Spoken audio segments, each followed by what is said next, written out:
Live chat. All right, we're live. Now let's start. Oh, well. Doesn't matter. It is not into the world.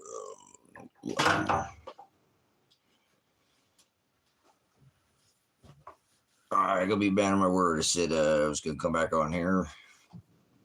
Can't stay on too late, but thought we'd do a little late night live. Thought a little test here too. For some reason, can't seem to drive any traffic over to the TikTok channel. Try to get that one up to 1,000 so we can get some more followers over on there and go live over on that platform. So if anybody comes in here wanting a shout out or something like that, we might drive them over there. We might give them one if they'll go. We'll use them to get that backup channel up and going. So we'll see. We'll test run here on that too as well. So did enough streaming to take the cross up already, but that's all right. No reason not to come back and again take the cross, put it up one more time here before we end the day, and touch bases with some of the followers. Again, it was a good live stream earlier today. I think the message was powerful, and yeah, it's a good message. So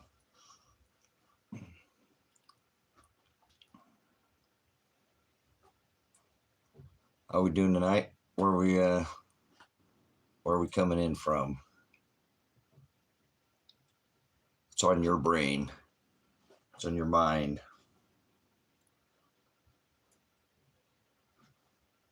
What's going on in your end of the globe?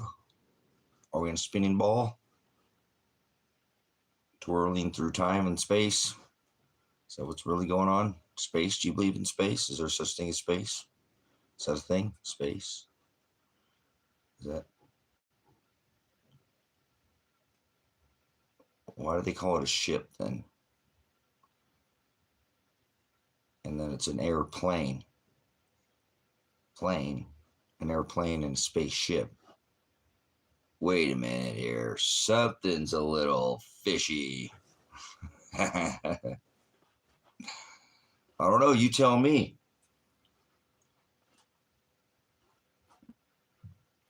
If we're corkscrewing, that's what they say, right? We're here on this third dimension. Again, spinning, right? Spinning through time, corkscrewing, spinning through time and space. Why do we need to go to space? Aren't we already in space? I don't know. You tell me. Nobody wants to answer me, huh? Welcome to my world. Welcome to my world. You wouldn't want inside this brain of mine.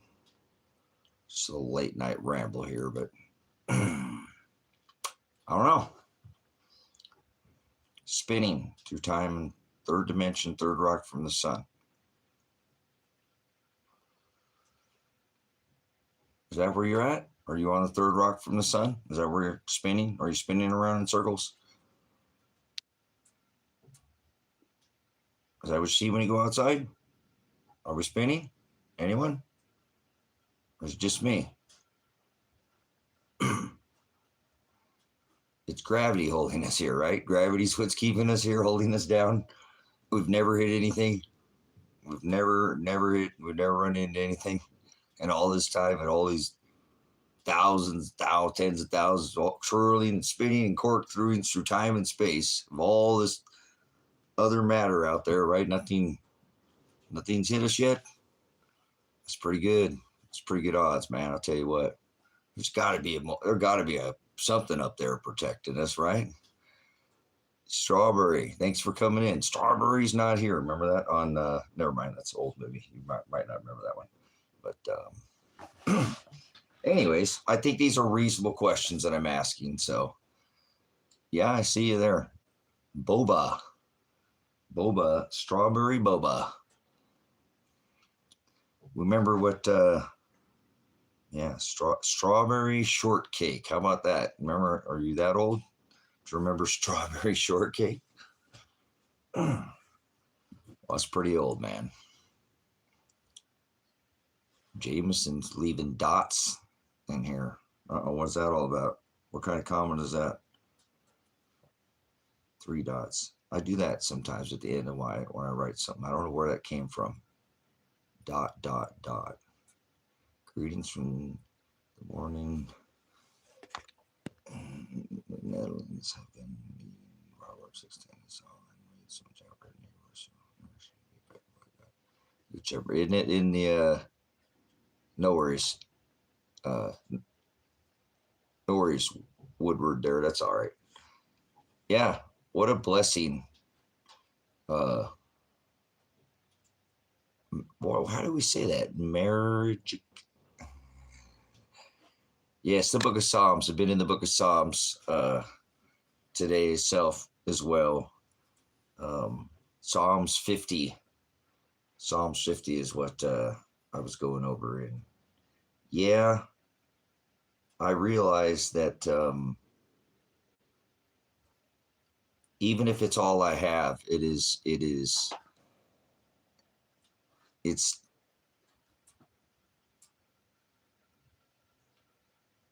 comforting, right? It's comforting knowing that I'm not. Yeah, I don't know how long you've been following me, but anyways, yeah, I found comfort in His Word today. It was something that, because of my personal struggles, that so,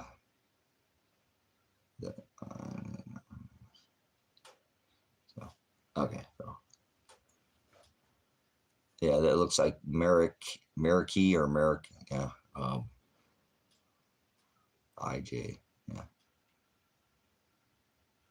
I was born in the city of Los Messengers, the city of Messengers. I was born in the city of Messengers, in the concrete jungle, and would never go back to a city ever again. You'd have to force me. I don't make it do too well in cities anymore. Too much of that. I can't do that electronic stew. That's too much for me. Too many waves, too many millimeter waves going bouncing around, and it's a Broadway, so I try to narrow myself, and the city's not a place to narrow yourself. That's well, big city lights, right? What was that Scorpion said? Big city light, right? So yeah, but I wouldn't trade. I was actually had that revelation this morning, right? It was like an apocalypse, if you will, like, boom. It was just there all along, covered up by, time or space, if you will. But that's what I'm saying. That's where I found that comfort this morning, is that I don't really have anything in this world. I mean, I'm blessed with possessions, but nobody to talk to, and not a friend or anything like that. I don't have any. I don't have a social life, or I don't have. I don't have any friends, or I don't have what people call family.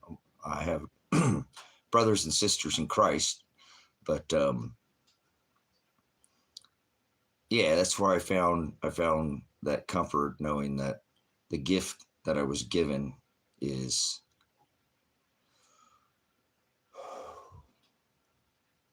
it's a blessing, and it's what I'm here to do. It's what I'm here to do. Sound the message, spread the word, share the good news of the coming of the King, right? And all the ways that I'll be able to. He's blessed me to be able to show people that the people that He has eyes to see, and He's removed the wool from their eyes, and He's given them a hearing ear. And that's what happened earlier in the stream. It was a good stream. It was a good live stream earlier today, and it was a real powerful message, I believe, for some people too, that take solace in His Word at times of struggle. It's when all we have, because it is all I have in this world. I don't have anything else as far as, again, like contact with other people. I have the materium, but the materium is a little bit of a struggle, but that's okay. I make it, like I said, one day at a time. So I don't know how to read. I assume that's I can't read your name. How are we doing? Hi, Kate. Thanks for coming in. You love my live videos. Blessings, Kate. Like I said, I know that I ramble sometimes, and I'm all over the place. And but I try to have a good, powerful message. I try to let that word speak through me. You know what I'm saying? And use my personal. I do a little overdo it sometimes with my own personal stuff on here. But again, if you excuse me, as I was saying, I don't have a social life or anything like that. I've separated myself from society because I just don't click well with. I'm motivated by the word. The word of God is what feeds me. It's what I find that I can't think about anything else, and I haven't for decades now, about what happens when I die. I constantly think about that, not in a negative way, in a positive way. Like, I'm only here so long, and I want to make sure that I have some kind of afterlife insurance, right? I mean, not for my son, not for covering, we got all kinds of insurance on everything in this day and age, right? You got to have everything insured, right? You got to have car insurance, you got to have house insurance, homeowners insurance, you got renters insurance, you can get insure your pet, right? You get pet insurance now, but people, life insurance, right? No, I'm not talking about that insurance. I'm talking insurance for you, for who you are. This is what I think about, for who I am after I die. Like, I'm in touch with who I was before I came into this meat suit, this prison that he has me in here, the flesh.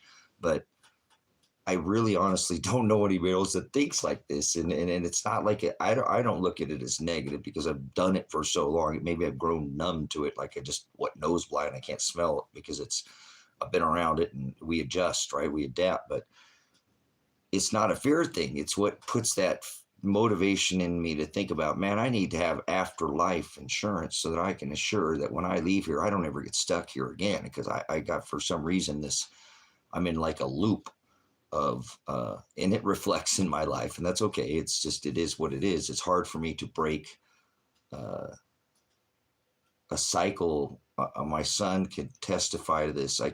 There's been very few times in my son's life that when something dramatic or something big was going to happen, that I didn't tell him way in advance that it was going to happen. And I didn't start seeing the things and the signs and the signals. And then I would try to stop it from happening, right? As hard as I could, I prepare everything I could to try to stop this event that I knew that was going to happen or something. And no matter how hard I tried, it just never seemed to work, And so I realized that I'm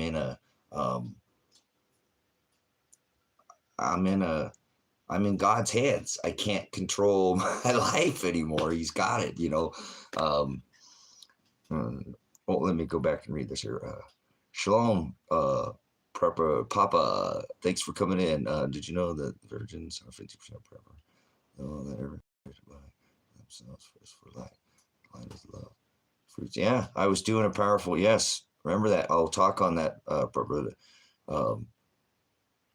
Yeah, God is the biggest prepper in the world. Remember, he said, I'm going to go to where my Father's at, and I'm going to prepare a place, right? And come back and redeem you, receive you. Hallelujah. The believer in the just Lord shall not see death in his eyes. He had, and what was his hour? What do you think?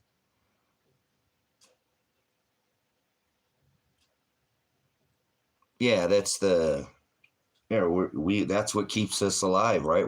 It's the death of self and the rebirth of Christ in us, that righteousness, so that we can begin our walk of repentance, begin our walk of salvation, begin the walk of endurance of suffering, and then it's like the overcoming of the pickling, right? If you're a cucumber and you keep dipping you in there, that you're not going to become a cucumber. I can do that every day. Dip you in the brine for 90 minutes. I could dip you every day, right? I could say, okay, we're going to go in there and dip you in there, and we can be, I just love being dipped, and I just dip. Unless you are held down and you start that walk, and you don't put yourself through the brine and the salt and the suffering and the fiery trials and the tribulation and all the things that he has for us to make us die to self so we can be born again. And once we become overcome, once we become completely inside and out, that's truly when we are alive in Christ and born again, and we cannot go back to being a cucumber. We are a pickle, and we've been changed, and that's the life that we receive if we give it to him.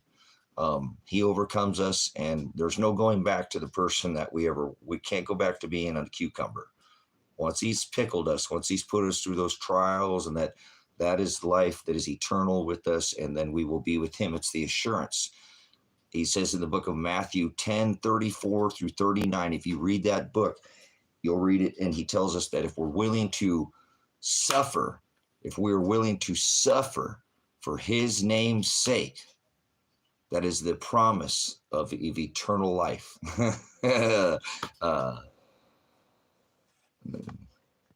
What is it? I read the book of Ralphie to about baptized. Cool. Well, remember, baptism's not in water by definition. No such thing as a water baptism. A baptism is in blood, pitch stained red, stain, blood or die. And it's an overcoming. I'm not sure what you're reading. Cool. Whoever's doing what I'm doing, please stop.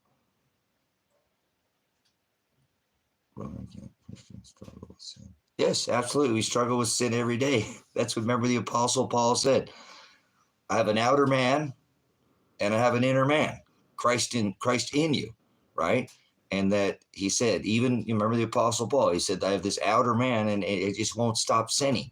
It just wants to sin all the time. It's the cardinal nature of ourself.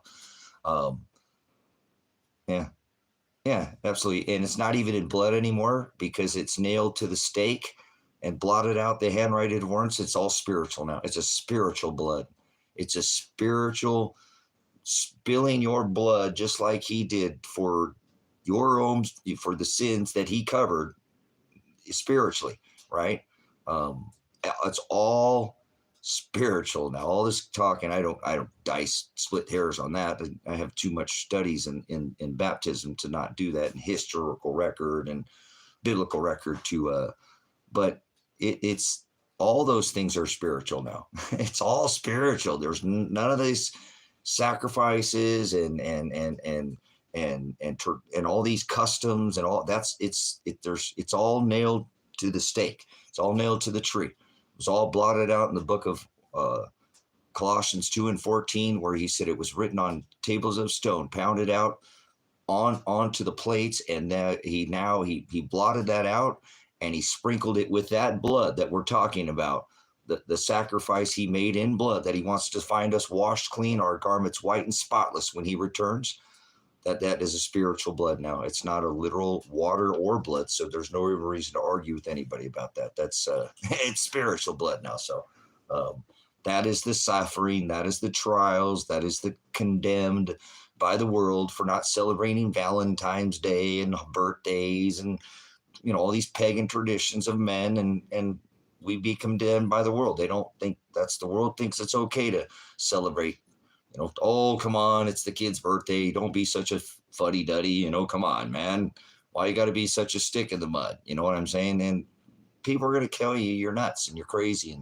But that's what the world is doing. And that's why he wants us to set ourselves apart from these traditions, set ourselves apart from the things that we cardinally want to do. We want to do the things of this flesh, go out and when we're young, in spirit and he's, starting to grow, we have a tendency when we're young to drink and party and have a good time, go to the bars and do all the things that we do when we're young. We got to get it out of our system, so to speak. But that's what he beats that out of us, and because when we get older and older and older, we tend to not want to do that anymore. Things like that that's not where our focus is. Again, our focus is on, again, as I say, my eye is always on what I'm going to do after I die, what's going to go on. But I'm accountable for what I do now to get me to that point, the afterlife insurance, right? Reap what you sow. Remember what he tells us again about putting those seeds on the parable where he's talking to his apostles about, putting that seed on rocky ground and then on fertile ground, and the difference of where we put that. He is our base, about not building it on sinking sand, right? There's so many parables that he tells us, so that we can, again, start that walk, to understand what it is that he is doing for us if we'll continue to follow the commandments that he's, like I said, all the parables, I've really been trying to take comfort in that same thing. I was reading through that again today, where he was talking to his apostles, and that the boat had went out into the water, and they were out there, and they saw him out there, and they thought he was a ghost, right? And that's when he was the whole, the verse. I'm sure you know exactly what I'm talking about. But when he was starting to sink, right? I just can't get that verse. He said, be comforted, right? Be comforted, I am, right? Be comforted, I am. And I just couldn't get that. I can't get it out of my head. The comfort that he gives in the existence of his, the faith that it gives us, right? And the walk, even on water, on water. It's beautiful. The miracle of his word, and the miracle of the blessings to be able to deny ourselves and to find that comfort in his word over and over again through our life, through the trials and through the tribulations and through the suffering that he puts us through. Because we all have our own walk. My walk is different than somebody else's walk. As long as our path is being narrowed and we're cutting off the self, and we're denying our flesh, the things that we want to again, like the Apostle Paul said, the outer man, it just can't stop sinning, So, I feel disconnected from God when I sin. What should I do? I feel guilty and ask him to forgive me. Okay, well, hey, brother, okay, see, brother says, brother, I feel disconnected from God when I sinned. Well, we all sin. We're all filthy rags. Not any one of us worthy of his kingdom. I can't even believe he lets us in there, for as much as we don't do what it is in our, very few people are willing to make a sacrifice, in their life for him, and then conform to what he did. Because that's very important, that you understand that he makes it clear to his bride that we need to deny ourselves, and so we're going to sin. We all do that, but we need to take up our cross daily. He wants us to do it every single day. So I don't know too many people that have a relationship with God every day. They talk to him every day. Some people, it's just kind of Sunday thing. It's like, maybe they feel bad at the end of the week. They sin, I guess the Catholics, they go talk to the priest, they repent, they whatever. But the walk that he commands us to take is a daily walk. It's a daily narrowing of self. It's a narrowing of the self is idolatry. Self is idolatry, to serve self. Latrio is to serve, iro, to idol, to see, to serve what we see. Idolatry is the serving of ourself. We serve the outer man, or the outer woman, and not the inner man, the one in us that doesn't sin. It's blameless. It can't sin. It tells us what to do to stop, to please him, but most of the time we don't listen to it, right? We want to do self, and it's hard, and it's a struggle. So I don't care what sin you did. Remember what he said: a sin is a sin, and the wages of sin is death. It's a good thing we have salvation. It's a good thing that he chose who he wanted. There's goats, and then there's sheep, right? God didn't create all sheep, right? God actually created just a small flock, like it tells us in the book of Luke, right? Fear not.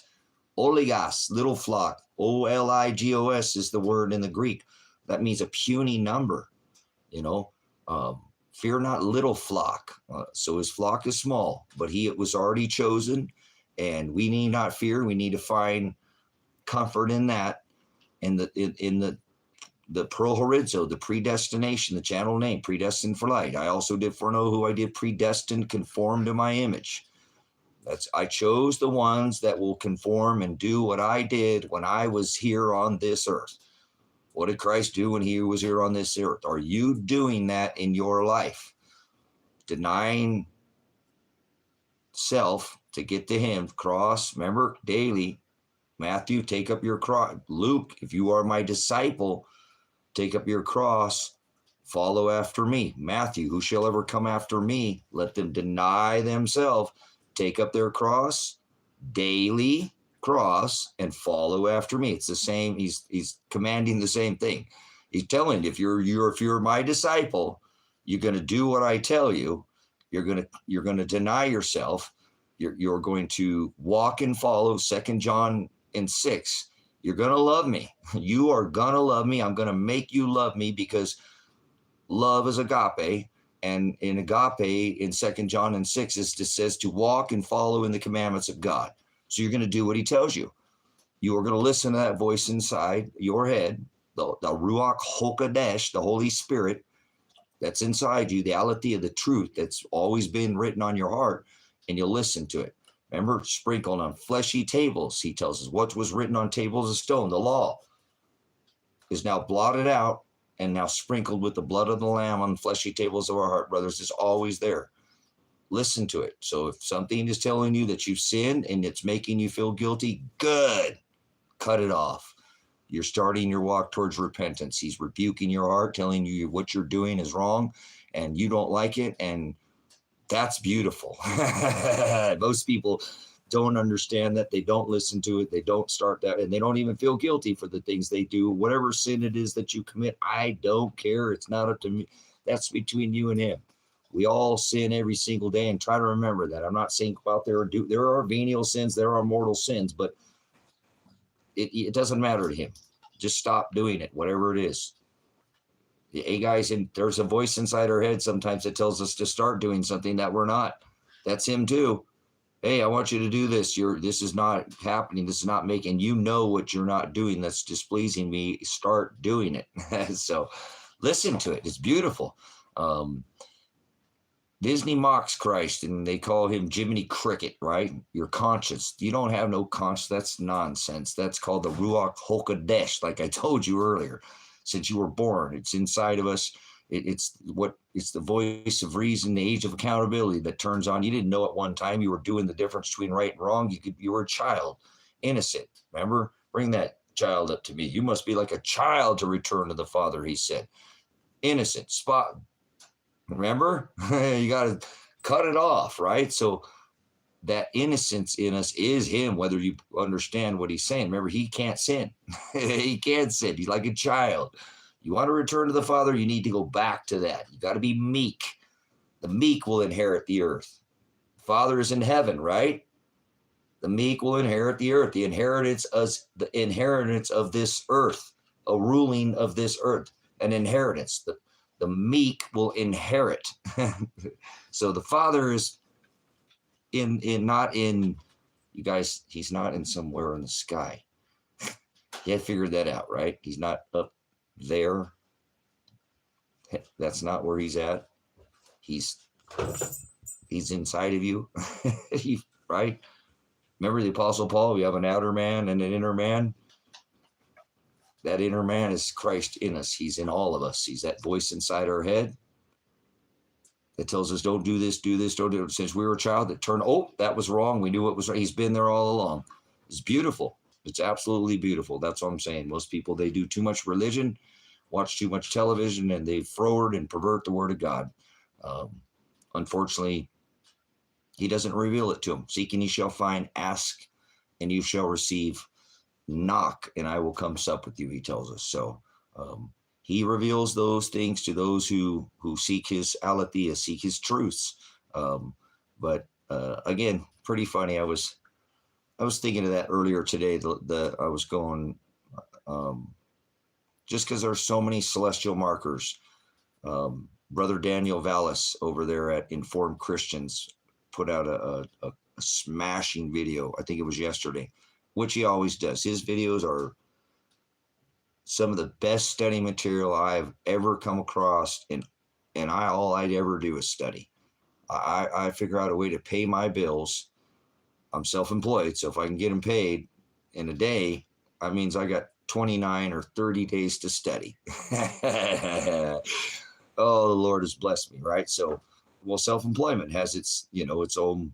I don't have any money now. What I'm saying, it has its ups and its downs, but it gave me such an ability over the last 30 years to just take all my time that I could and be a good time manager and really divide a chunk of my day every single day for over 20, 25, 30 years now of just going after this word, seeking the signs that are given and paying attention to not just the things of the world, but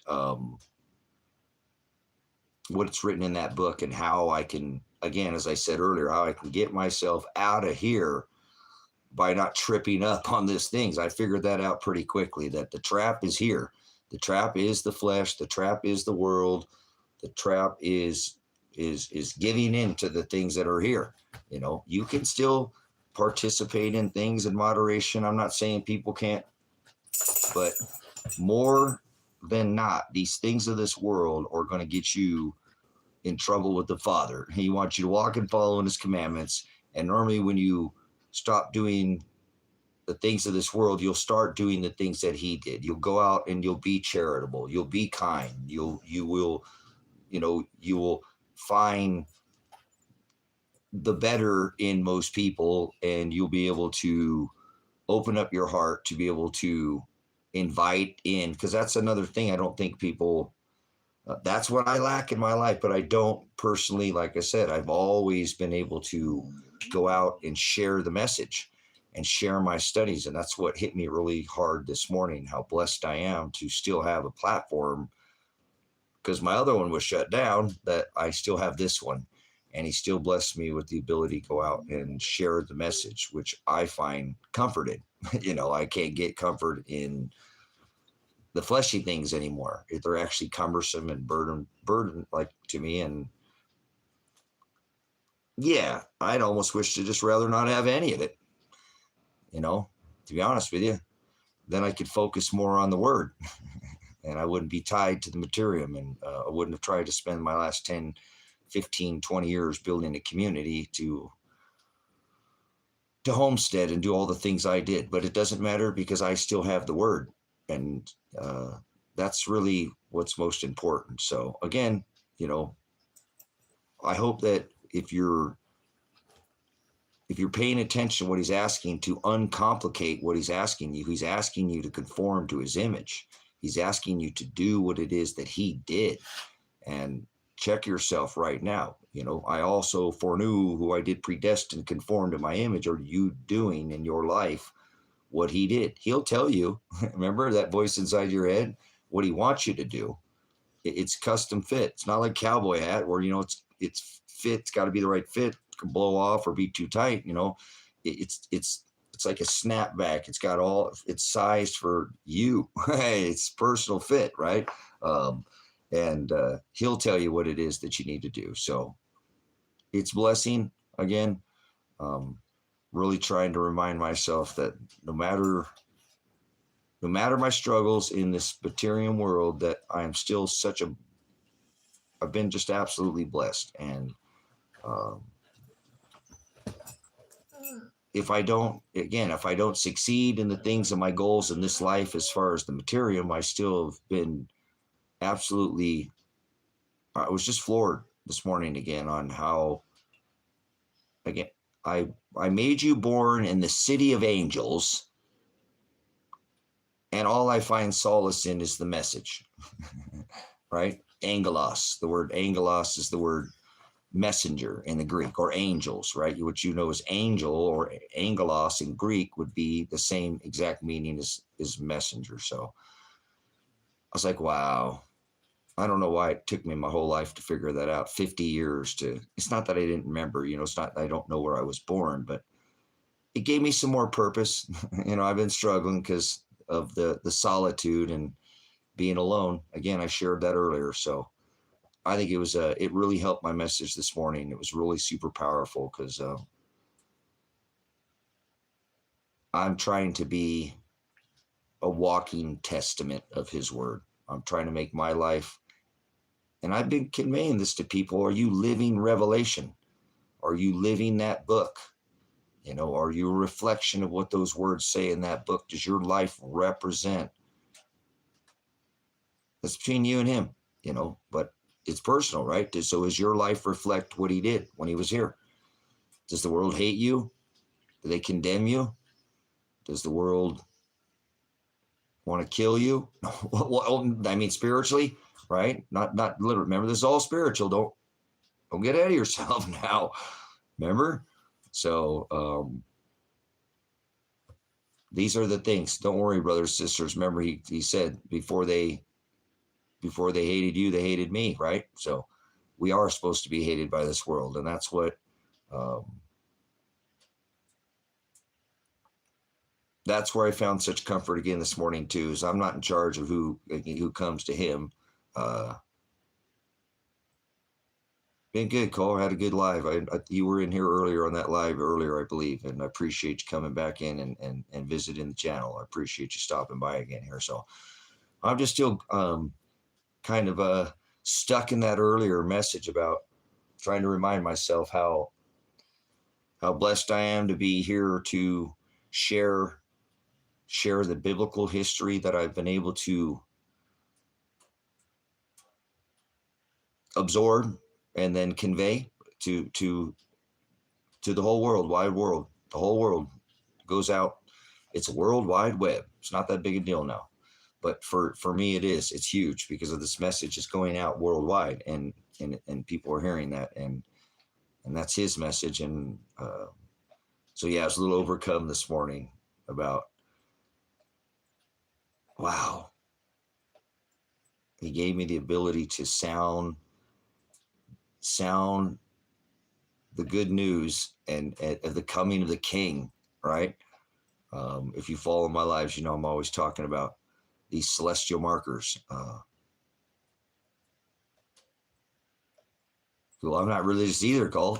I'm not religious. People might accuse me of, but I'm not. I'm the part. Cole, I guarantee it. Look, and if you maybe there is not one church that I would walk into that they would not throw me out of. I do not know one church anywhere in the world, and in 15 minutes they wouldn't have me out in the parking lot telling me to get out. So don't worry, Matt. Remember, he said that the Most High, the Creator, he don't dwell in houses made by hands. So, I know I'm not saying if you don't search that. So that's not. Don't worry. Don't be religious. That's not where that's not. Religion is where most people go wrong, to be honest with you, is they get sucked up into, and they broker their salvation out to some guy standing up at, there when they could have a personal relationship every single day with the Father. That's what he wants us to do anyways. He doesn't want us to go house made by hands. Actually, that's who hung him. Remember, it was Pontius Pilate didn't want to hang him. Remember, it was the church. It was the Pharisees that hung Christ. And so, yeah, I don't think I want to be hanging out in no church when he came back, right? That's the last place you should probably be. And they're all pagan. I went over that earlier.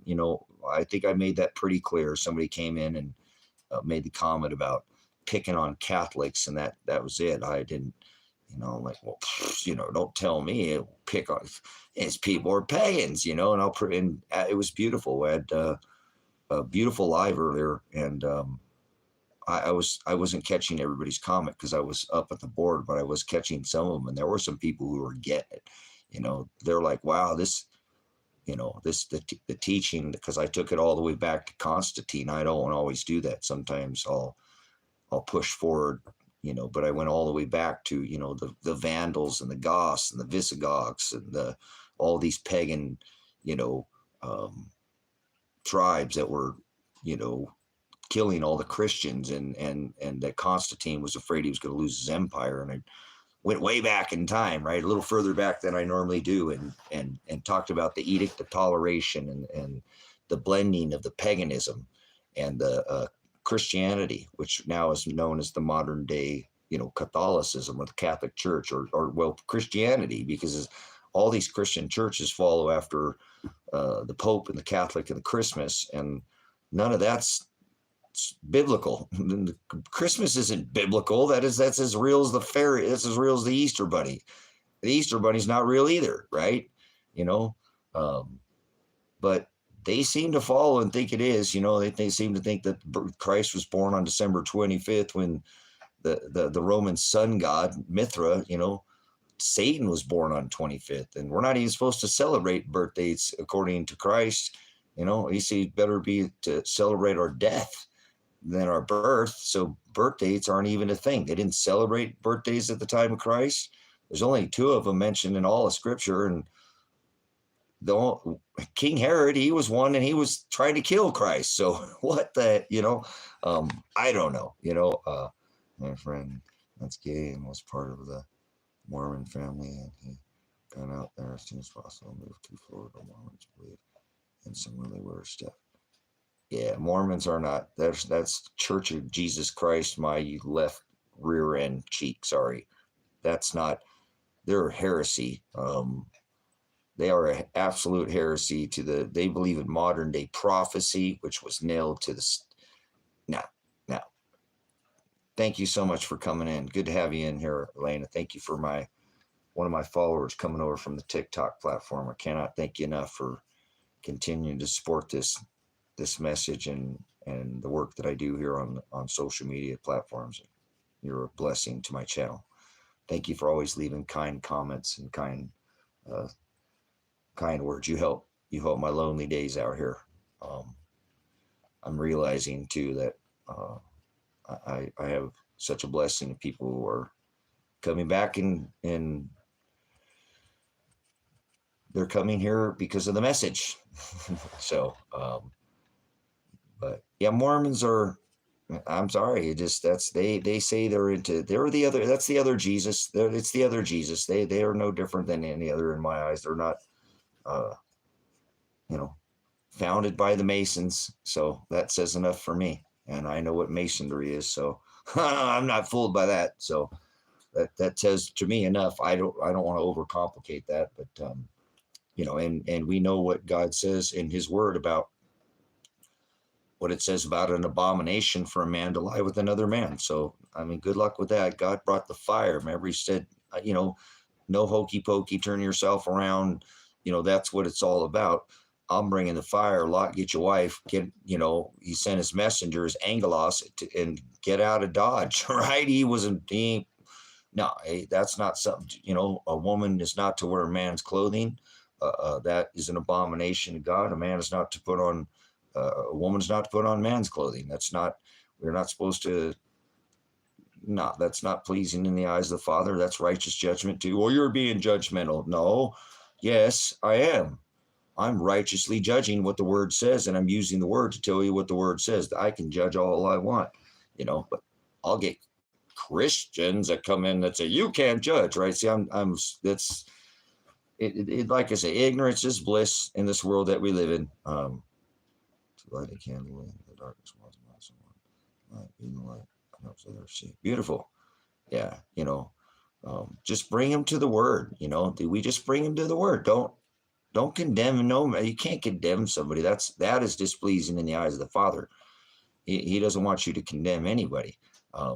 It does tell us too about judging a man about their outer, appearance or woman. But when we're flip flopping around, that's you say, hey, this is what the word says about flip flopping around, right? You can't do the hokey pokey, turn yourself around. Here's the experience. This is what happened in the past. I'm not condemning you. Hey, whatever. To you, that's between you and him. Blessings. Repent, and God will show you the way. Here's where it says, refer him to the book. Treat him like your neighbor. Treat just anyone like, don't treat him any different. That's agape, love them. Bring him to the word. That is the law. The law is agape. 2 John and 6, walk and follow in his commandments. Show him the love. Share it. sharing the Lord. I can't say what was that? Okay, but you want to say that Adam and Eve weren't siblings. Think about the book. You don't know. You wrote it, believe what you are actually believe. But it's a book on the past. Okay, well, hey, guess what, Arm? We don't try to dispute. I am. You don't believe. Don't worry about it. God made goats. Vessels of wrath fitted for destruction from the foundation of the world. And God made sheep. It's already chosen. You don't have to worry. You didn't come to some channel where I'm going to try to turn, if you're a goat and turn you into a sheep or something. Don't, no worries. No worries. I don't care what you believe.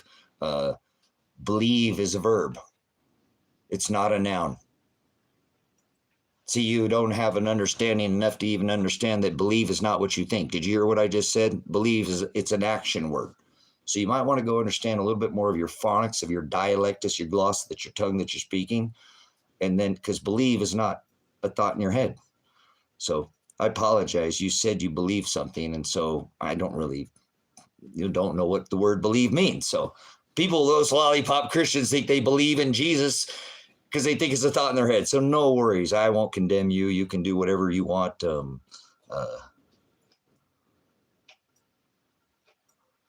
No, it's not read something out of a book. It's a law. It's a law. You don't understand. It was 613 statutes, commandments. Genesis, Exodus, Leviticus, Numbers, Deuteronomy, 613 laws. You have no understanding. So thank you for your time, but you're not. I appreciate it, but I'll just continue to bounce off your comments if you like. But don't worry.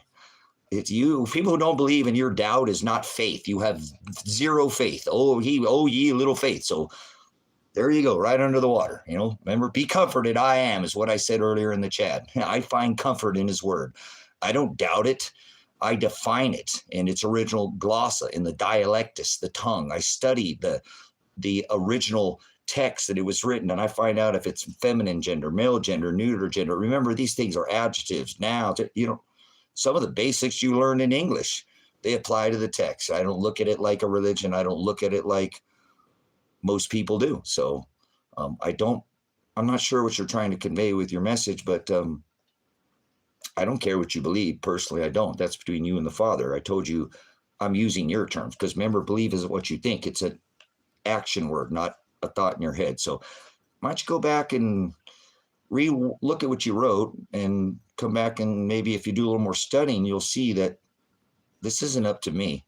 I'm not trying to change anybody in here. And hate, what do you mean hate? I hate when God hated Esau. God hates most people and is sending them to hell. I'm not being hateful in here. There's no hate going on in here. God hates, just so you know. God hates most people, and he's going to send them to hell. He created them as vessels of wrath, fitted for destruction from the foundation of the world. That is, most people are going to hell. So you didn't stumble into some other random Christian channel or something like that, just so you know. This ain't like, let me go back. I'm done talking to you. I appreciate you coming in.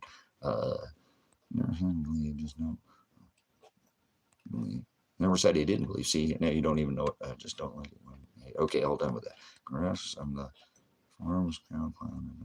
Okay, whatever. There we go. Okay, Sagittarius said, man, there's a difference between historical evidence and what's this testimony written the people who say they wrote. There's much shows it's right, but so don't be done with that information. Cool. What novel dream of Villa Hill? Check out Karate. Okay, funny. I was someone in the chat way before you ran. That's cool. Okay. Also, Amish communities have different rules from place to place. Like some are okay with riding bikes, other condemn people for doing so. Interesting. Yeah, the Amish. That is a pretty interesting group of people, aren't they? The Amish. Anyways, no worries. Anybody's coming in here. This isn't a religious channel. You didn't stumble into some religious channel. There's no religion going on in here. The Most High doesn't dwell in temples or houses made by hands. I'm not a Christian. I don't claim to be one. So if you hear some of that, you just stumbled in, you wonder which, because people come in this, I guess, for off the live or whatever. What is this guy talking about? So We're in here. He says, where there are 2 or 3 gathered in my name, there I'll be in their midst. So we're in here having church. Because you don't dwell in houses made by hands. So he says, there I will be in their midst. 2 or 3. So other than taxes. Yeah, the Amish, they're I dig the way the Amish people live. I live like the Amish people, very similar. I'm a minimalist. I mean, I do have solar and stuff, but I'm a minimalist, so I build everything by hand. I have a very similar lifestyle to the Amish. So, geez, rude much? Well, you don't have to stay in here, armed. You can leave anytime. I'm like I said, this ain't some lollipop, gummy bear, easy peasy, other Jeezy. We hover over the aletheia. We use definition and we edify each other with that word. So rude. Who's being rude? You don't like it. You don't have to stay in here. Nobody's forcing you. You clicked on. You can click back out of here. I can have a moderator take you out of here for 24 hours if you like, but nobody's done that to you yet. So please be careful. Don't cast any unclean truths in here, and I won't correct your unclean truths with the aletheia, the truth. And I can do that with the definition. That's what I was trying to do, or with biblical text. So, for example, believe is not what you think. It's a verb, not a noun. Faith is a noun. So, moving on. You can stay in and learn. Like I said, it's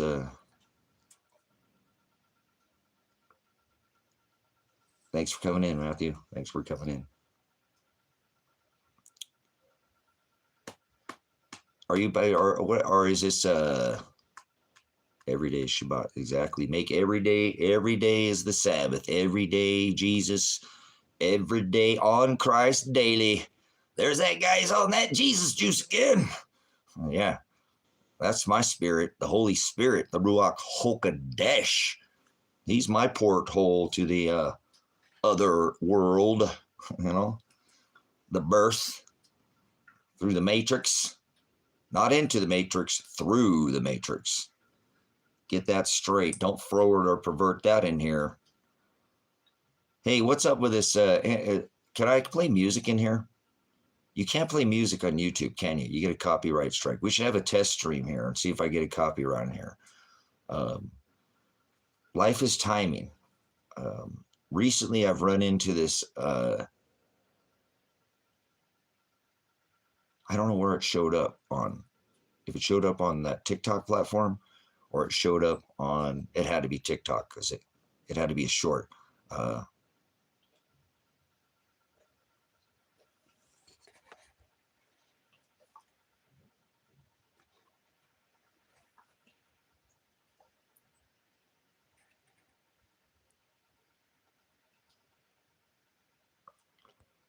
Okay, whatever. Cool. Hello in the background. Well, no, because I read if it's. I was going over before I started this stream because I know other content creators that say that you'll have issues like with putting different material up and stuff. But like when I used to do my live stream on TikTok, I'd throw a couple songs up and take a break for a minute and just whatever, go feed the dogs or go put wood on the fire, which I probably need to do here in a minute too. Well, no, I was just saying I was going to play a song because I just ran into this song and I don't know how. I've never heard this song before. Yeah, Mr. Egg, 2 of them smacking you right in your jaw. Right there in your jaw. Careful, we don't do that in here. I got moderators. So,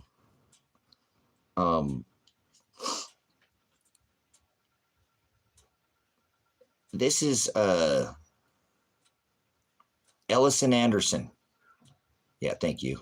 We're not good at, like I said, if you come in here and try to be silly, there's moderators in the chat. You can't come in here and be a heathen or spread filth. So,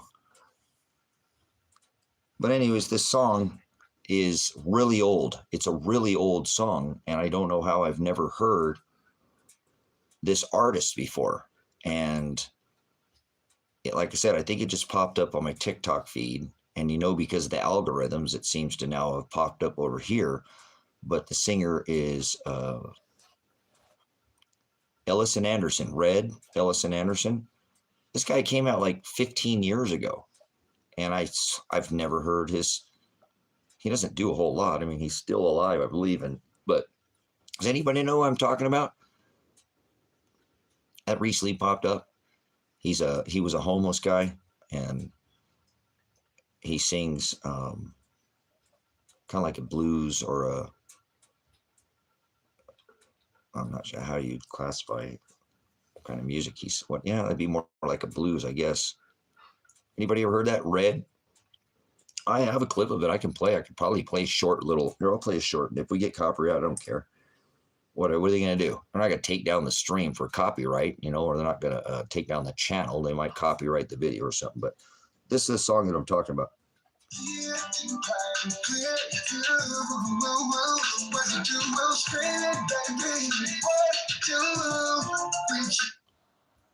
Have you heard that? You guys ever heard the song?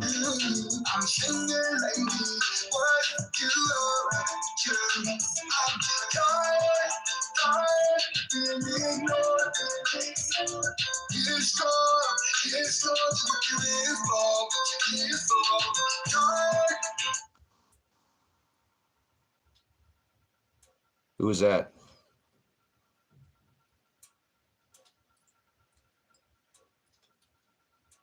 Anybody ever heard that song? I only heard that like maybe a week ago. I think the first time I heard it.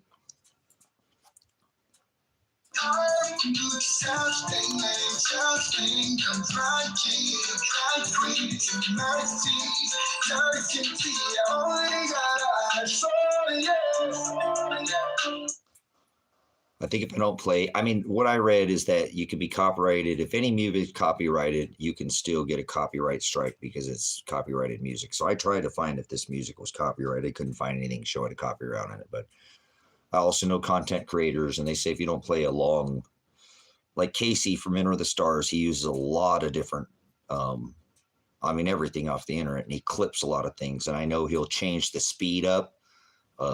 And not play it for long periods of time. So that's what I was trying to do here. So, but I don't know. I don't know how this guy has been out. I mean, this song was from like 10 or 15 years ago, and I've never heard it.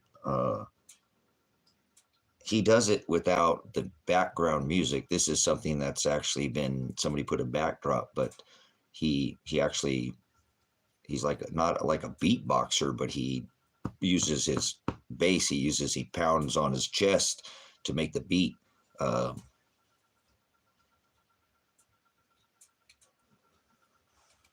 Keystone and Trump. What does Keystone and Trump mean?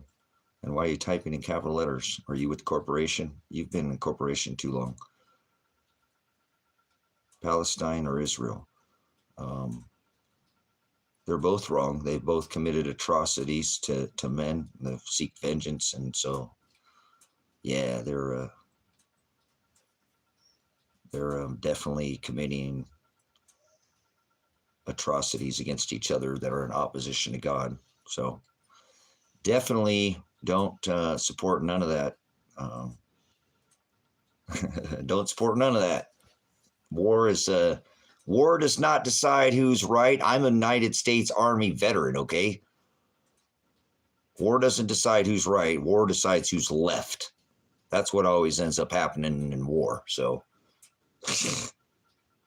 I don't support none of that. None of it. They're both wrong. Disgusting, filthy, absolutely just an apostasy to what we should be doing. So both sides are wrong, and they should both repent and turn from their wicked ways and stop hurting other men like they're doing. And just like we're doing here in America, we are the bad guy. We need to have this discussion. America is the bad guy. That's the way it's going to go down in history. That's what it's, if you're not within the confines of these here 50 undivided states of America, America's the good guy inside America, but not outside of America. So the sooner you get that through your head and the sooner you understand that this country is being collapsed, if you live here right before your eyes, and you don't see it happening, I apologize, but it doesn't mean that it's not happening. Systematically, the infrastructure is being crumbled. We're sending money to other countries, and we have people starving on the streets. Don't tell me this country's in good shape. It doesn't have any more industry. We've shipped it all out because of cheap labor in other countries. It's cheaper to send something out to another country, and I'm so confused. What was all the adults talking in the world about the world on these lives? Are you not an adult? Do we have children in here again? Man, YouTube has the worst filter. This is an adult-only stream. The blocks are checked on it. It's not that I'm worried about, but I'm telling you, I don't know what's going on. I got to figure this out too, because it works one time and it doesn't work the other.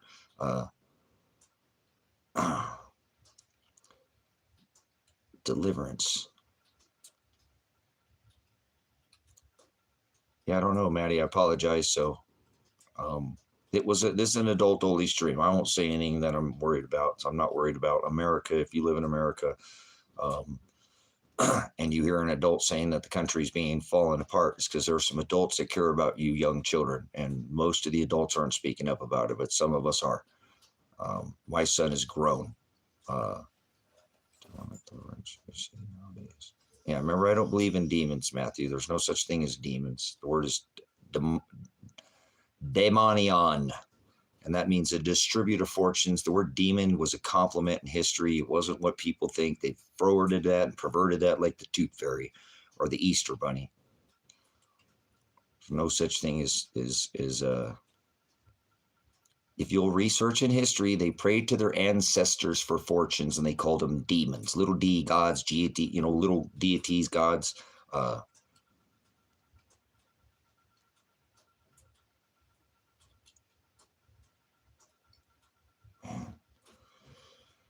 don't know if I should restart this stream, because I don't want to. I don't want, like I said, I don't want.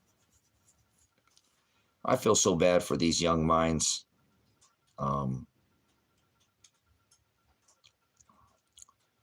Is God real? Well, that's a good question. Right? I don't know. This must be young.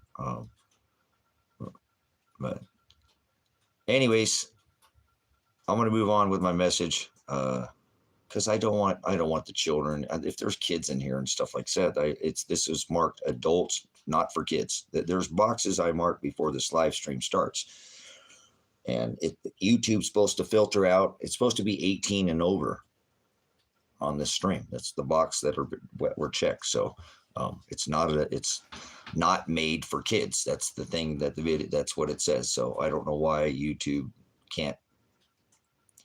I don't know. I need to figure this out, because sometimes it works, sometimes it doesn't. But I do whatever I do, and 90% of what I do is for the children of this world, because the adults in the country, I won't do anything about it. There's a bunch of weak American men in this country.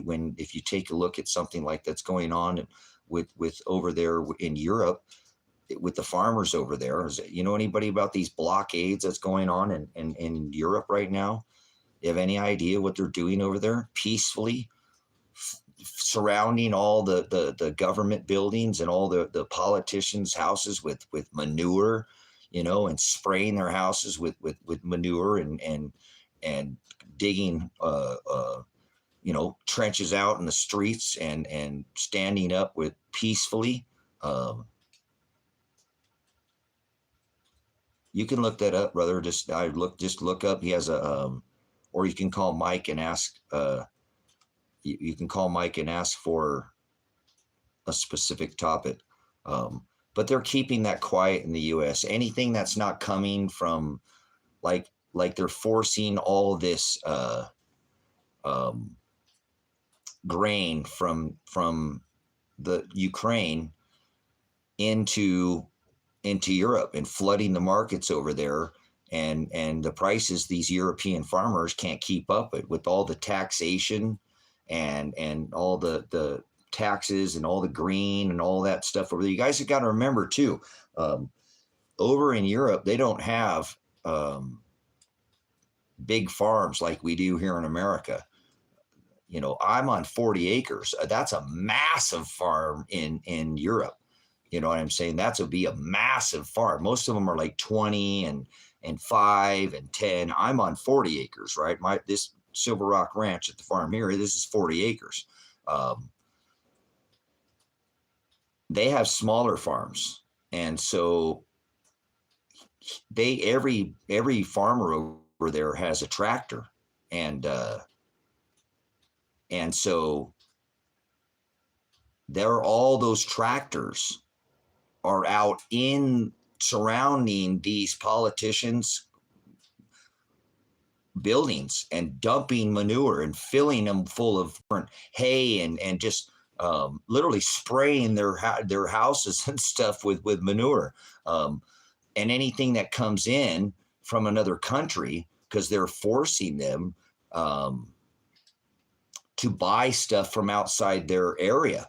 If they find out it comes in from somewhere else, and these farmers, they're dumping it out on the roads and on the streets. You can look this up online. No, I just came back on a little bit. But they're not talking about it in the U.S., which is pretty amazing. You're not hearing about it, but if you look over there, there's these farmers blockade, and they are not taking it anymore because you guys, they don't really have a choice over there. Again, if you hear, they're not like America where we have these big, huge corporate farms that are, 1,000, 10, a pivot over here.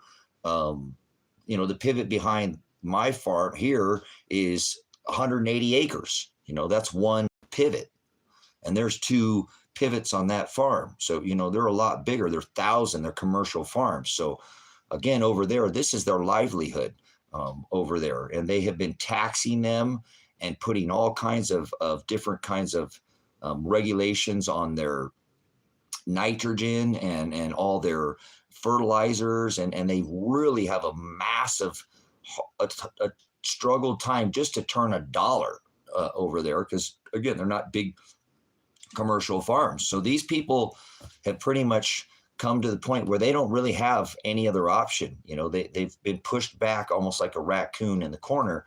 But the nice thing is what they're doing is what I'm trying to say is it's beautiful, guys, is they're peacefully, they're not being violent. And I know dumping manure and spraying, they're not using the physical, violence. They're standing up and they're telling these politicians, we're not doing this anymore. And they're making a dent over there, guys. They're not showing you this on any television things over here in the U.S. It's hush. You don't hear nothing about it. But these folks over there the French has been peacefully since the COVID, right? The beer bug has been out on the streets every single weekend with their yellow vest revolution for like 5 years now.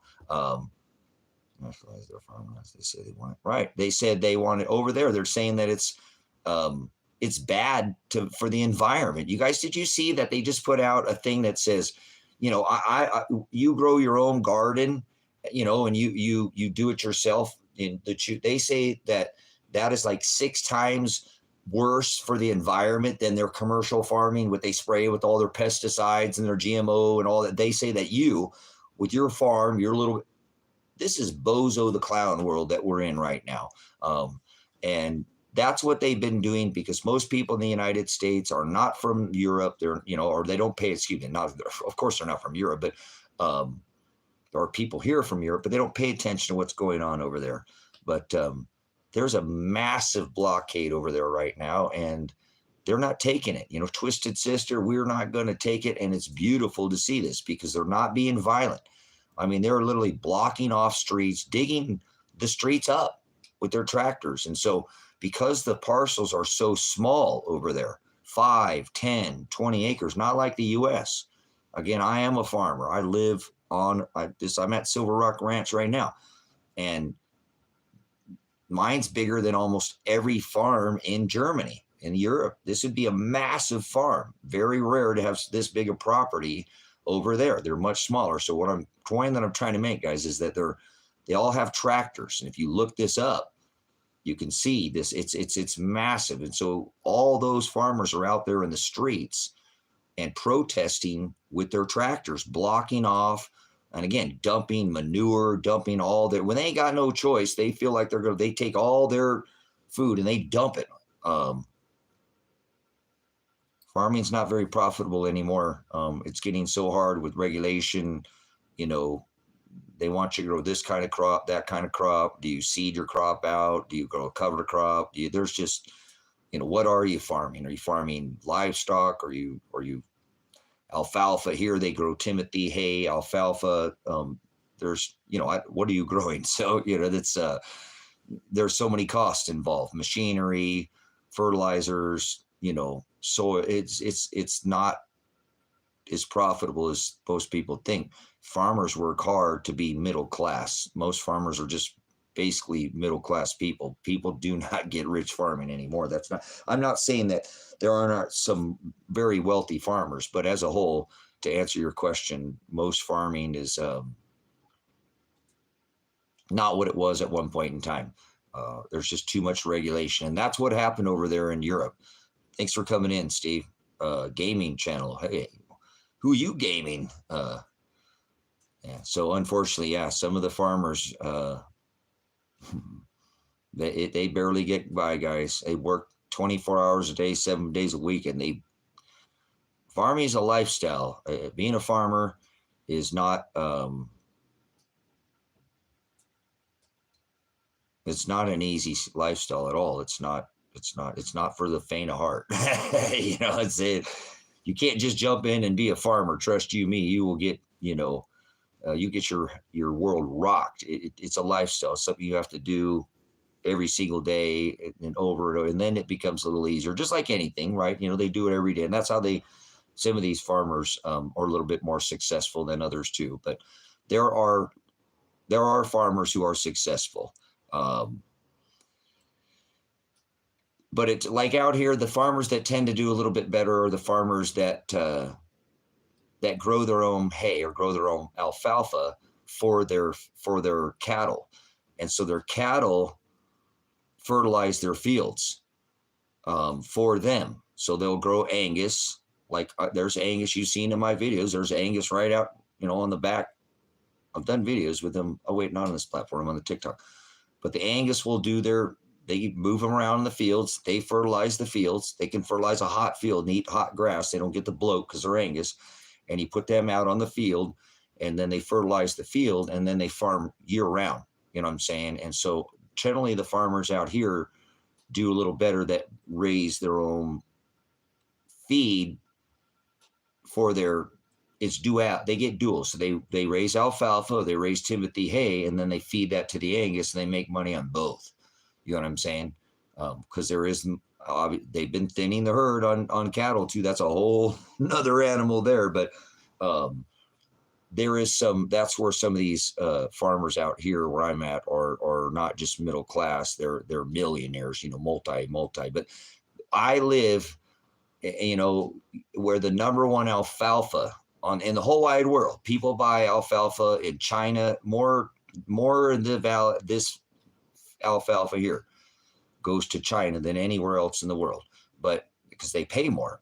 I've argued with some of these farmers out here, again, because I raise hogs and sheep and goats and chickens and I don't get access to the feed, and I'm supposed to be in the area that the number one feed in the world, the alfalfa, is grown. How come I not being able to get feed for my livestock? So being the farmers have almost come to blows, not literally, but they don't like me around here because I call them out for their selling some of it and shipping it out of here. There's a massive, right next to the school out here. I live out in the country, but next to the school, there's the Dinsdales. They're the farmers, and they have this massive, where all of it gets put into a shipping container, and it leaves here and it goes straight to China. And but I struggle too, even here. See what I'm saying? It's not a perfect world. I struggle to get feed in the area that I live in, and the number one alfalfa on the planet's growing right here. How come I can't get access to feed? Well, the same reason when I lived in Alaska, I was like, well, my last duty station in the military was up there in Alaska, right? I'm like, oh, good, gas is going to be cheap because we got the pipeline up here, right? No, that didn't make it any cheaper. So,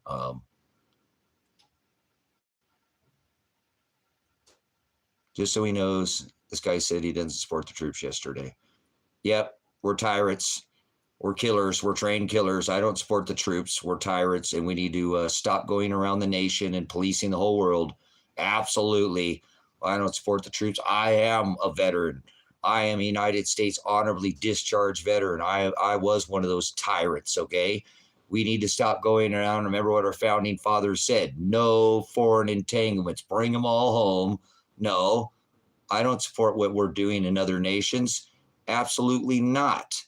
Why would I support tyranny and enforcing us going out and forcing the people to pay with the US dollar for our oil? That's tyranny. And it's forced upon nations. Why would I support that? No, I don't support none of this anymore. Absolutely not. I said I'm going to run for president, the 47th president of the United States. I'm bringing all these militaries home, all of them. We're shutting down all the military bases. There's over 800 military bases around this world. Do you have any idea? Do you have one in your backyard? I can solve this border problem. I can solve it. See, I bring home the Navy and they surround our waters. I bring home the National Guard. Well, they're already here, right? Oh, how about the Coast Guard? They should be guarding the coast with the Navy, right? Marines, they're the tip of the spear. We'll make sure they're right up there in Texas and Arizona. They love to, oh yeah, the Army. I'm a United States Army veteran. We're coming home too. We had no troops anywhere else in the world. What are you worried about? Border problem solved. See, that's what happens when you vote for a politician. Poly meaning many, tick meaning bloodsucker. Many bloodsuckers, politicians. I'm not a politician. I will bring all your troops home. I will audit the Fed that Donald Trump never edited or audited and never built that wall. We wouldn't even be having this conversation if Donald Trump had built the wall he said he was going to build. No, I don't support Biden. Oh, Biden is with Mr. Abba Donald John. They're both EpiPen Island boys. So I'm going to bring home all the military, and I'm going to shut down all the military bases around the world, and that solves this economic problem with this spending that the $1 trillion. We have a larger military budget than all the other worlds combined. No, I don't support that. Not at all. Tyranny. I served during Desert Storm, Desert Shield. You know how many millions of men and women. Oh, let's not forget, leave the men out of this. They signed up. They're fighting age. I'm talking about the women and the children. Never wore a battle dress uniform. Never wore no BDUs, military fatigues, and they lost their life. Millions of women and children still support this tyranny. This guy doesn't support the troops yesterday. No, I don't. Absolutely do not. He said, let vengeance be mine, saith the Lord. The meek will inherit the earth. You must be wise as a serpent and gentle as a dove. Wise, huh? Wise. Border problem? Solved. Budget? Solved. I'm already better than any of these pretendants. George Washington was a 33-degree Mason. I don't like none of them. There you go. So your little rant didn't go on very far, did it? No, I don't support war.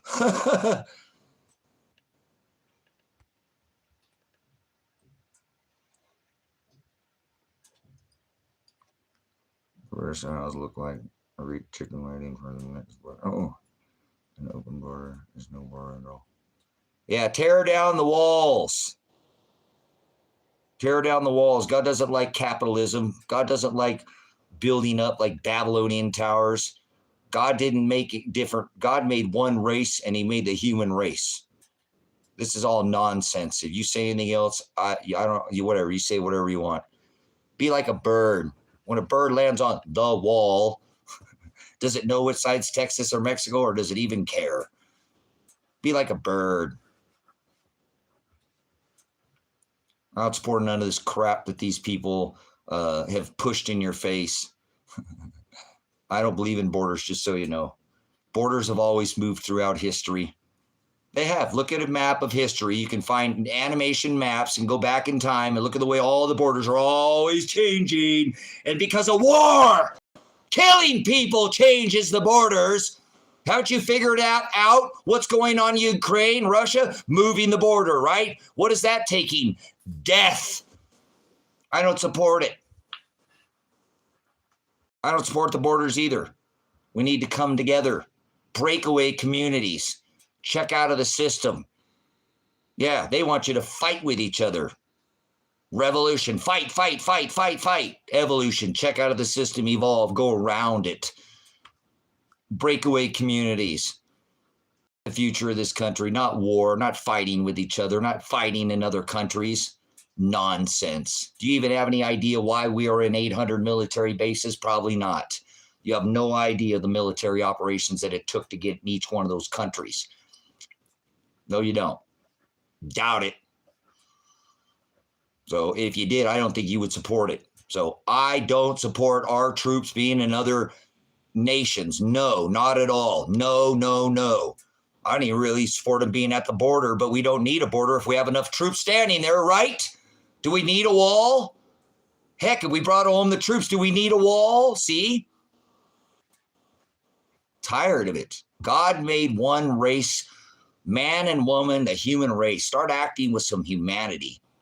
The Holy Spirit, the Ruach HaKodesh, should speak out to you. God doesn't want us fighting with each other. You think God approves of all this military hardware? You really think that's godly and righteous?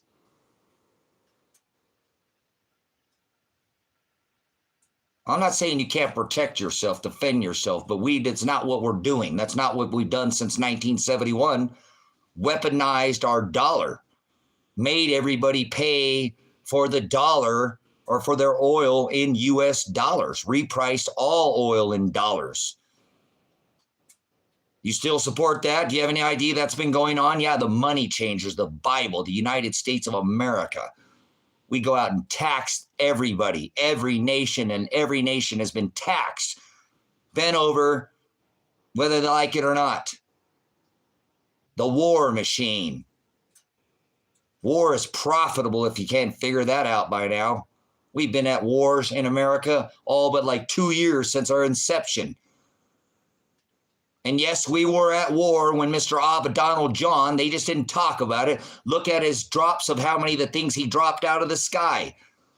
You'll figure it out. He was involved in just as many, and he just, because they ran cover for him. Remember, he's going to drain the swamp. Remember, he's going to build a wall. Remember, he's going to audit the Fed. Remember, he's going to have a special investigation. Remember, he was going to put Hillary in prison. Man, guy's a fraud. Remember, if he would have built the wall, we wouldn't even be talking about migrants, correct? That's not political. That is fact. And could have been a historical record if he'd have done his job, right?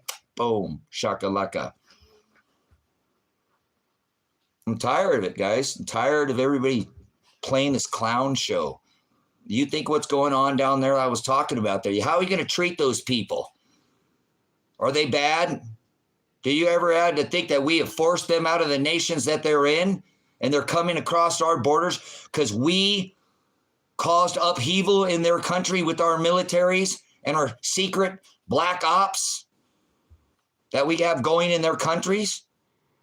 Do you never think they're coming here because maybe we forced them to leave their country because it's not very nice there and America's supposed to be great, right? We didn't cause any of these people coming across our borders. Now, how are you going to treat them? Did you ever think that maybe we caused them to come here? I haven't heard one person say that yet. Not one. Not see one blog, nothing about that. We go and interrupt governments and then still puppet governments in a central bank. We extort other countries' resources and we still in a central bank and inflate their currency.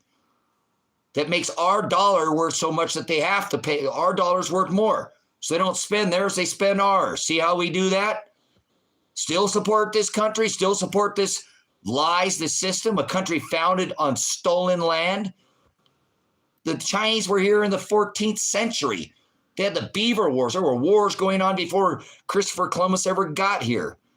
Still support this crap? Grow up. No, I don't have any friends, Fisher.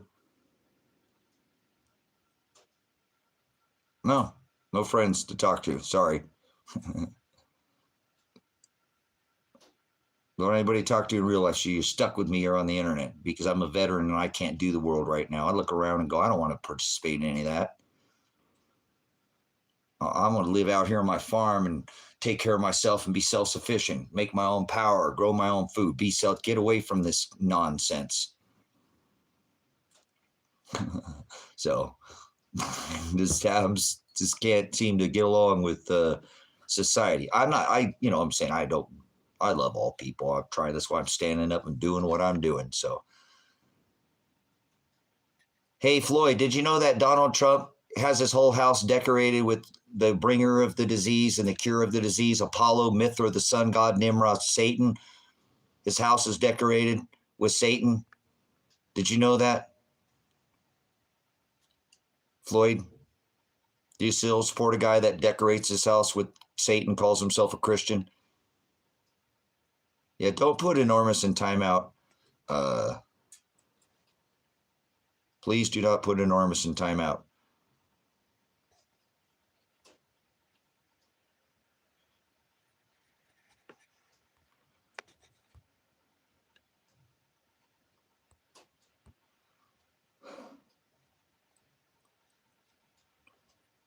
No, Trump is pro Jabba Dabba Doo, greatest Jabba Dabba Doo. He's the creator of the jab. And how many people's lives did that take? How many lives were taken by the greatest Jabba Dabba Doo ever? The roll up your sleever, come over here, get your sticker, play Pokemon with me, right? Yeah, no, here, come play poker so my buddies can get rich. He still wants you to play poker, huh? Look at Floyd. He said they're coming. You're not coming for me.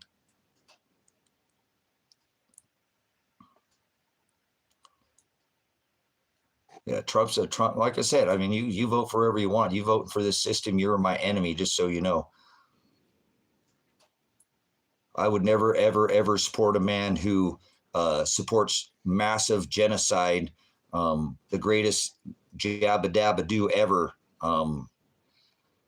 in Operation Warp Speed, right? How many lives were lost because of it wasn't the vid, was it? It wasn't the vid. It was the jab that got him, huh? It was the jab that got him, didn't it? Never forget who brought you the jab. The king of the jab. Bow to the altar of Jabba. I love it. No, Trump didn't do it. Remember, Trump never, look, I want to say you one more thing to you, James, that I'll leave you alone. You can vote for whatever you want for. Remember, Trump was going to audit the Fed, have a special investigation, and put Hillary Clinton in jail. Remember Hillary for prison? How many millions, tens of millions, hundreds of millions of dollars, buttons, T-shirts, banners were made for Hillary for prison? How many times did he say that in his campaign? And then she was 3 bodies away from him at his inaugural dinner. How much money did he make on that? Lock him up. The guy's a criminal. He spent more money than Obama. Do the math. Yes, he did. Obama, 8 years, 10 trillion. Mr. Donald John, 4 years. He didn't get that second term, huh? Because 81 million, you still think 81 million people voted for Mr. Bidenstein? You're not very good at math. 4 years, he spent $8.8 trillion. He spends more money. I used to go around and tell people, this guy's the best president in the world, Obama. They're like, what are you talking about, man? I'm like, at destroying this country financially, exactly like Mr. Trump did. Yes, he spent more money than Mr. Obama. See, No, Tracy, $8.8 trillion is not as much as 10. You're wrong. He spent 8.8 and 4. Obama spent more money than all the presidents have ever been spent in the history of this country. That's right, because he took the office and it was 9 trillion. He left, it was 19. So he more than doubled national debt in 8 years. And then Mr. I love the sun god, Mithra, Satan, Apollyon, the bringer of the disease, Apollo, and the cure of the disease. I'm going to decorate my house with that and tell the whole world I'm a Christian. Mr. 45, but I'm going to spend 8.8 and you got a $1,200 stimulus check, didn't you? How much did his buddies get? How long? Wait, $5.7 trillion went to, I've never signed anything with a T in it before. See, I haven't forgotten my history about Mr. T. Lock him up. He praised the Clintons the very next day, and then he had Hillary at his inaugural dinner. Donald Trump is Hillary Clinton. Donald Trump is Joe Biden. How do you like that? Donald Trump destroyed this country faster financially than Obama did. I don't care that Donald Trump's first lady has an apple and a cucumber. I don't care. It doesn't matter. Just like Mr. 45's had an apple and a banana. You're getting a little fruity over here. Whatever. I ain't going to sit there and hide this stuff. I live in a crown world. I'm not going to sit there. You'll see. You think whatever you want. Go ahead and vote for these. Obviously, you see what they support, right? The guy supports apples and bananas and Apollo the sun god. And he's still Trump 2024. So, I don't like none of them. They're all frauds. Mr. Trump, like I said, he spent more money. The futures, the kids, my future. Stop with your politics and stop with your Trump and the swamp. He spent the children's future. Remember, they come into the world, they already have a debt. I don't care about none of this other political stuff I'm talking about, even though I can hold a conversation for the next 16 hours straight live if I want to, nonstop. Don't make me do it. About that one guy, the fun guy, right? Did you have fun? That was a lot of fun the last 4 years. How'd that work out? Oh, it was so great.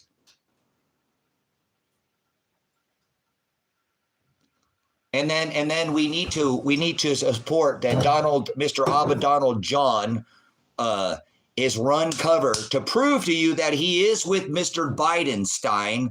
Jasper Joyner's comment was, Joe, Mr. Sleepy Joe, right? No, he's not Sleepy Joe. Have you forgotten who he really is? He's Creepy Joe. And we all, oh yes, it was Mr. Trump that ran cover and called him Sleepy Joe. He's not Sleepy Joe. That made you believe something's wrong with him. Oh, now they're questioning his ability. He's Creepy Joe, not Sleepy Joe. Creepy. Remember the guy couldn't keep his hands off children? We have how many pictures in public? The hair, the sniffing. Everybody has forgotten about that. Trump ran cover for that. Trump is the one who told you he is Sleepy Joe. Look it up.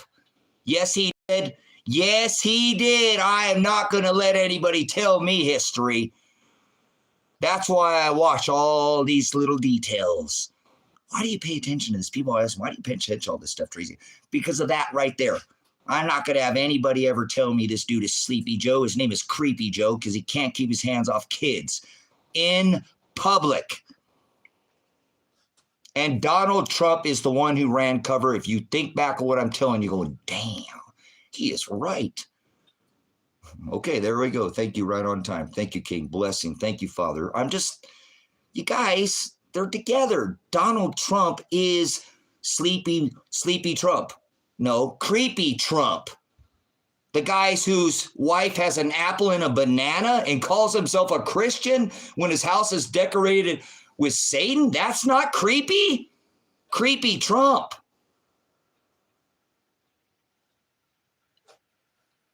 Oh, what's your excuse? They called him sleepy because Trump trying to censor agreed creepy Joe and nice needs to be removed. So, like I said, you see what I'm saying? I point out the stuff that you guys they won't let you talk about, huh? But that's the truth. Donald Trump ran cover for creepy Trump, right? Creepy Trump. He calls himself a Christian. His house is decorated with Satan. To heck with all the other Bidenstein. That is creepy as hell. Hell is the place where the Apollo is locked in the pit, right? That's creepy. That don't creep you out? That doesn't creep you out that the first lady has an apple and a banana? No, not Obama. I'm talking not 44, 45. Ivanka, right? Or is it male Ina? Is it male Ina or Ivanka? I know you think Trump is a good guy because you've been mesmerized. His house is decorated with the devil. The devil. He decorates his house with the devil. How can I make it any more clear? That's creepy. He runs for president, and how did he get into this president? And his house is decorated with the bringer of the disease and the cure of the disease. His house is decorated with the bringer. Do you have any idea who the bringer of the disease and the cure of the disease is? Do you have any idea who I'm talking about? You staunch Trump supporters. Do you have any idea who that is? The bringer of the disease and the cure of the disease? Who is that? I'll give you a hint. Donald Trump decorates his house with that guy in warp speed. Remember, brought to you in Operation The Bringer and the Cure. See the parallel, those with eyes to see what he's signaling. 88, dial 88. What is 88? 8 is the 8th letter of the alphabet. H, 8, Heil who? Yes, the Antichrist that's locked up in the pit, the signaling of, that's who he's signaling the coming of the, he's not, he wasn't the seventh king. In your lifetime, the seventh king will be revealed as the eighth king. 88, dial, there was 88 campaign offices.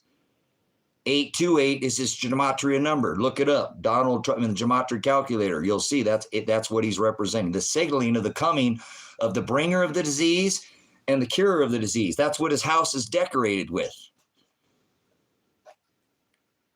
The Antichrist, Mithra, Apollyon, the sun god, Satan. Still voting for him? Still say I support Donald Trump? Good for you. You guys look at proof that God says that he will not pull and remove the eyes from some people's eyes. He will not give them a hearing ear, and you could sit there and talk to them until they're blue in the face, and they still won't see it. They just will not. This is the word of God coming to it's beautiful. I'm going to skip me. That's a pretty good question. Who did he just, oh, was it? No, it was Soros's son married Huma or something. I saw that before I jumped on here on some blog. It said Huma married Soros's son. Wow, that's interesting. Better pay attention to little details. But anyways, guys, as you can tell, I'm not going to take these lies anymore. Think about these people who vote in the next election, how absolutely brother, you're coming off as a little lonely. You're believing in a bunch of QAnon nonsense. Man, snap out of the dream. Oh, I believe in QAnon? I believe in QAnon? I believe in Q. Drain the swamp. All these underground. He was going to lock them up and all that. What are you talking about, QAnon? What in the heck? Q? No, I don't drink. I'm not falling for the hopium or drinking the Kool-Aid. What are you talking about? Did anybody think that what I was just saying had anything to do with Q? Let's go back and read this guy's comment. This is kind of funny. Roman King says, brother, you're coming off a little loony.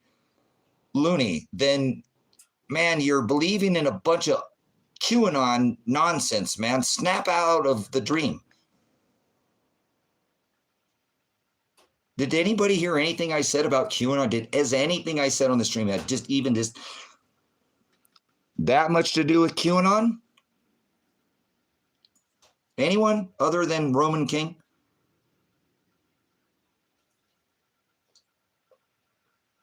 Was I talking about QAnon? Or was I actually exposing that this guy's a fraud and his house is decorated? Where did you get QAnon? Guys, I think it's the jab. The jab has had to do this to people. You know what I'm saying? The jab makes people like do the opposite or like something just randomly out of the blue. These comments are just like, it's like I said, I'm here talking, I'm speaking God's words through one of his apostles, and people come in and ask me, do you believe in Jesus? I'm speaking his words in this chat. It's crazy. So, would anybody want to answer that question? This is concerning reading that Trump is a good message. Iron Man, Captain America. So, okay. So, yeah, I don't know where this person got off that I was talking about. I never mentioned Q or anything about Q or nothing. I don't, maybe did I ramble off about something or, so I'm a little bit confused where people's brains are at. I think it's the jab. I think it's what he gave all these people that he gave them in warp speed. Remember, operation, right? Greatest ever. Bow to the altar of the greatest jabba dabba do ever. Roll up your sleeve, remember? So, why would anybody support him then too? We know what he did. How many people got the sticker? Did you lose anybody in your family because they got their sticker? Right? They played poker, right? You know how many people I know that aren't here anymore in the town that I live in? Okay, I just don't know. I like these questions. Thank you. I don't know where these people come up with these. So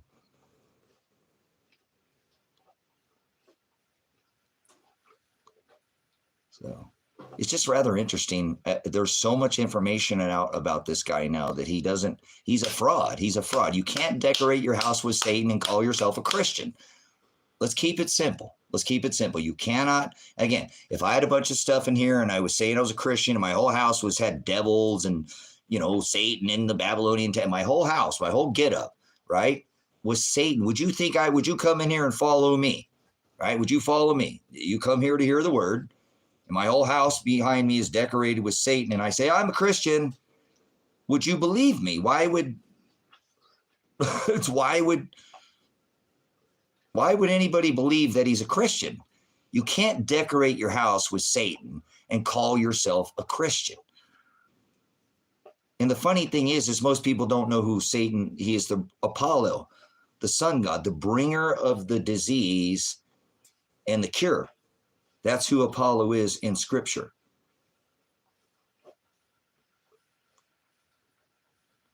It's literally a vaccine made to keep.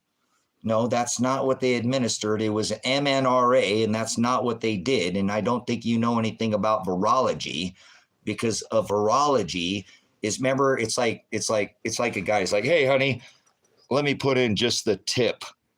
Right? How'd that work out for you, ladies? You end up getting the whole shaft, huh? Right? No, that's virology means they're going to give a little bit in you and your body is going to fight and build its own immunity up to it. That's not what was done here. Stop spreading lies.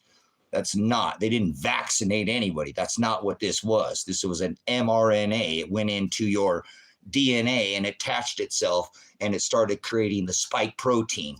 Do your homework. Stop spreading lies. Learn about virology before you come in here and spread. They didn't vaccinate anybody.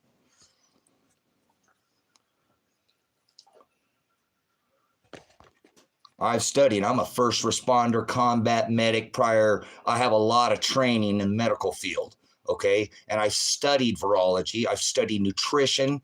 I've studied medicine. And that's not, you can get online right now and find 100 million, you could find 50 or 60 peer-reviewed journals on exactly what I'm saying, meaning that's actual, not just somebody speaking it in, out of their side of their neck. That's actually peer-reviewed. So they've already come out about what this was. This is not what they gave people, okay? And study virology, because if you can look this up right now, I encourage you to ask any one of your platforms, DuckDuckGo, Google, Yahoo, whatever one you use, and ask them, ask the platform, is a virus alive? Is it alive? Is it alive? It's not a living organism. So therefore, you can't catch something that's not alive.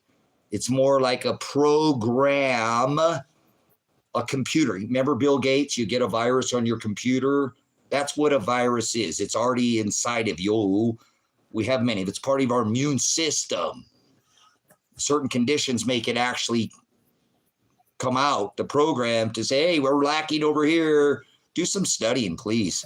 I'm tired of people and they're just spreading just absolute, just like this much knowledge, you know, and it's like they're like a talking head. This whole guy, he spits fake news, fake news, fake news, but that's what all his followers his pitch is a bunch of fake crap. Yeah, there we go. Nope. In fact, an isolated COVID virus has never been proven to be found. So if you don't isolate the virus, you cannot actually make a jab. Thank you, enormous. So there you go. How they couldn't have, if you can't isolate a virus, you can't create the greatest virus jab to do it. The whole thing was a fraud, and all this information is out right now. Like I said, there's massive amounts of information on this now. It's everybody knows it was a fraud, and this is the guy who was behind it. We know he's the one who solicited the American public for $2.2 trillion, right, to create that jab, to usurp using that emergency authorization use, right, that act. Under the emergency authorization, it allowed him to usurp short, medium, and long-term testing to say that there was no, right, if there was any cure in any one disease of that, they couldn't have had that, a national emergency, right, usurping the short, medium, and long-term trials, which allowed them to put it out in less time than it takes for a woman to come to child. That's right. It didn't go through any of those testings because he was able to declare that national emergency in all 50 states, usurping the normal trials of short, medium, and long-term trials. And then it was brought to you in 8 months. Yep. Because he had declared that national emergency. So he's the creator of the jab. He is the creator of it. And he solicited the American public for $2.2 trillion to create that fraud. The fraud. It was a fraud, remember, because they never even isolated the virus. So he got the 2.2 trillion, but that, and if you do some homework, you'll remember that some of us in this chat remember there was something that was patent long before this ever came out. So the light has been shined on this guy. Some of us aren't believing his lies anymore, and that's kind of worrisome for them guys too. They're getting a little worried right now. Trust me. These principalities, powers, spirit, you know. There we go. Thank you. Thank you, Mark. Some of us, it's fine. I appreciate it, guys. I'll stop arguing with people. We'll move on. It's just the nonsense of, and it's okay because I know that I have brothers and sisters out there that have been doing their homework and doing their studying, and they're not going to believe just what they see by the talking heads or what they see on their television vision or their Black Mirror or whatever. They're not going to. And this isn't politics. This is history. So remember, history is being made every day. What the are you doing about it? You know, are you going to fall asleep on the job and just not watch?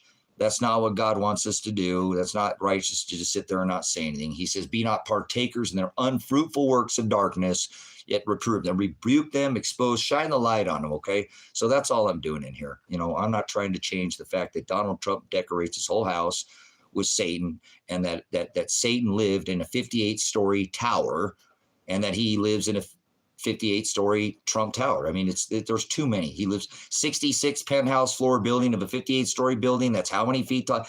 Get out of here. There's so much now. It's clown world. It's actually clown. And though, you know, the funny thing is, guys, he's going to be reelected, right? I mean, selected, right? It's already chosen. See, yep, you're voting for Trump. You just don't care. Well, good for you. You support a man that decorates his house for Satan. Thank you for putting that on record. I need to source income because you've shown the world that you've given your allegiance to a man that decorates his house with the devil. That's what Apollyon is. Apollo, the sun god, Mithra. That's who that is. If you don't know that, I apologize that you don't know your history, but that does not mean that his house isn't decorated with Satan. Still is. It still is. So what about killing the Palestinian and Joe is paying? No, you're paying for it. You're paying for it, Eddie, with your tax dollars if you live in America. Did you fill out a W-2 this year? Do you have a job in America, Eddie? You're paying for it. You're paying for it, Eddie. You're paying to kill Ukrainian women and children and men over there, too. If you got a job in America, yes, you are. You are paying for these wars with your tax dollar. We just said, what, the Senate just approved another $97 billion, right? Or was it the House? My bad. So it's not Biden. There's nothing to do with Biden. Biden's not controlling this. That's what they're saying right now in the news. Somebody else is doing this because, see, that's what I'm saying, guys. Even in the news right now, there's all this, which is a lie and ignorance and stew. I've been telling you all the time, there's nothing wrong with Biden. There's nothing wrong with him. It's an act, like Trump. They're island boys. Remember, they both been to EpiPen Island or, no, it's an act. And they're pulling that right now. Oh, there's something wrong with them. So who's running the country? It's nonsense. And, I want to blame it on Biden, So, oh my gosh.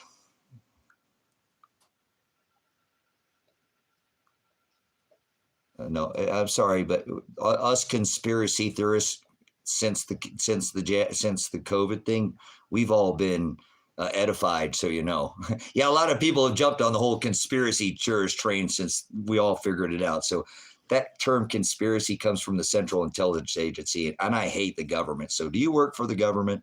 That is my question. Oh, we were just exposing that Trump, his house is decorated with Satan, the devil, the sun god, the bringer of the cure of the disease, and the cure of the disease is Apollo. Look it up. Don't be religious. Don't be political. We're not doing that in here. I hate religion and politics myself. They're just distraction. Remember, you got the right side of history, you got the left side of history, and you got reality. It falls between the lines. You know what I'm saying? So, Governor Nuisance? No, he's a tyrant too. That guy needs locked up. Look at what they're doing, banning. You guys, I used to be a landscaper. I did that, and now that you can't even use a gas blower or generators are being banned, and they have to use everything electric. That's such nonsense. Okay, just so you know, JM, I'm telling you the term that you're using, conspiracy theorist, because if you'll do research, historically, that term comes from the Central Intelligence Agency, the CIA, and they made that term to bring people, it throws a, like, this guy's crazy. So you don't probably even know that. You probably don't even understand the term that you're using. That's why I ask you, do you work for the government? Because I hate the CIA, and I hate the FBI, and hate the Department of Defense. Those are the ones that are one office below the president. And I hate all these alphabet soup agencies because they're just a corporation, and they don't support. They stood down during the COVID too, period. They could have. They're part of the government, and they could have stood up, and they didn't. They stood down. So just so you know, the term you're using, conspiracy theorist, is a name. Look it up. The Central Intelligence Agency pushed this out so people like you would do exactly what you're doing. So you're a troll, and you're an android now. If you think about it, you've been programmed to say that, and you didn't even know your history. See how they did that to you? See how they do this to people? Poison arrows and attacking horse to keep Holland name is poison. And AKR arrow to poison. Oh, that's an excellent comment there, Mark. Thank you. Appreciate that. Without typing. So what is the first ATM went door to door for people posting social media? Was it the first or or ATF that went to posting media. I don't know what that is. Do you hate the FBI? Yes, I hate the FBI. Holy air. In too deep. Gotta take a breath of fresh air. My God. I'm in too deep. Now you're telling me to breathe?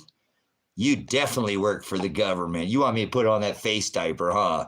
You tell me it's all right, it's okay. I'm gonna take these grapes here. We're gonna throw them through that chain link fence. It's gonna stop that, right? Seriously. How old do you think I am? Spooty, that's a silly name. Andrew, boo if you apply Pug G Mobile. Is you okay? Huh. What is that all about? Huh? I'll give you $100. You give me $100. Go over there to TikTok and follow my backup channel. Hey, all you, everybody in here, for all you people that are talking about the word, if you want a shout out, you guys, I was going to do this. I was going to try to do this and see if this worked on this stream. I'll give you a shout out. I'll say your name. If you'll go over to my TikTok channel, Predestined for Light, the same one here over on TikTok, and follow me, and I'll give you a shout out. Go over there and tell me that you went over there and followed the Predestined for Light. Then we could go live over there. You could come over there because you can't come in here, and you could talk to me live over there on TikTok if you use that platform. So go follow me, and I'll give you a shout out. So all these people, they want shout outs. I figured, guys, I might be able to get some, I might be able to get some, drive some over there. My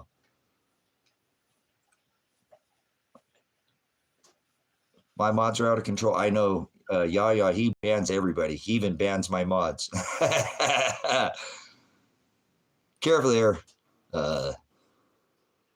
So don't say anything that's nonsensical, though, because he will. China is stealing your information. China is, I know. How did you know that? You guys, that's right. I should have taken a picture of that. Darn it. I need to come back on and show you guys, show you the TikTok platform, okay? And show you my video count up until the video where I talk about the water overlay. Go do that. Look at my TikTok, and then you see all my my video count goes after. I mean, I was 10, 12, 15. I had videos that had over 10, 12,000. My average was between 6, 8, 10,000 views on a video. And then after I put out the overlay video that I showed you guys, remember the overlay video, the water? Bam, my live stream was taken down. Look at my video count. I put out the video where I'm talking to the cops. It was those two videos, right? The two videos, right? The two videos. And then look at my view count. First, it was the overlay. Then it's when I got pulled over, right? Look at those two videos, then watch my video count. Then I never gained any traction. That was it. Somebody called me Trump. Am I Trump? What's up, Trump? That's funny.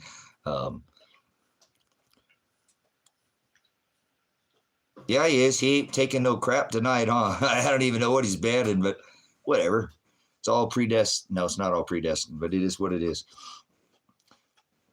If somebody's saying is something, nonsensical, he will take them out. And he's not going to let it stay in here. So people know that. I think people come in here and they say things because they see it. So say something out of line and the moderators will take you out of the chat. No, add to the chat. Say something that's worth some value. Hey, let's do a what if. Let's change the subject, guys. Let's change the subject. Let's change the subject. Let's change the subject.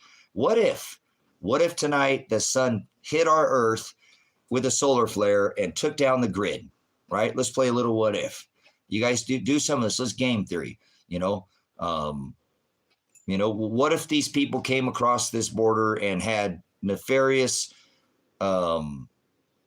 ideas and they took over a city or something, start talking about something that's what if, right? Do you have everything you need? If the power went out right now, bam, this is I'm Farley set up at home for a power out. Cool. Do you have a house? That's funny. You'll come to me. Why are you coming to me?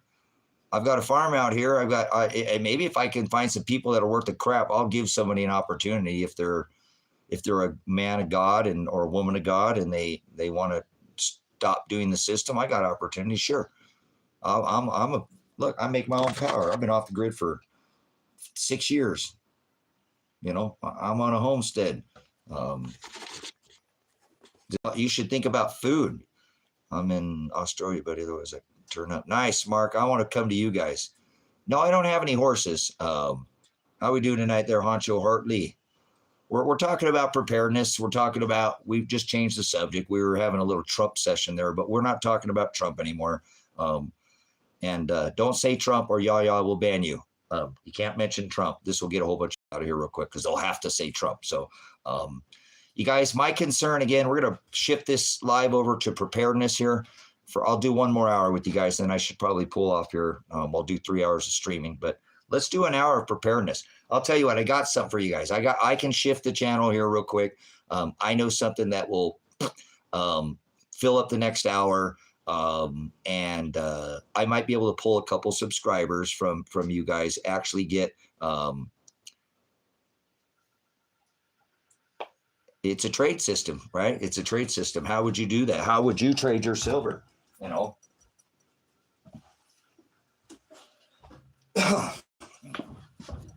look, guys, I'd really like to try to drive this in this next hour to drive. Pants, get out from behind me. Sorry, the puppy jumped in there behind me.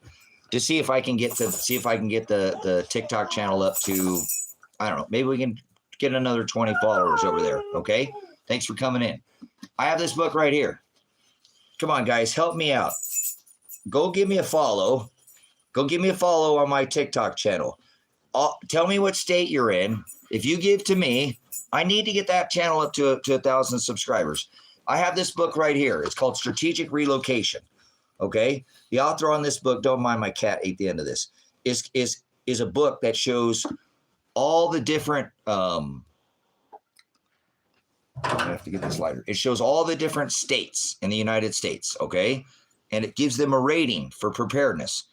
Now, I think I've done this. Some of you guys might have been here before. I mean, I've done live streams on this for hours and hours because everybody wants me to ask what their state is. Okay.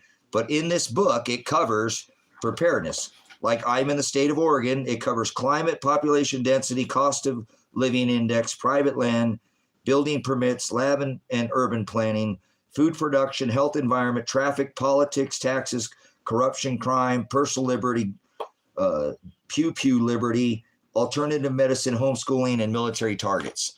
Okay. Come on, guys. Go over there. Give me a follow.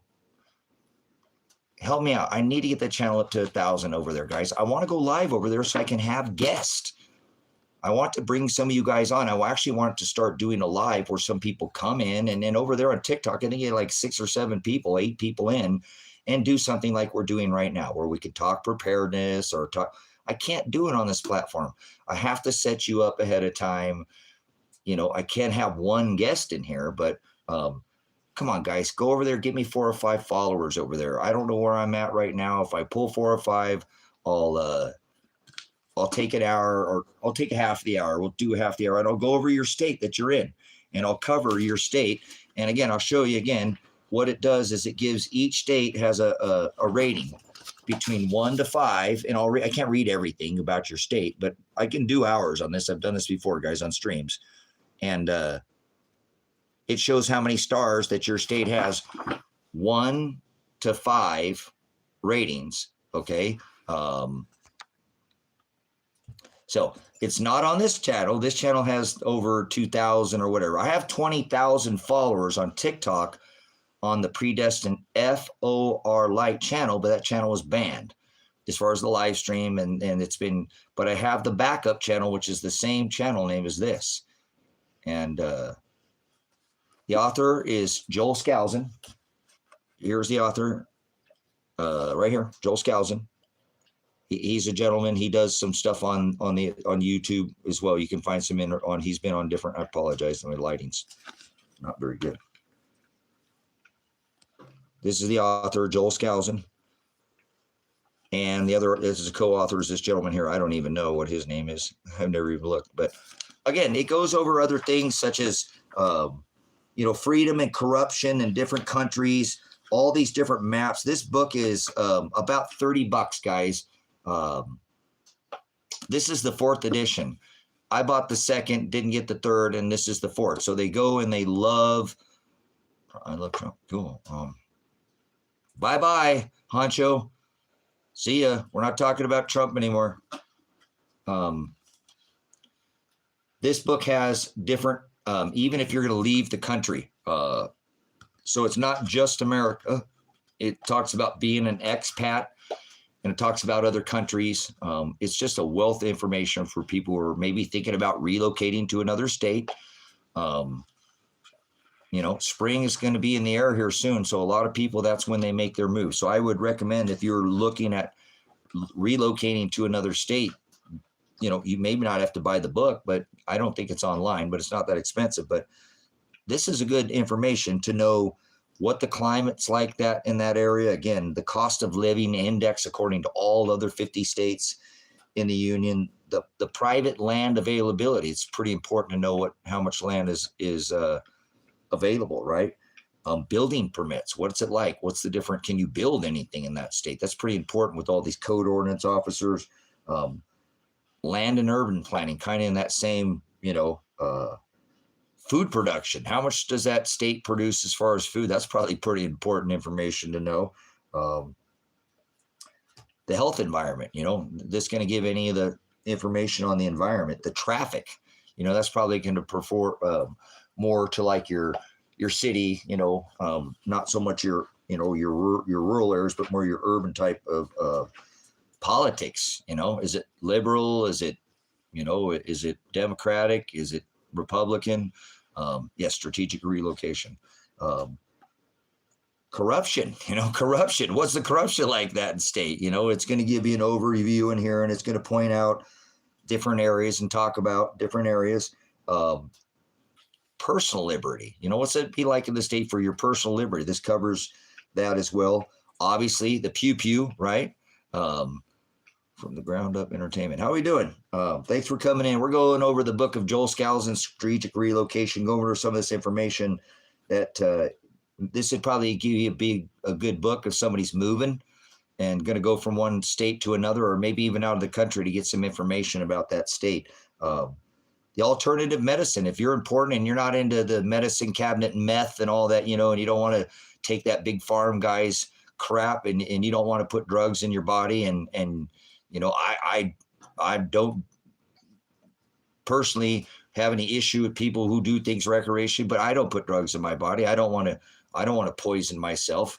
I mean, the coffee that I drink's bad enough, right? A little bit of cream or the sugar, that's poison, but I'm smarter than to put poison, to put drugs in my body. But alternative medicine is big. If you're somebody like me who I don't support big pharma. I can't, in my medical files, it literally says, do not give me any kind of drugs, no pain pills, no nothing. I can sue them because it's in my medical record.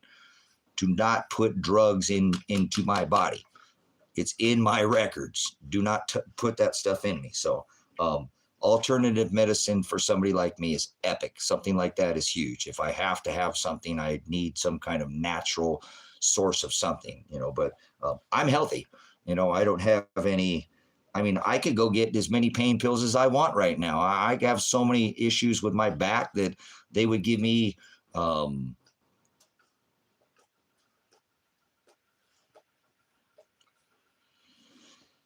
I wasn't making any comments about From the Ground Up Entertainment. If Donald Trump would have done his job the first time, From the Ground Up Entertainment, he didn't do it the first time. So what in the hell would make you think he's going to do it again? Remember, they were already coming across the border when Obama was getting here with trains. He didn't do it the first time. He's not going to do it the second time. Stop pushing that nonsense propaganda. Lock Donald Trump up. He's a fraud, and he didn't build the wall, greatest ever. Why are you talking about the wall? Immigrants, he's the problem. Remember, if he'd have done his job, you shouldn't see what I'm saying. The nonsense of what you just wrote. He is the problem. If he would have built the wall, they wouldn't be coming in the door, the borders right now, right? The greatest wall, even greater than China's, right? The greatest wall. Would we have an immigrant problem right now?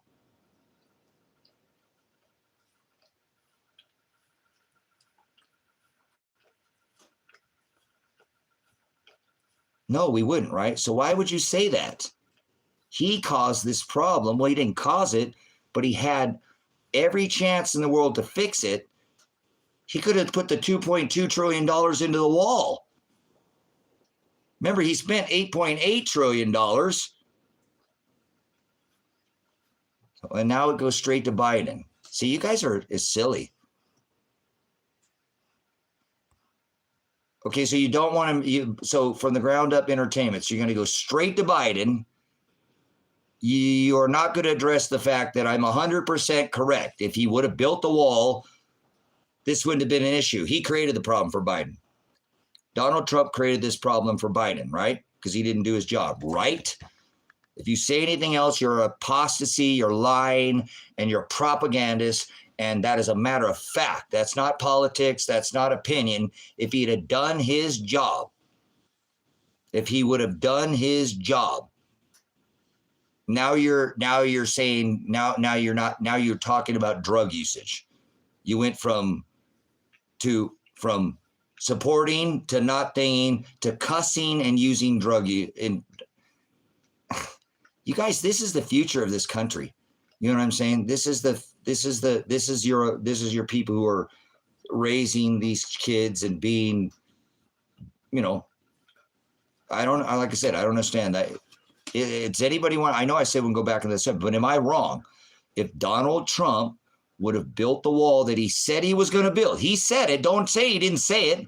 He said it. How many times did he say he was going to put Hillary in prison? I mean, how many times did he say he was going to lock her up? I mean, how many times did he say he was going to build that greatest wall ever? How many times do you think he said that?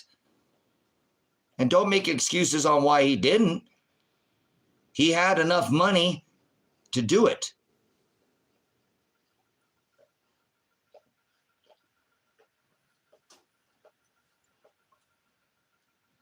So, can you disagree with me? I'm going to ask you one more time. And if you don't address my question, that's fine. You're just going to be zeros and ones to me at this point.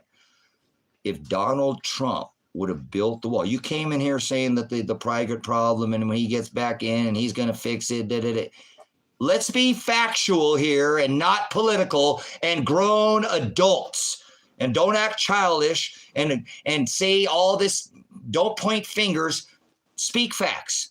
If Donald Trump would have built the wall he said he was going to build, the migrants would not be coming in the border, correct? No, I'm not right. That's not right. So if he would have built the wall, that's right, because there's always been tunnels, and one staircase defeats the greatest wall ever.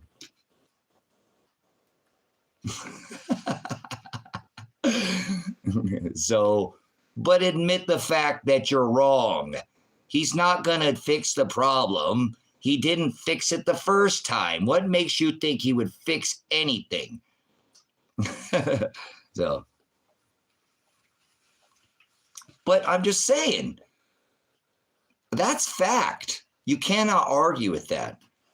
So if you come in here supporting Trump, I'm going to point that out to you, that the man you're supporting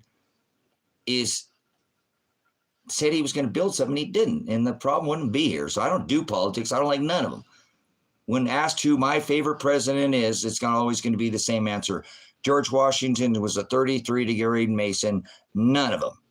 The only thing that any president has ever, I like two things that any presidents have ever said. Richard Nixon says Americans will not believe anything until they see it on television. And Richard Nixon was actually somebody, I don't support everything he did, but what they saw about Nixon is not what you saw on television, okay? And, right, that's epic. And then the founding father said no foreign entanglements. Everything else is a bunch of nonsense to me, zeros and ones, and they don't care about you. And there's none of these superintendents or any congressman or senator or any one of these public servants that are supposed to serve the public, that, in my opinion, serves the public. If that's the case, why did they just pass $97 billion, billion with the B, not M, a million, but $97 billion, and there are children with aching guts going to bed hungry? There is a child that is going to die tonight from malnutrition, lack of food, and we have sent $97 billion to another country. Well, it hasn't passed, but I'm sure it's going to get, just like every other one, it's going to get. That is filthy. These people have not your best interest, are nobody in this country's best interest in mind.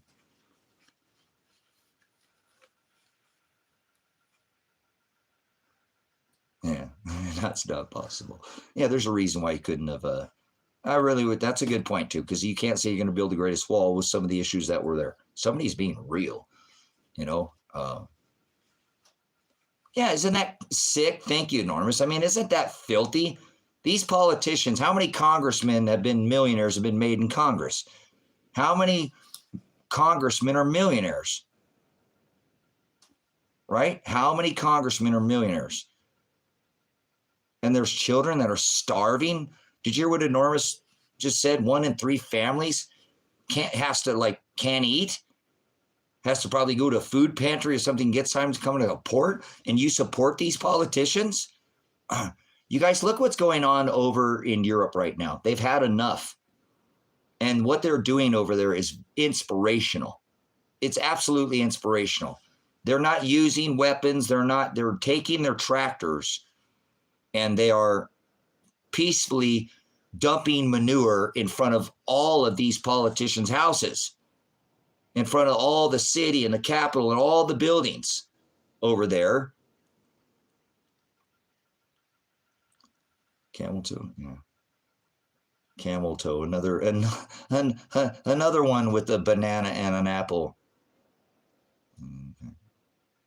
Okay.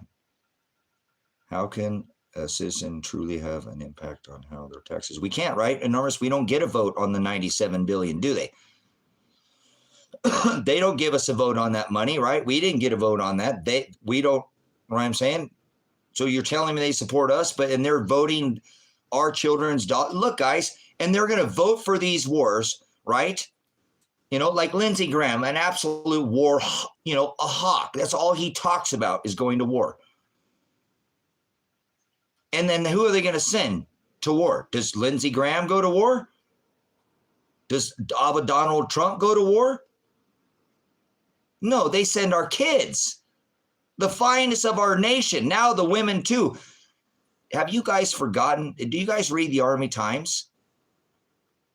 Do you read it in the Military Times? They brought up we were going to put women into the draft. They're going to put women into combat, guys.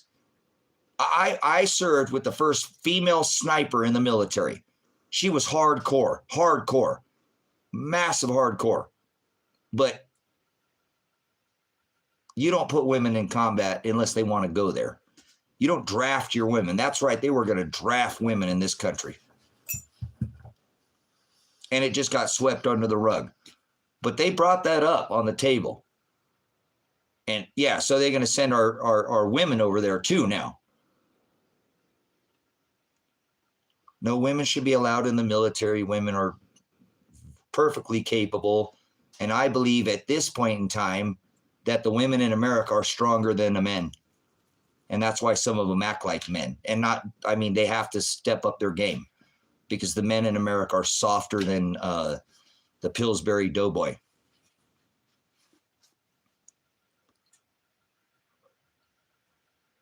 Yeah, I know, Mark. That's what I'm saying. They brought it up, so I know that it's going to come back up. It's filthy. Don't know each other. That's beautifully said. Thank you, City Surround. Very eloquent. That's exactly right. That's what happens. No women. You know what, Sage? Don't say that. That's blasphemy. I've served with women in the military. And I disagree with that. I think women can do.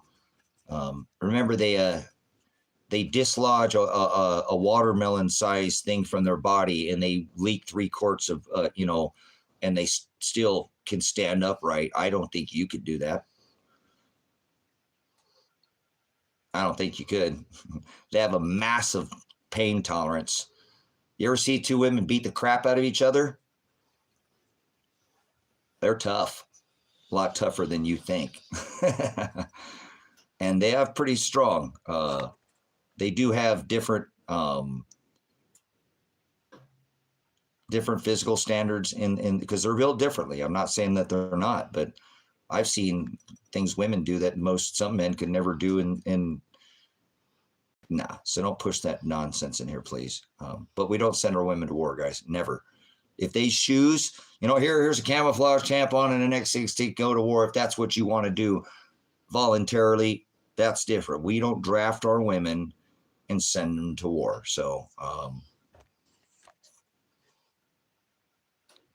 Houthi rebels in the Middle East.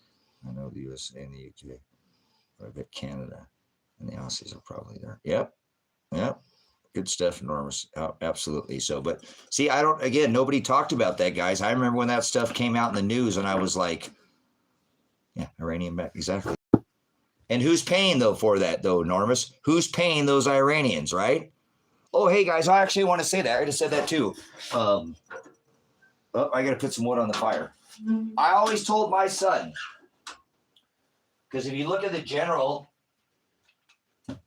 back in 2000, does anybody? I know that. I'm pretty sure Norman knows about the general that I'm talking about. That came in before 9/11. He came in and he talked about us getting involved in all these countries. There were 7 countries that we were going to go in, and he named them all off in an order. And I know you know what I'm talking about, Normus, some of these other people in the room. And he named all these countries before we ever had the whole, dropping 3 steel buildings with 2 airplanes event, right? The jet full, the heat, that event. There was a general that said that we were going to go into all these events. And I've watched the last 6. There's 1 more on the list. Yeah, you know what I'm talking about. I can't remember his name, but you know exactly what I'm talking about. You guys, the last one on the list. The last one on the list was Iran.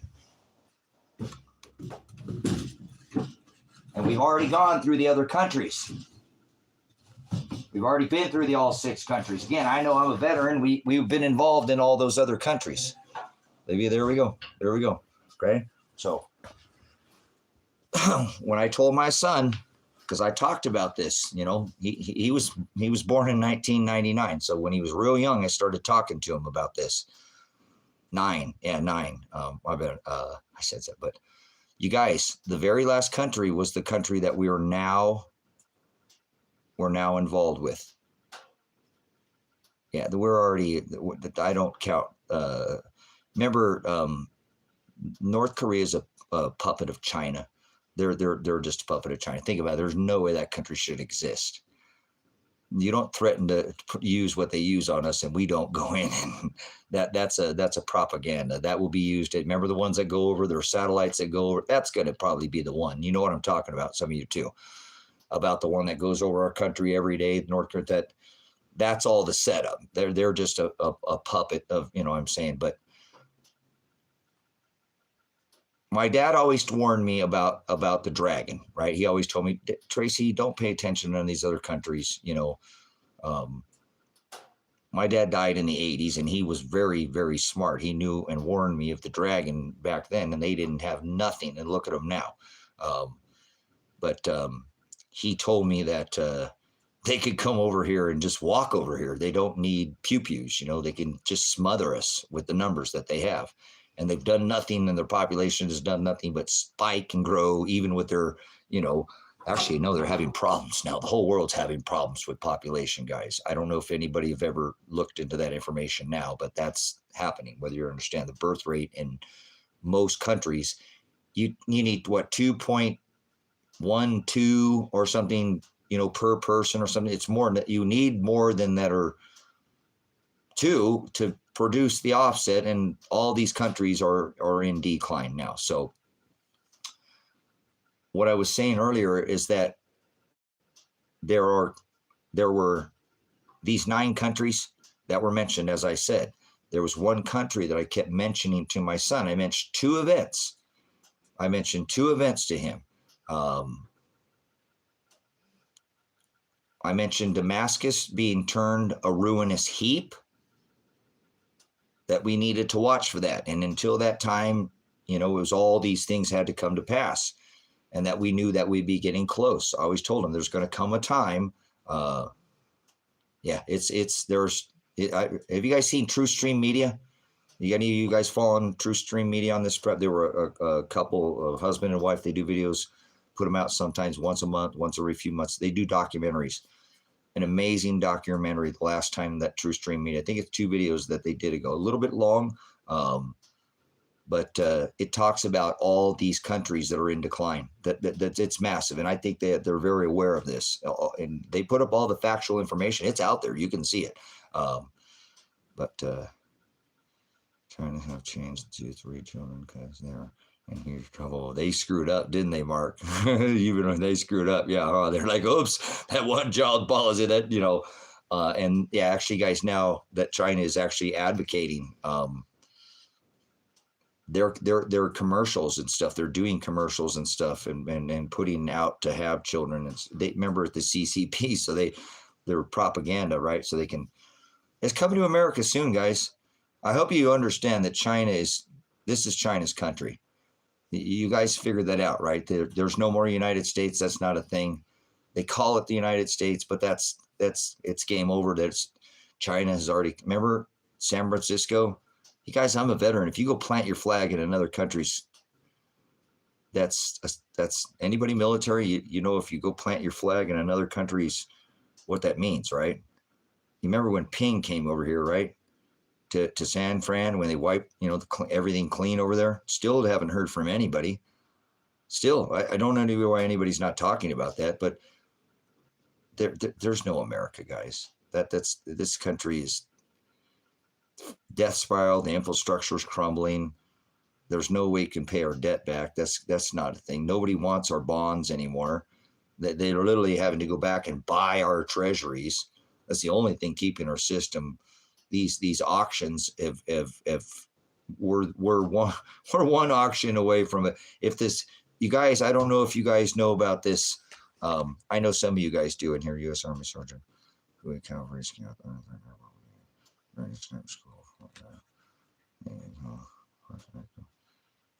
Sniper.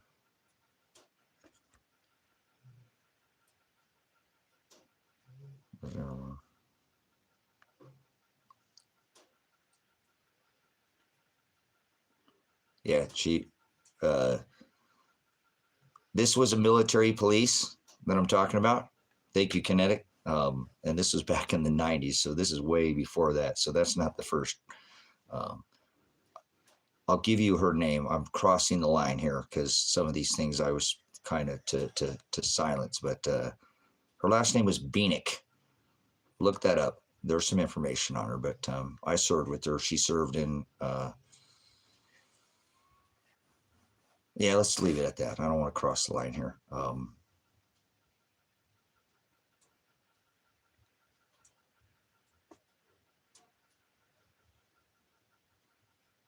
Yeah, that's what, that's what worries me too.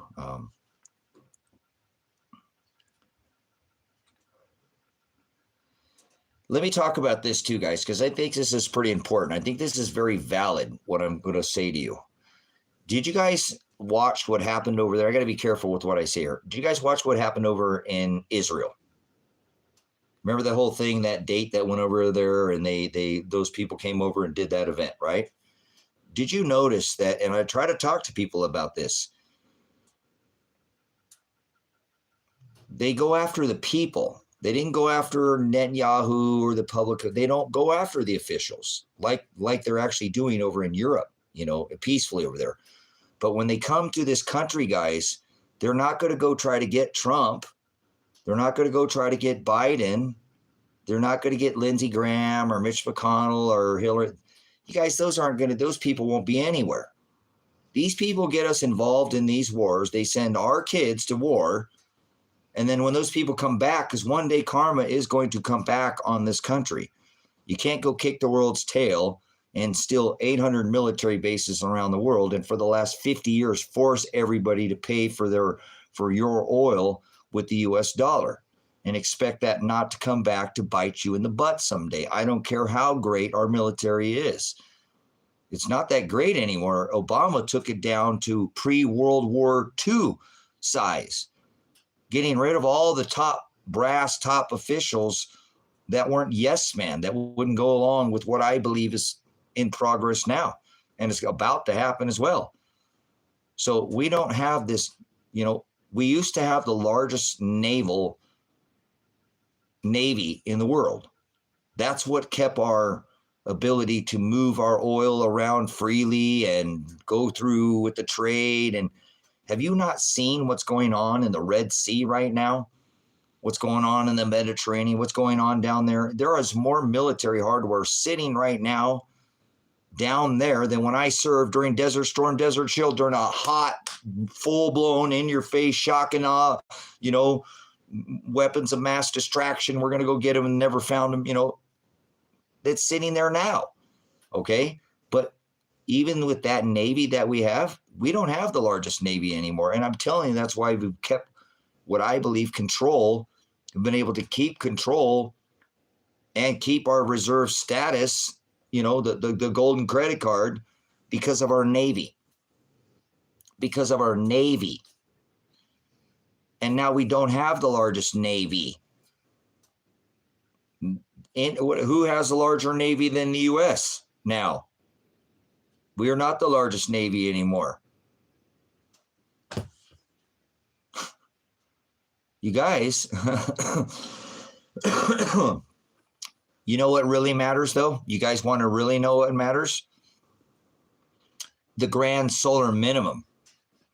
Yes, it does. That's going to be, and who has more icebreakers? Who has more nuclear icebreakers than anybody else?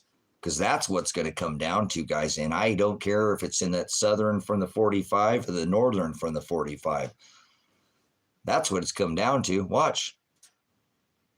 No, Russia doesn't have icebreakers. Oh, yes, it is. Oh, it's Russia, not China, huh? So thanks for paying attention to that, Furo, because it means a lot, That's part of it, though, Pope. It will. So absolutely. We see that right now. What do they say? That for every one person that Americans have to fight the cyber war, how many does China have? Right? So every person that we have that's involved in a cyber type event, and that's what people don't realize is right now is we are being attacked in America every single day. They're attacking the infrastructure of this country. It's not going to happen. We are involved every single day. There are things that are not reported to you, but people like myself and others, I'm sure, in the stream have been paying attention to. They have been massively attacking the infrastructure of this country. And, and look how many facilities were hit last year in 2023, and only like 3 people went to jail, guys. Only 3 people went to jail, and there were how many attacks how about all the attacks on the food facilities? That's cyber, guys. Some of these buildings that are burning down and stuff, that glass chicken facility. You guys ever been in a building that raises chickens? There's no way a building like that can burn down. There is something going on here. Remember, the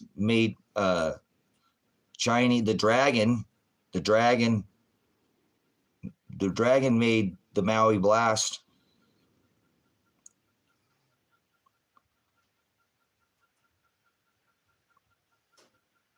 Yeah. I can't stand it, Darren. I can't stand all this money going there,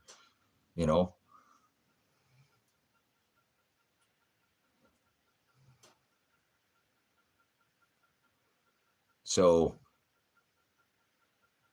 there's been a massive attack on the food in this country. And there's just been very little talk about it. In some of these, I know we talk about it. Some of us have been talking about it, but they just keep it hush. They've been massively attacking the food facilities throughout the U.S. Remember that cattle, all those, the whole place was, yeah, and it's broken, right? The just-in-time delivery system is not, remember at the Walmart, you used to go in the back and they had, oh, hold on, let me go. We got some of that in the back.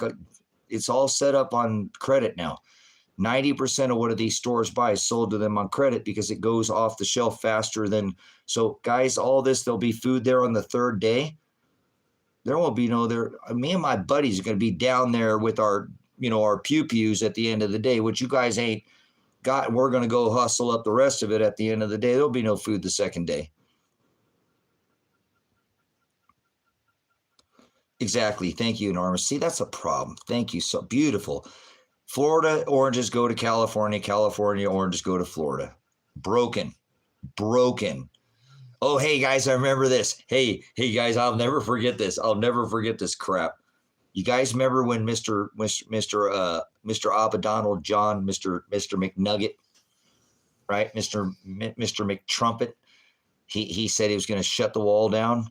And then they found out how much food that we actually get from Mexico, right? Remember, we're like, and his advisor was like, no, you can't do that. You don't do it, right? Remember that? They were going to shut the wall down, and then we figured out, hey, we get more than avocados. We get more than avocados from Mexico, right? We can't shut that down over there. Oh, I love that. Oh, that was great. That was awesome. Go ahead and do that, and you'll see. Yeah, you guys really think about it. We're only 3 days away from pandemonium, guys. We seriously are in this country. We are 3 days away in America from absolute madness in the streets. People are so hopped up on sugar, poison, sugar, lowers their pH in their blood and makes them all cancerous. Okay, we'll say that. But most people in America have never gone a whole day. I don't care how old they are, 10, 20, 30, 40, adult, have never gone a whole day without missing, without a whole day without, and let alone, some people have never even missed a meal in their whole life. Never missed a meal in their whole life. And they're so hopped up on sugar. I mean, you go to the hardware store to get some lumber. Right there's your checkout. Sure enough, there's the Abba Zaba sticks, right? You go to the parts store to get some spark plugs from your car, right? You turn down, oh my God, there's the whatchamacallit, right? There's the candy aisle, right? Everywhere you go is candy. Hopped up on the sugars. Gatorade, Red Bulls, whatever, all this Rock Stars, just sugar, carb breads, full of sugar, baked goods, treats, ding dongs, chocodiles. They still have chocodiles? Would you walk a mile for a chocodile? You guys remember that? Was their, wasn't that what it said? No, but anyways, hopped up on the sugar, Starbucks, right?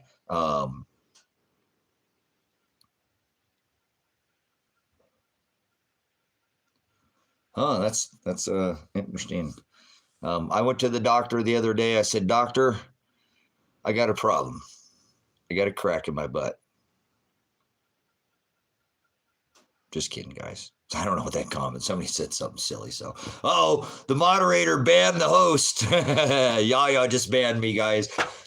Sorry, my moderator banned me. The stream's over. Thank you, Yaya. I was in Richmond, Virginia, when the BLM protests were going on, and 36 members of the police force quit in 1 week.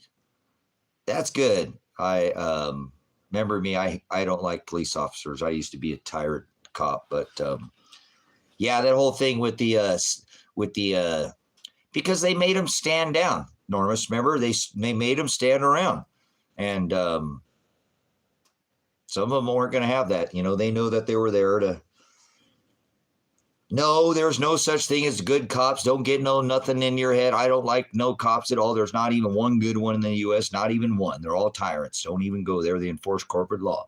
But back then, I think some of them stood down because they knew what they were doing was wrong. You know what I'm saying? As they watched the cities that they, were policing.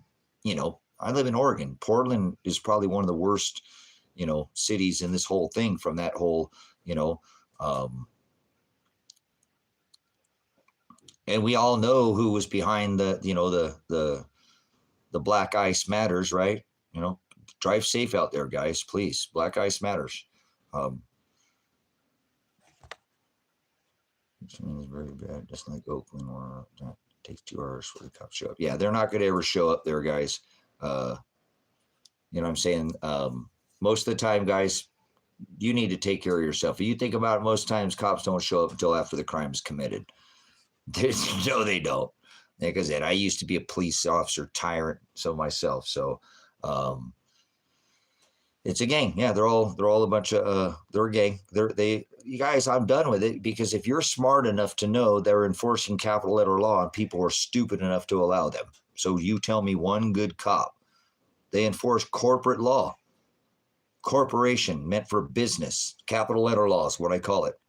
So they're tyrants. They enforce capital letter law. Every police officer out there on the streets is enforcing victimless crime. No victim.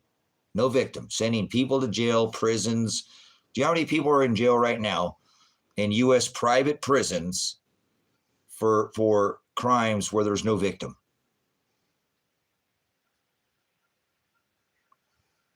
No victim.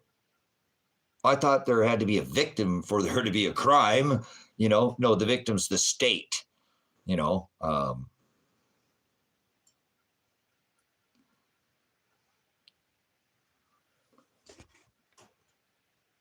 Report crimes after the commitment. Yeah, no, that's true though, because you're right. Enormous. As a police officer, okay, I tried to tell that to police officers. I'm like, you guys are being biased. You guys aren't forcing this law consistently. You're trying to be a one-man wrecking ball out there. That's not your job. Actually, when I went through the Highway Patrol Academy in Oklahoma City, that's where I went through Highway Patrol Academy, was in Oklahoma City. That's where I did my traffic class, and I did my reconstruction class there as well at the right there at the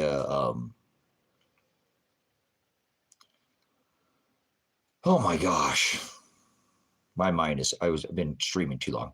Right there at the academy, the police academy. That's where we did our training for the traffic instruction. But Trooper Strasbaugh, he was a state trooper, and he saw that I had a passion, but he knew that I was a little bit personal about it. He knew I was taking it a little bit personal, and he talked to me about it. And he said, "Man, I think you're going to go far." He helped me a lot with my testing and stuff, because I didn't go through as much. I had college before I went into the military a little bit, but I didn't go as high in math as, traffic reconstruction is not basic or even advanced. It's trig, it's calculus, it's extremely advanced math. But he saw my incentive to learn it, and he said, he's like, "You're going to do fine." He said, "But where I think that you're going to have a problem is," he said, "don't take it personally," because he said, and I always took this with me, guys. Everywhere I went, I put it in a bag, and I always used it, as a law enforcement officer. He said, "Look, man, your job as a law enforcement officer is not to be, again, a one-man wrecking ball, a judge, a jury, all hung out in one. Your job is to be an information recorder." This is off what Kinetic said. And he's right, though. And he said, "Your job is to be an information recorder. You don't be the judge out there. You don't determine whether somebody's guilty or innocent." Remember, they were supposed to be innocent in this country before proving. I served back in the 90s, guys, when I couldn't search a female. Okay, I'm old. But law enforcement was way different back then. They still wore a pair of patent leather shoes, they had a button-up shirt, with the badge, and it wasn't this whole the same stuff that we wore during Desert Storm, Desert Shield, Kevlar. But that's what the police have been militarized, guys. I was a military police as well. I know. I watched what's happened over time. I warned of it, okay, of this happening. But again, Trooper Strasbaugh told me, he said, look, man, you're not a judge. Your job is to be an information recorder. You know what I'm saying? You see a violation, you record the violation, you forward it to the judge, and he determines innocent or guilty, correct? So I had a pretty good trainer. I believe that I was blessed to have a good, even though I don't like my job or whatever, it was a blessing to me because that's what made me understand from that point on. I left from there, and I always was on, the cops' butts. I was a red flag guy that was always getting on these, I did DUI and traffic crashes, right? That was my job, was traffic crashes. So DUI was a big thing for me. I became a standard field sobriety instructor, to administer a field sobriety. What I want you to do is stand there with your heels, toes together, arms down at your side. Do not move from this position until I tell you to do so. Do you understand? Okay, what I want you to do is, you see this? What I want you to do is focus on the tip of my pen. You see the tip of my pen? And what I want you to do is follow the tip of my pen with your eyes and your eyes only. Do not move your head. Do you understand? The first thing I'm going to be checking, is they're going to check you for your nystagmus in your eyes. Horizontal, vertical gaze. Horizontal, vertical gaze, nystagmus. No, with your head. Oh, all right, that's horizontal. What I need you to do is stand there on the line. Feet together, toes together, arms down to your side. What I want you to do is put one leg on the line, right leg in front, arms down to your side. Stay at the position until I tell you to do so. Do you understand? What I want you to do is put your lead foot on the ground, bringing your trail foot up, taking a series of small steps, counting out loud, arms down at your side, each step, 1, 2, 3. When I reach your third step, what I want you to do is bring your lead step up, taking a small series of steps, turning back down the line. And again, counting out loud, 1, 2, 3, until you reach that ninth step. Do you understand? Go ahead and do so at this time. I used to certify people in DUI, guys. I was a traffic reconstructionist, okay? I did this for a living, okay? I've seen the effects of, and I actually went into traffic reconstruction because I learned that I don't have to ride with a partner, okay? That's why a lot of people that, I found that out before I went into law enforcement, that I could become a traffic reconstructionist, because a lot of people didn't understand. They gave you a badge and a gun, dude? Really? That's right. But I wanted to work for Progressive. I wanted to work for Allstate, driving around the little white car, right? Because I could do the same job as a state trooper, as a traffic reconstructionist, right? Not carry a pew-pew, not have people pissed off at me all the time. And I still just pull my measurements, do my thing, and I don't have to deal with the political side of it. And if I work for the state police right now in Oregon, I could probably make, $125,000, $150,000 a year. I'd probably make a $500,000, working for Progressive, doing the same exact job. So a lot of people didn't know why I went into law enforcement, and I didn't go into law enforcement to become a police officer. I came into law enforcement to become a traffic reconstructionist. But again, that gave me certified with like DUI and all these other fields in that field. And so a lot of the times, because I was a standardized field sobriety instructor and I'd certify these guys on how to do this, I would see them over at the bar, on Friday, drinking at the bar. This is a police officer. He's at the bar, but the very next day he's out on the streets and he's got somebody pulled over for DUI. Thank you for that compliment. I'm just being me, and he's going to ask me to come back him up. Right. I'm like, no, you're a hypocrite. You are pulling this person over for the same thing that you just were doing. I saw your car at the bar last night. That's hypocrisy. No, I won't back you up. And I got in some trouble, guys, because I would give law enforcement officers a hard time. for not doing their job the way they're supposed to. So I don't like cops. I don't like the fact that you go from one county to the next and you don't get policed the same. No, you don't. That one officer will not police you the same as the next. There's no consistency. None. Or are you going to tell me if that cop, if his wife says, no, honey, I'm not giving you no, you know what tonight. No, no job tonight, honey. And you're pissed. You're going to go out on the road and police the community the same way. She's like, hey, honey, you want a little before you go to work? You're going to police the same? No. You know what I'm saying? Yeah, it is. It's a good old boys club. But people don't realize that you won't even get policed the same by the same police officer. Maybe his wife isn't putting out one day and he's going to go take it out on you. Does that make sense? Make sense? You think you're going to get policed the same? So, they don't. There's no consistency. You go from one county to a different county and there's different laws. How is this the United States of America? I thought we should have one law across the board. All laws are, this is ridiculous. And so that leaves a lot of margin for these police officers. So, hey, man, what's your problem, man? What's your problem, man? Hey, man, what's your name, man? The dude wants to know your name. Isn't it there on the license? It's on the back of the bumper. Oh, my driver's license. I don't need one of those, you tyrant. I'm just traveling, freely traveling. I'm a man of the land and soil. Remember, Constitution, I don't need a license.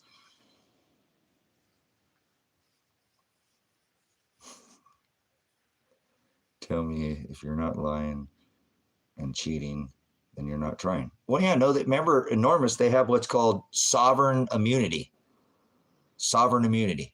So they can lie. That's right. They are trained to, you're reporting this to the police. Oh, cool. My name's Tracy Werner. Call the Lake County Sheriff's Office and call the elected sheriff, because everybody else is just a deputy and they don't have any authority. Michael Taylor is his name. He's the elected sheriff in Lake County, Oregon, the county that I'm living in. Actually, I've had a phone call in him. I've been trying to get him to come out to my property for several months, but he's a chicken, you know what? And he has nothing, no spine, no backbone, because I actually tried to get these sheriffs to stand up during the COVID and they wouldn't do anything then. So go ahead and call the law, because you don't want to know the last time the law pulled me over in here. You want I told them, I'm the law in this town. Yeah, that's right. You wouldn't stand up during the COVID and I did, remember? So I'm the law. I care more about this community than you do. I'm the law in this town. I said that to him. So go ahead and call him. See what you find out. Oh, go look at the videos. They're on Predestined for Light. I actually didn't get that, but you can see me talking to those same police officers. Or find out when the other ones, they come to my... Actually, remember I said to call Michael Taylor, the elected sheriff? Go back on that Predestined for Light, the F4 Light channel, and actually called Michael Taylor. You'll see me asking for Michael Taylor to come to my house. And I told him, don't send any deputies, because I'll rip them a new what. You know what? You send some of these little deputies out of my house that serve the public service. I'll put them in their place. Don't send them to my house. And they sent him to my house. Mr. Taylor, the one you're going to call the cops on me, he didn't show up. They sent the deputies out. Go watch the video, guys. It's great. I tell these guys, first thing they walk up to my house, you know what I say to them? I don't respect people who don't do their job, so don't expect me to show you any respect. That's right. You guys stood down during the COVID. Go watch it. It's entertaining, guys. Somebody please send this to high. And I've asked for this, guys. I don't know why one of you guys can't help me out here. I'm struggling on this. I don't know why I'm not normally issue with tech stuff, but somebody go please upload those videos for me and send them to High Impact Flicks here on YouTube. You guys know who Brian is at High Impact Flicks? Here's the deal. The channel, Here's the Deal. You know, a cop always pulls you over. He says, here's the deal, right? That's the name of the channel. Here's the deal. Send him those videos. Somebody, please. I'm telling you, they would, I think he would like them, because you guys, I want to show you what I'm saying. Go watch the videos. I got something in my stinking eye. I tried something that I've never seen as an auditor, because I audit the police, right? When they pull me over, I'll audit them. Okay. But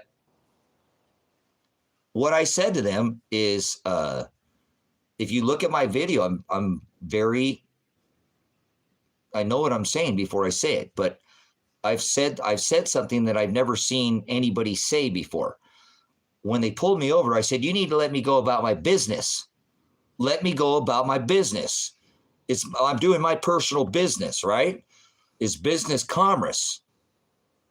I was testing something on that stop, and that's why I want Brian to get this. Come on, guys. There's 53 of you. So one of you guys cannot pull that video off my predestined. There's 2 parts, and send him that, and then send him the oldest. Somebody got to be able to do that. I'm just not that techie, guys. I apologize. And if you don't, that's all right, because nobody's done it for a while. Whatever's meant to be. But what I was trying to do, because if I get it to somebody like him, he's going to pick it apart to pieces. He goes through every video, and he goes through, and he puts them on his channel. And he goes overall. Do you guys know what a First Amendment auditor is? Do you know what a First Amendment auditor is? Somebody does a First Amendment audit. These guys that go out and audit police stations and film the police, you know. You know what I'm talking about? Okay. Well, I like I said, Brian's one of those. He has a channel called High Impact. Connor, thanks for coming in. Yeah. So I audit the police, and so when they pulled me over, I tried to use verbiage that I've never seen anybody use before. I've never seen anybody, because see, you have the right to freely travel if you're not engaged in commerce. You're not working for the corporation. You don't have a job. You're delivering, parts for a company. You're in the little Napa truck. You need a commercial license, or a license, not commercial. If it's a little truck, you need a license to work for Napa, because you're delivering parts. You're engaged in commerce. You don't need a license to travel. If you're just doing your traveling in your personally owned vehicle, right? You don't need a license. Are you serious? You clearly don't know what you're talking about. Oh, I'm clearly used to be a police officer there, Kenwood, and the Supreme Court ruled last year that you have the Fourth Amendment right to be secure in your houses, papers, persons, and effects, and that you have the right to not be accosted, that no man can stop you unless you committed a crime. And you don't need a license to travel in your personal vehicle. I have a CDL. I am a commercial driver.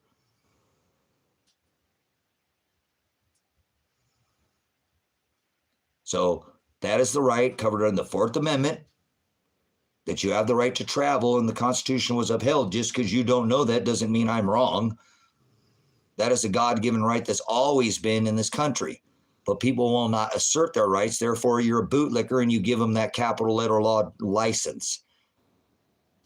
Okay, that's what that is. The corporate license, that all written in capital letters, just like your birth certificate, Social Security card. That's your straw man.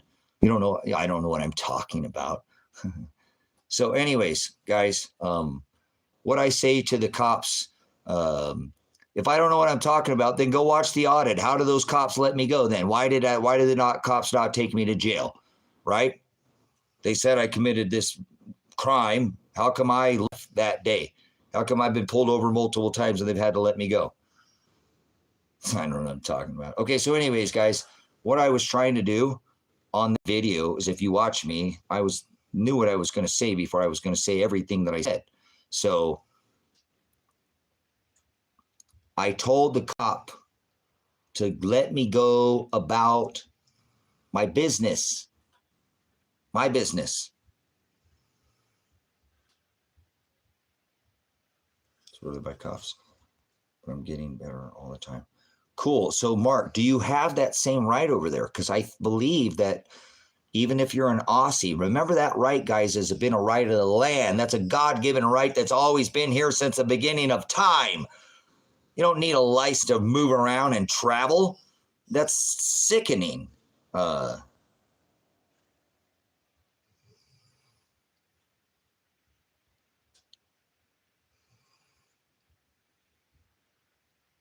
Spick's fine, those jackboots. Yeah, them jackboot thugs out there. Jackboot thug lickers. You guys, Aussies, Mark.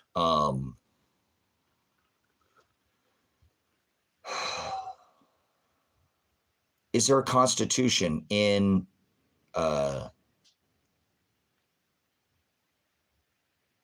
Australia that covers that same right? Because that's always been a right of the people. I would believe that all these governments, unless they're like a, the Communist Chinese Party over there or something like that, that is a right of the land. Man has always been able to walk. You guys, you can't walk around or travel in your personal vehicle and stop somebody. You can't even be walking down the road and put your hands and stop somebody. That's called accosting somebody.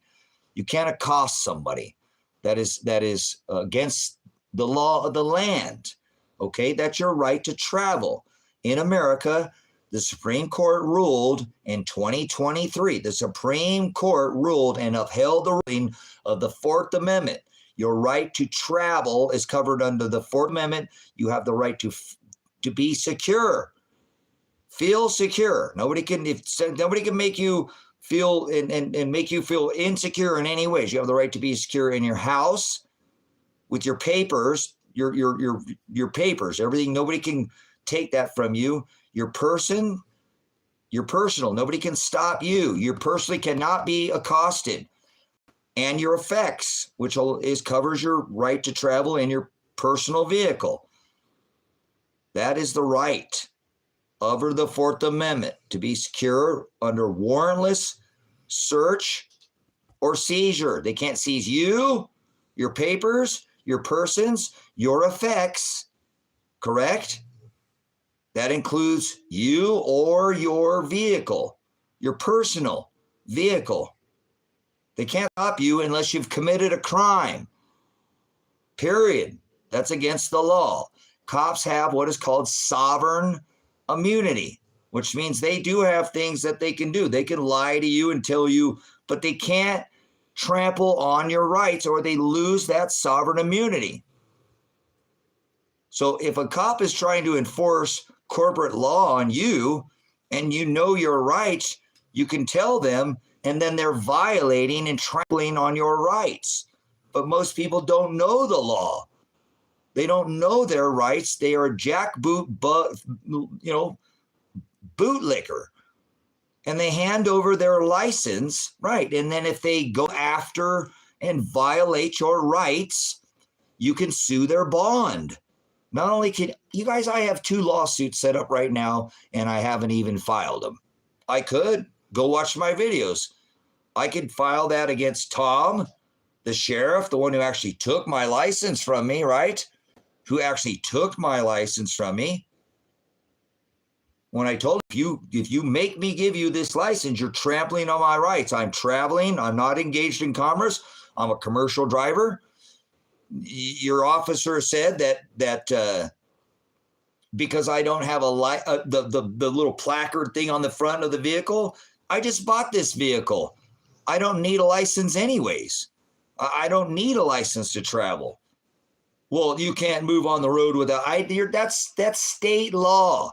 That's state law. You're quoting to me state law. I'm quoting you the Constitution of the United States of America, which supersedes state law. You are trying to enforce state law on me. You say I need a license to travel on the road, and that's state. This is federal. This supersedes. So if you do not recognize this federal law and you make me give your license under this state, you're trampling on my rights. I have not committed a crime unless you can reasonably articulate suspicion that I've committed a crime. You have to articulate what crime that I've committed or what crime I'm about to commit or that I'm going to commit a crime. He said, you didn't have the license on the front of your vehicle. I said, that's a moving violation, not a crime.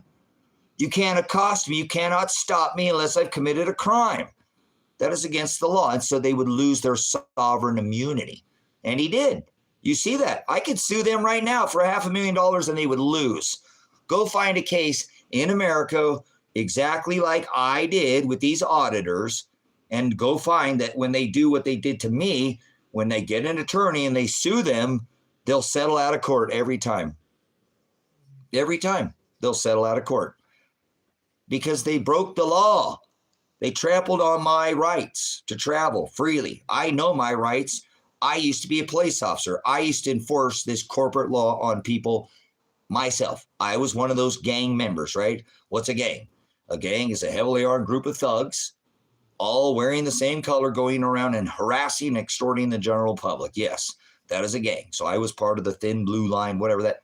They never had that thin blue line back then, by the way, either. So, but state law constitutionally stands in civil court. So in order to win, you have to have far more resources than the average American has. So I'm going to watch more of your videos. Thank you for letting me know the law. All those, I got our license, but just to know this stuff, you never know what happened. Cool, cool. Be careful, Jeff. You know, you really, really put yourself at risk by these guys dumping a clip in you.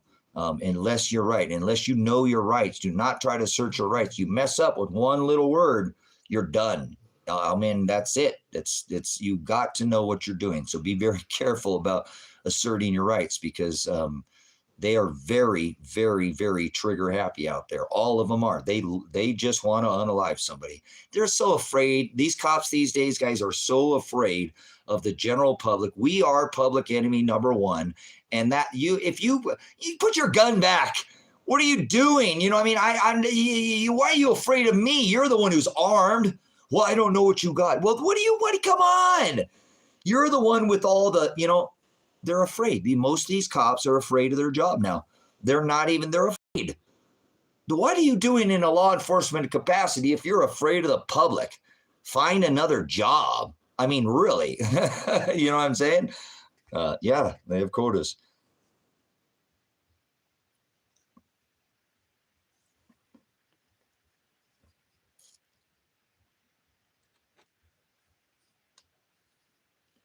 Cool. Well, Mark, I did the same thing too. I stood up to the cops during the COVID. I actually stood up against the sheriff's office and tried to have them stand in with the businesses and block. Remember during the Bundy standoff, the elected sheriff ran the federal government out. You know what I'm saying? Remember that? Now I told the sheriffs out of here, tell these OSHA to not come here. Tell them to leave. Actually, I tried to get them to, you know what their authority was, and they wouldn't do anything. So I held protest in front of the police department because they're bootlickers. That's why people are bootlickers, guys. People love this corporate authority, and they're more afraid of you know, that road pirate sitting on the other end of the you know, of the badge than knowing that God is, you don't need that license to travel, and that the Constitution was upheld in 2023 for that right to travel. They just rather report me because I'm calling them a jackboot thug, I guess is what the problem is. But they're jackboot thugs. They are. And they lick them. So if everybody just, you guys, it wouldn't take 10, 15% of America to assert your rights like I've done it, and they wouldn't do it anymore. They couldn't do it. They couldn't. I'm telling you, they couldn't, guys. Just like it'd take 20% of Americans to stop with the TAXESs, and I'm not telling you, but if 20% of America quit with the old, you know, we're going to throw it in the harbor. Remember tea in the harbor? Over 3%, right? Over 3%. They threw tea in the harbor, right? If 3%, if 20% of Americans said no more, there would not be enough money to fund the federal government. There'd be no more federal government. They'd have to shut up shop. They wouldn't have enough to fund it. See, it doesn't even take 30%. Doesn't even take half.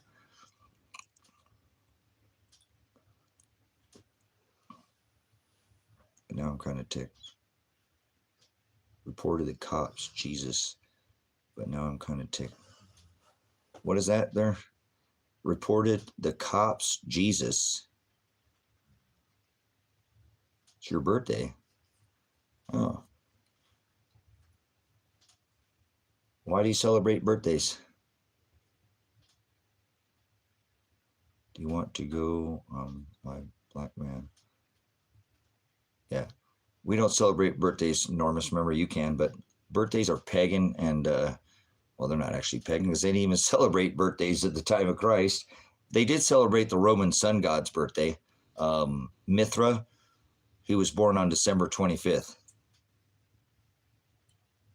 Oh, cool. Yeah, I didn't. That's why I didn't know what you were saying. I didn't think you reported me. I didn't get the idea. That's what you meant. I didn't really respond to your, like that. I didn't think that's what he meant, guys. Man, you're lucky my moderator, my mod didn't take you out of here. He's on the liquor. Terrible, Ricky. He's on the liquor. Sick.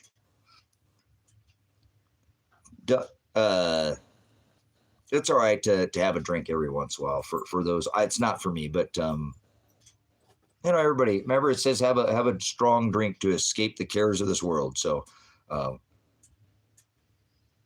did you see what I said happened to my buddy and his dad? What happened to your buddy and his dad?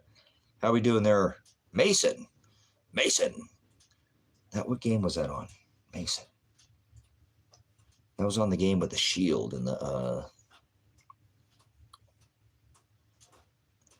No, I'm not an Aussie, but I live in the outback.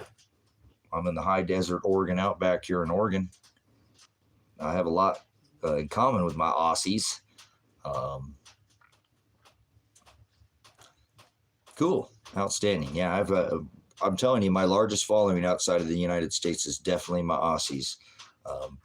I have mad respect for the Aussies over there. I believe, again, that during the COVID that they took it harder than any other.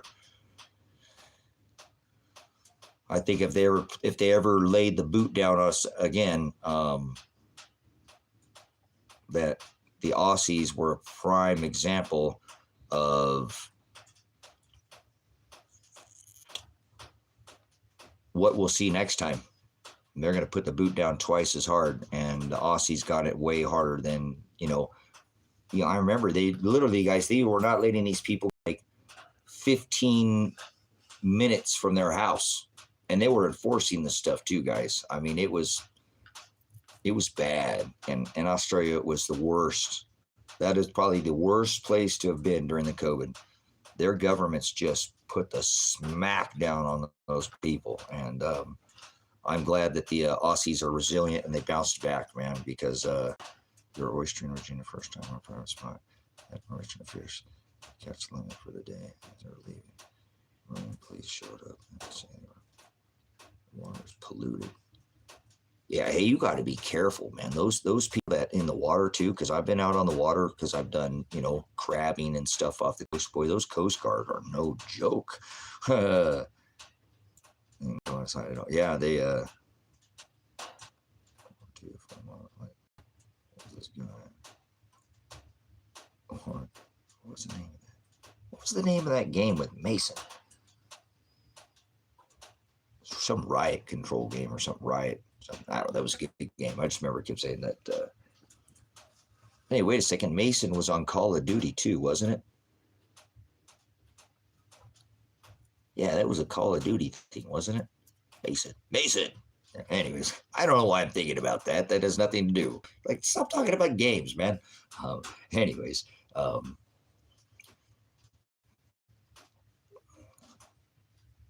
Good times, guys. Good times. You guys are a good group of people. I appreciate the 30 people that are in here. Be careful when you assert your rights, guys. Know your rights before you definitely try to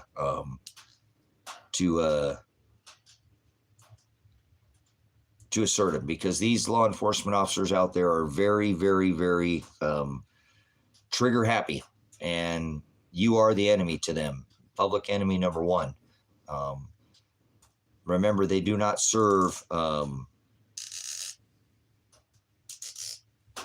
were talking about, I just did a thank you for earlier, and then we came on, started talking. People came in and started talking about Trump. So we always fire the Trump supporters with the information as much as we can. And then we broke into preparedness, and then we got back on Trump.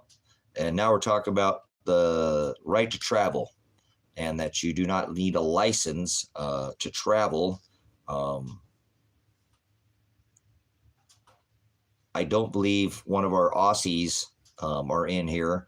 And it was saying, Mark, I believe, said that that they have that right too. that under their, I believe under their constitution, he was saying that he's over there doing the same thing, asserting that right to travel, because that's a God-given right. That's not a right that the Constitution gives you. It's a right that's always been. That's, remember, the laws of the land, right? The supreme law, the law of the land. That's what the right to travel is. The law of the land.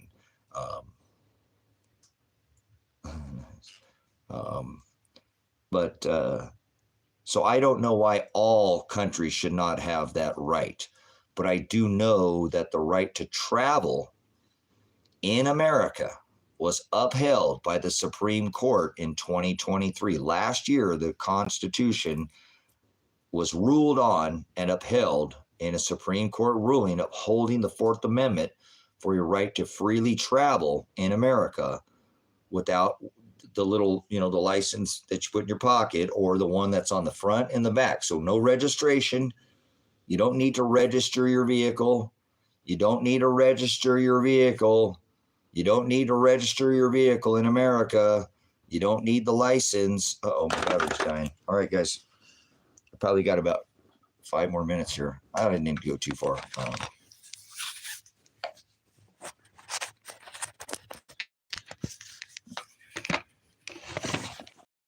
See, I don't know if it plugged in or not. Yeah, it's not gonna work. All right, I'll stay on here 5 more minutes, guys. Hey, really? Boy, I've been on here a while. I ordered out my battery a little quicker this time. I'm not sure why. I'll try to get you plugged in on the holder here. So, yeah, you don't need to register your vehicle under the Fourth Amendment. You don't need a license on the vehicle, on your personal vehicle. You don't need a license to travel. You don't need a registration, the license on the bumper or on inside your vehicle. That is for when you were engaged in commerce. They showed up to his house and gave him 2 more charges, my buddy. Fight it, Enormous. Fight it. Take it to the box. 47 comes in here. He's going to do away with the little constitution. I don't agree. I don't disagree with that. Yeah, I really believe that he is not for us. And he will, you're on to something. There's going to be some big change when he gets back in. You know what I'm saying? I believe what you're saying. There's something coming. He definitely is setting. He loves cops. That's all I know. He's a jackboot thug liquored more than any other man I've seen. If Donald Trump could take your guns today, he would have everybody's guns. He's the man that will take them. He already passed the laws to do it, remember? So if there's any man in America that will take your guns, it will be Donald Trump. He already passed the red flag gun laws. Says, hey, we can take your guns first. You're a veteran like me. You got a gun collection. You're in their garage cleaning it. The neighbors all, left or lib or right or whatever, and they call the cops. That's right. They can come over there and take your guns. That's what Donald Trump said. Prosecute you after they take your guns from you.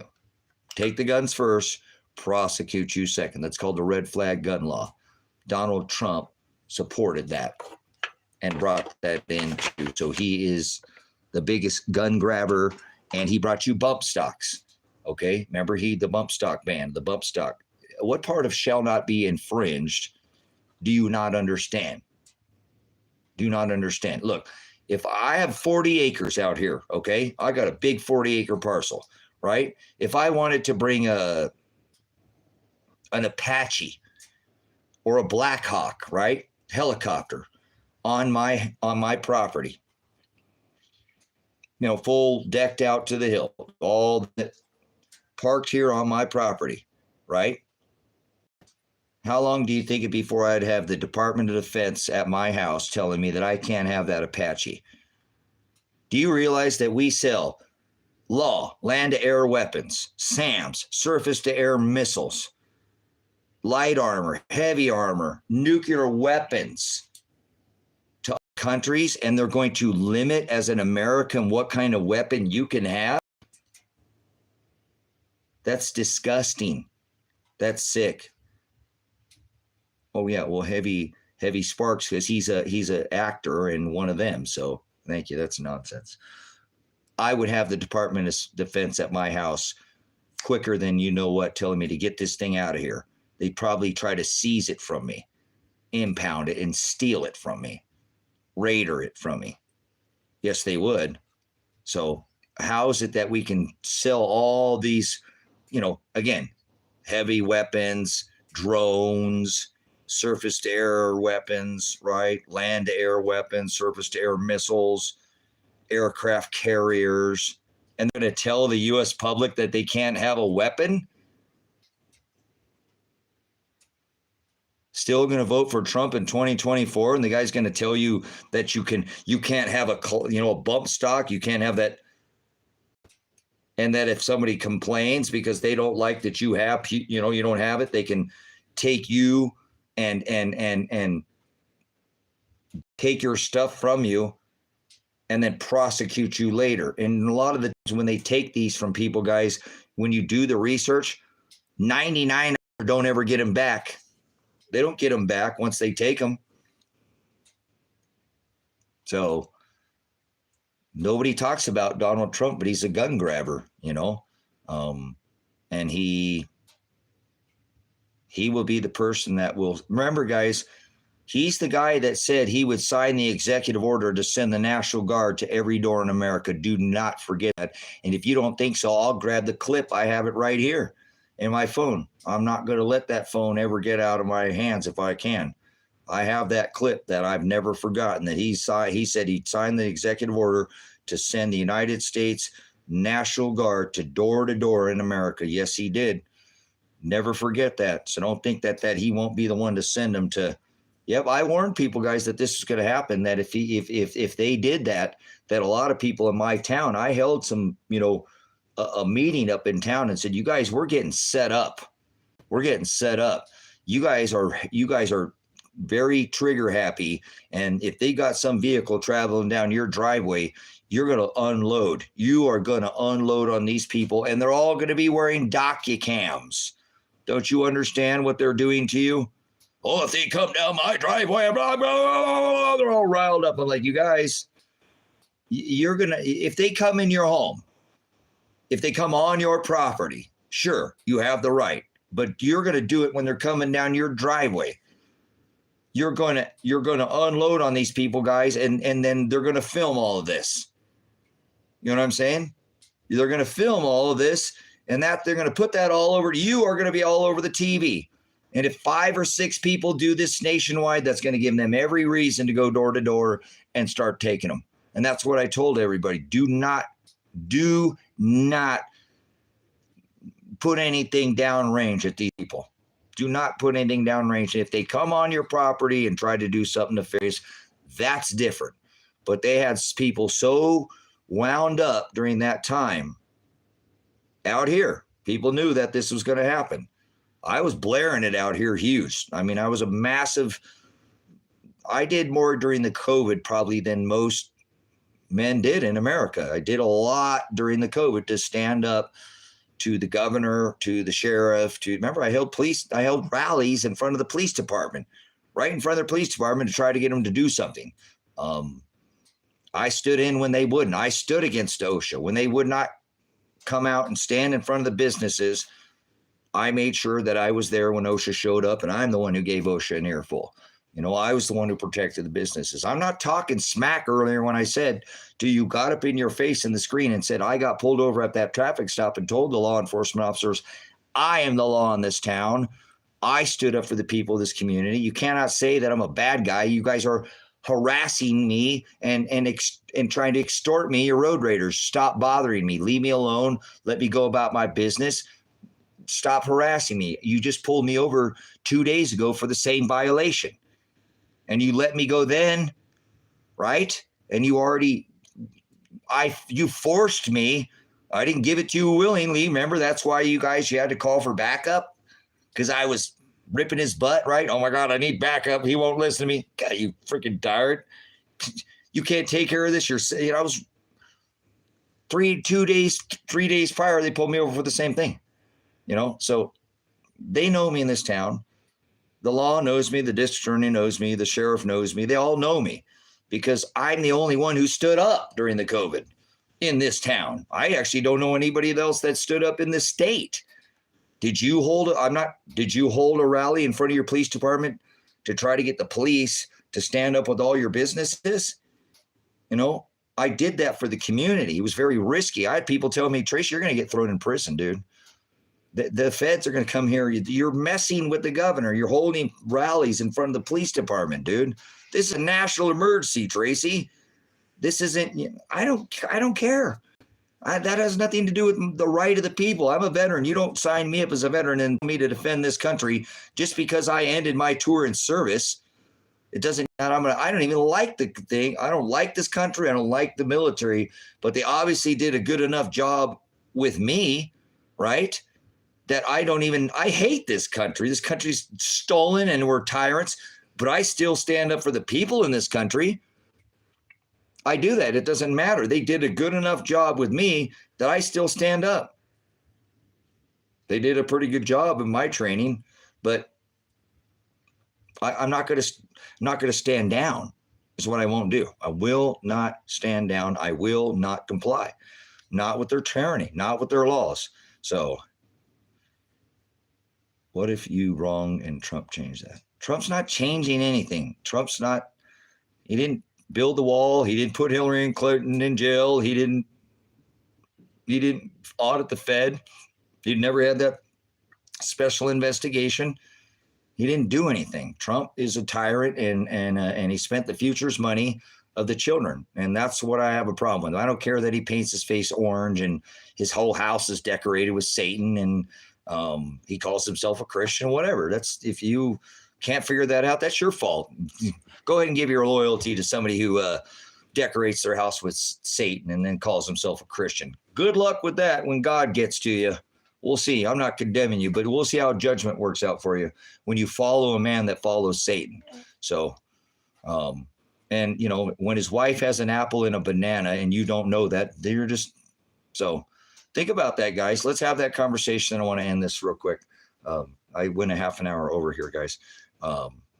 Why is nobody talking about Trump's wife having an apple and a banana? I know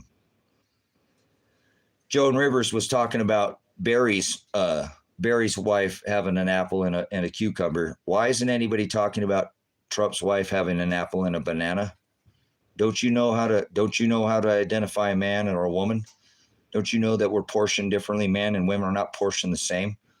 No, we're not. Absolutely, we're not. I'm a certified CLEAT counsel, law enforcement and education and training, certified expert witness in court. I can testify. That's what I've been able to. I'm a prior law enforcement. I can testify because I was certified, because when I was law enforcement, I couldn't touch a female.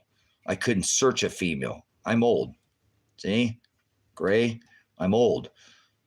And I served when you could not search a female.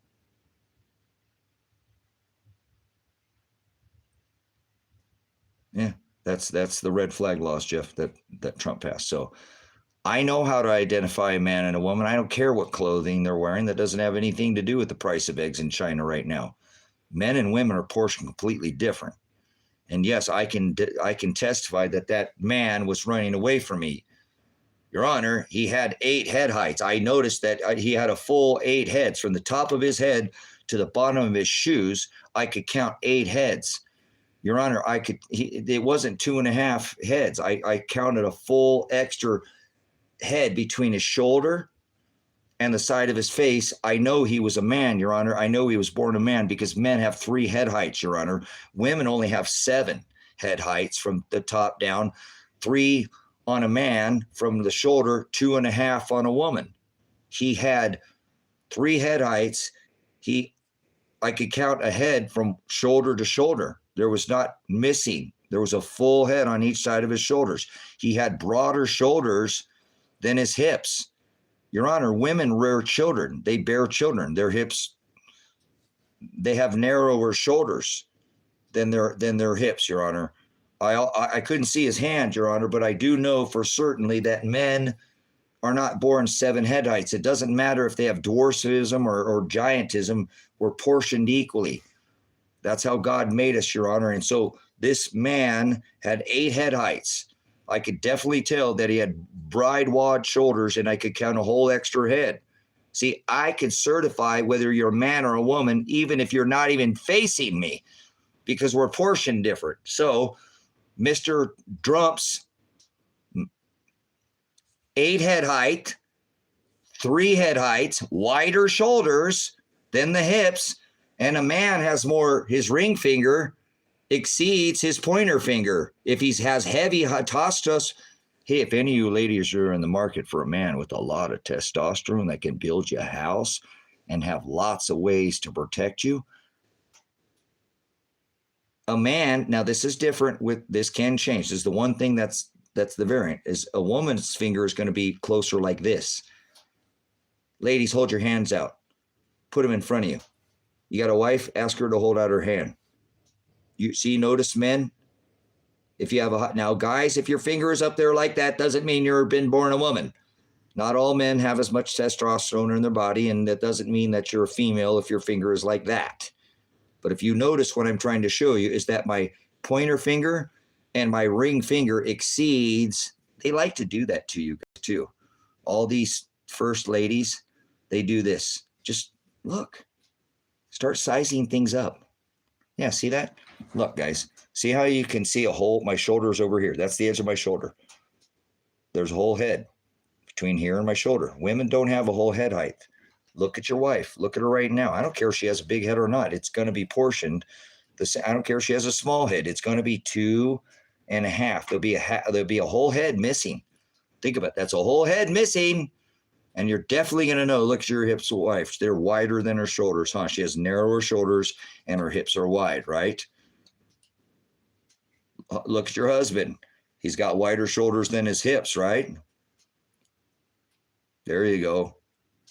There you go. Thank you. Y'all was the first one to actually, somebody heard to say it. Just say it. I mean, I'm sorry, guys, but I've never heard anybody talk about this. Yeah, so that guy's like, on this side, remember? He's... So when I tell you that he's an island boy with Mr. EpiPen O'Biden, right? Now you understand what I'm saying, right? They like to do the hokey pokey, turn yourself around. That's what it's all about, right? I've never heard anybody say that about Trump, right? Never one time ever heard anybody other than myself point out that this dude's wife's got a cucumber and an apple, I've never heard anybody say it though. So yeah, you're sharp, man. I appreciate it. It just, that's a good way to end it. I cannot, he does over. I've never thought about that. I've never thought about that. Yeah. Oh yeah. That's interesting. Ooh, I never even, that's good.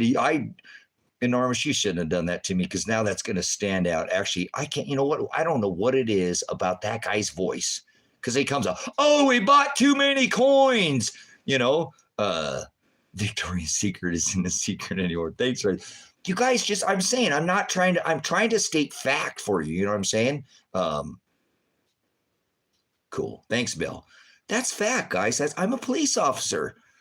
I know how to identify a man and a woman. We have differences. God made us different. We're not made the same.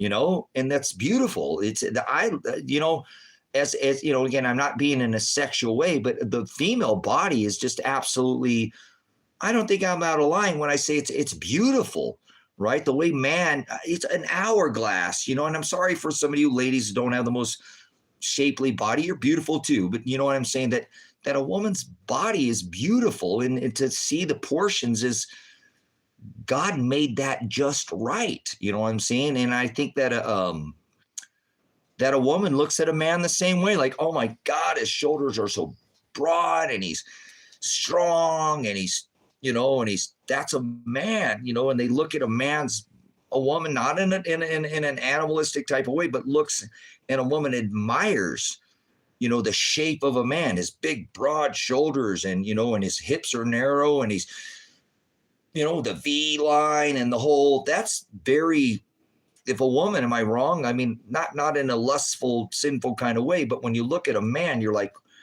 wow, God knew what he was doing. And that is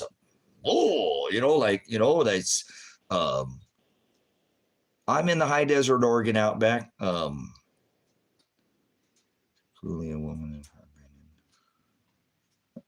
upside down. There we go. They invert everything too, right? Thank you, Mark. They love to do the inversion, or mirror. They love to mirror, the opposite. They love to do that. As is above, so is below, right? On earth as it is in heaven. Absolutely. Thank you, Mark. But I'm not picking on the guy. You know what I'm saying?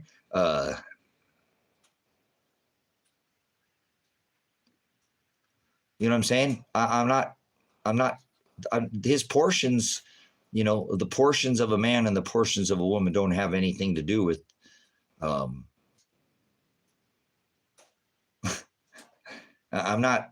that's not political. That's a fact. I'm trying to give you an example that because I was a law enforcement officer, I would go to jail. If I searched a woman, I would go to jail. You know what I'm saying? Jeezy 2024. How about Lil Wayne? Remember he pardoned Lil Wayne, right? So Lil Wayne, he's one of the Gemini. I don't know if you know what a Gemini is, but Lil Wayne's a Gemini, another one, a Gemini, the duality guys that I was just talking about. Why do you think he pardoned Lil Wayne and didn't pardon anybody from J6? Why do you think he pardoned Lil Wayne, the Gemini, right? So pretty obvious where this guy's where his loyalty he lies. So probably lies somewhere on some EpiPen island with some other guy or something. I don't know, but I do know how to identify a man and a woman, and I hate that I was a police officer. See the crocodile going around every day. Yeah, remember what Andrew Dice say? You take her home, you wine her, you dine her, you take her home, you hold a tree trunk. Is anybody, Mark, you old enough to remember Andrew Dice Clay, right? But you want rights? I'll give you special rights. 10% off of no. Those were the days. My dad really liked Andrew Dice Clay. God, he was so lewd. God, it was so little boy blue. Never mind. Something about money, right? So, ask women. Yeah, you better start asking for some ID. Okay, hey, has anybody seen the honeymoon pictures for Mr. O Vomit? Right, Mr. Barry. You guys seen the honeymoon pictures, right? Him with Reggie. I mean, Man Shell, right? You've seen the 12 o'clock shadow on Reggie. It's not Michael. It's Reggie. That's so sickening. See, that's what I'm saying. Hold on, guys. Think about this for just 1 second. In America, before Mr. O'Vomit, Mr. 44 got reelected, right? Remember, they're going to shoot him, right? Because of the color he had, because he had that much melanin in his skin, right? Everybody's going to, right? We were never going to, and it's probably about midnight now, I think, something like that. I'm not sure. I can't, let's see. Oh, it's 2:35. Oh, crap. Yeah, we better get this thing done. I'm a strange guy. I'm strange. I appreciate your guys' subscription. I really do. I know I'm a little all over the place sometimes, but I try to put out good information. I try to give you guys my experience too, from what I've done. Like I was just saying, guys, think about that. I hate that I was a cop. I hate being a veteran. I can't stand that I served this war machine, and I feel very guilty for the things that I've done. It's just not right. And so I can right the things that I did by at least not condoning the behavior and pointing out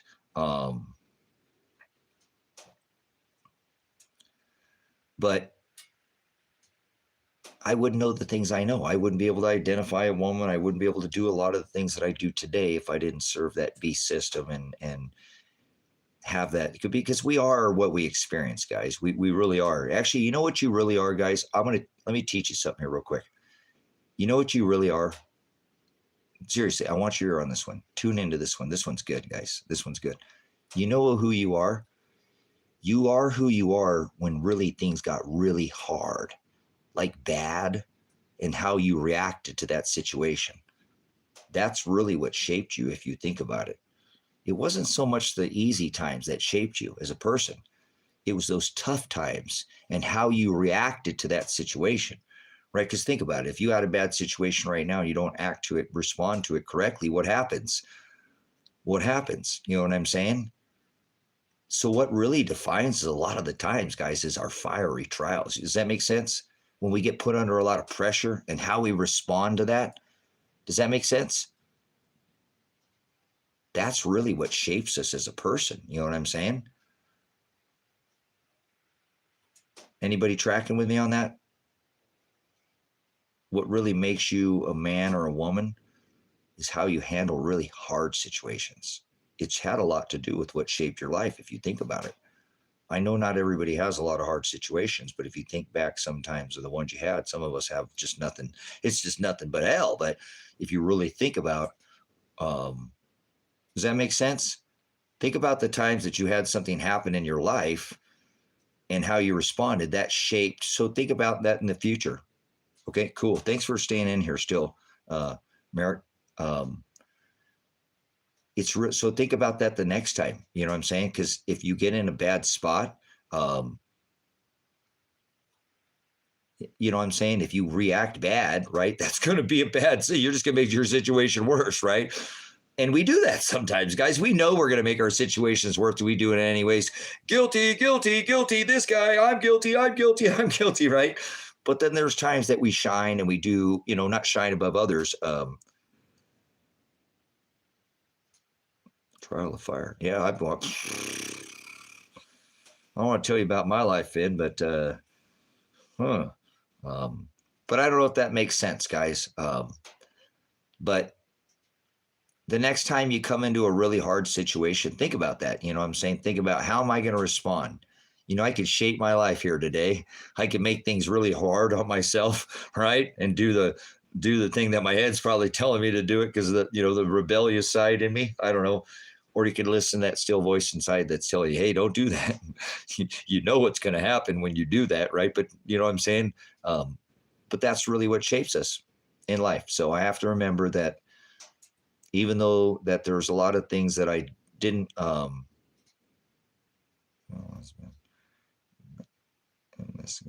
yeah, it's all right. Nolan, don't worry, man. We're all going through a lot of suffering right now. And we're right. It's not going to get better. It's not. But there are some things to look up for. We reap what we sow. You know, careful. You can put your treasure here on this earth. You can put it in heaven. And some of us might not get our reward in this lifetime. And we just have to kind of, you know, suck it up and drive it all. Just suck it up, move out and draw a fire is what they said in the military. So when Christians lie about Jesus, Christian and scriptures are immediately consequences. Actually, cool. So I hope that makes sense, guys. Some people like myself, unfortunately, I'm one of those people when you put me under understanding. Nice. We'll have to share that. It's truly what defines us. It's when he puts us through those fiery trials, the tribulation, the thalipsis, right? It's the word tribulation in the text, in the biblical text, in the Greek. He said we must go through much thalipsis. The Apostle Paul said we must go through much thalipsis to be with the Father. So we have to go through tribulation. I can't hang around my brother's brothers. What is this? What is this? It does. That's right, Nolan. It is. It's a fiery trial. Because think about it this way, guys. You're going to get put in the kiln in the end. You're going to get put through a judgment, right? Your judgment is the fire you're going through right now is nothing compared to the fire that you will receive during judgment. Okay? When you receive a fire, think of it as a kiln, right? And you are the potter's clay. And he is pushing. If in clay you have any impurities in clay, a little air pocket or impurities in clay, and you put it in the kiln, it'll break, it'll crack, and it'll break. It's not going to hold its shape. It's going to break. You guys, when he's doing that to you, when he's pushing this impurities and he's beating the living, you know, and it hurts a lot, he's beating those impurities out of you, and you need to let him do that. You need to let him push the air pockets and the impurities until he's got it. This takes time, guys. Sometimes it takes longer than others because some of us have more impurities in us than others, right? Some of us have a past, right? So that's what he's doing with us. Think about it as a piece of clay, because he tells us, we must be as esteemed as the potter's clay. We must turn their works upside down. So we need to know that we need to be pushed, and we need to be put through trials, and we need to let him push those impurities, that self, out of us, so that when he puts us in that, because he's creating a masterpiece, guys, whether you understand, we are the potter's clay. He's shaping us. And right now he's maybe not actually getting us in that shape. He's still pushing the impurities until he shapes us, and then he puts us into that kiln. You know what I'm saying? And then we really are put in the fire then, guys. This is nothing compared to what he's going to do to us. I hope you understand that. What I'm telling you, the parable. If you put in that fire and you have any impurities, guys, you're not going to make it through that judgment. You're not going to make it through that fiery trial, that hotter trial than anything we're seeing here. I don't think people understand that. What he puts you through is not going to be anything compared to what happens when you reach that final. But when you're done and he's finished putting you through that kiln, guys, and you have been fired, you are his masterpiece. You are done, and he will set you in his kingdom or in his shelf, and you're going to be beautiful. Do you understand? Because he is working in you. So please let him push all those impurities out of you through the trials of life. He tells us we must endure to the end. We have to endure. He didn't say it's going to be easy. He said we must endure to be picked up. If he bought us and we want to be redeemed, which he will come back and redeemed his purchased possession. He paid a bride price in blood for us, covered in our sins, right? So that we have to go through the trials and cut off the things that displease him, and he'll let us know. So let him beat you. Okay, like a piece of clay, let him beat you. Has anybody ever made anything out of clay? You have to push those impurities out. You have to make sure there's no air, no air bubbles, no impurities, because that is what would cause when you put it in the kiln, it will crack. You go in there and all your work would be for nothing, right? So let him put you through the fiery trials and the tribulation, because he says long, brothers and sisters, I know he says long suffering. So it's not endure to the end. Endurance isn't a little jaunt or a little sprint. Endurance to me is what I call it's called life, but I call it a marathon. Right? It never seems to end, right? And you have to pace yourself, guys. I want to end with this because it is a good way to end the stream. You guys, I don't know in your life, if you consider it a marathon, how long this has been, but it's been pretty long for me. I know that in a marathon, I've run tons of, the man that's the first one out the gate, normally that's not who wins the race. That's not who wins the race. You come out the gate the fastest, that doesn't mean you're going to win. What you need to do is you need to pace yourself, and you need to be able to look around you and see if you want to be the one had your head and reigned in victory. I'm telling you, you don't want to come out the gate too hard. I've run more than everybody in the room. I guarantee you I've probably run more than all of you, okay, combined. I understand this. In a long distance run, especially in a marathon, if it's actually for a race, if you want to be the one to have your hand raised, man or woman raised in victory, don't come out of the gate too hard. Now, you're already out the gate, so that doesn't matter. But look around. I don't know how long your life is or what you think the end is. That's different. And I'm not talking so much the end of your life. I'm talking about a spiritual too, the spiritual walk that he has us on. You want to beat the field, you need to pace yourself. You need to look around and size that field up, right? The man or the woman that has their hand raised in victory, brothers and sisters, is those who finishes it the strongest, correct? Because it doesn't matter how fast you come out the gate. You definitely need to learn how to pace yourself, size up the field, and be the one that finishes the strongest, correct? That's how you have your hand raised in victory, correct? Brothers and sisters, he's nigh at the door. I don't know if you see him. He is my prize. Shiloh, my love, Jesus Christ is my prize in this lifetime. He says he wants to find me girded in his service. That means I need to be working towards him when he returns. He's not going to, like the parable of the wise and foolish virgins, they were going the wrong way when he came back. I want to make sure I'm headed in the right direction, that I have plenty of oil. Plenty of oil. I need not just the oil in my lamp, but I need to make sure I trim it back so I don't burn too much, right? And then I have brought extra oil, okay? So it's very, very important that we have extra oil, because nobody knows the day or the hour, but he is nigh at the door, and he's not coming here. There's nowhere in scripture does it say that he's coming to this earth, right? He puts one foot on the land, one foot on the sea, and says Naim is no more, but that is not here in the physical flesh, okay? He wants us to go meet him. Remember, he's going to call his elect into the sky, right? And we will meet him. So he wants to find us girded, loins, lamps trimmed back, burning bright when he returns. So I don't know if you see him at the finish line. I don't know. I know what I see. I know that the Apostle Paul tells us that we'd see the day approaching. Nobody would know the day or the hour. Not the angels, not the Son. Only the Father in heaven knows that finish line when he comes back.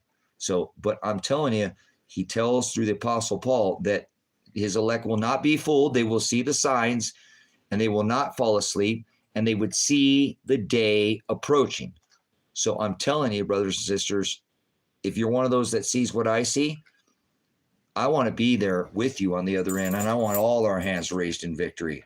Let's all go across the finish line together and finish strong, okay? You win the race by finishing strong, guys. That's how you win the race. Does that make sense? I used to tell my son that every Friday at school. I said, son, all these kids are going to lose their mind because it's Friday. They're thinking about the weekend.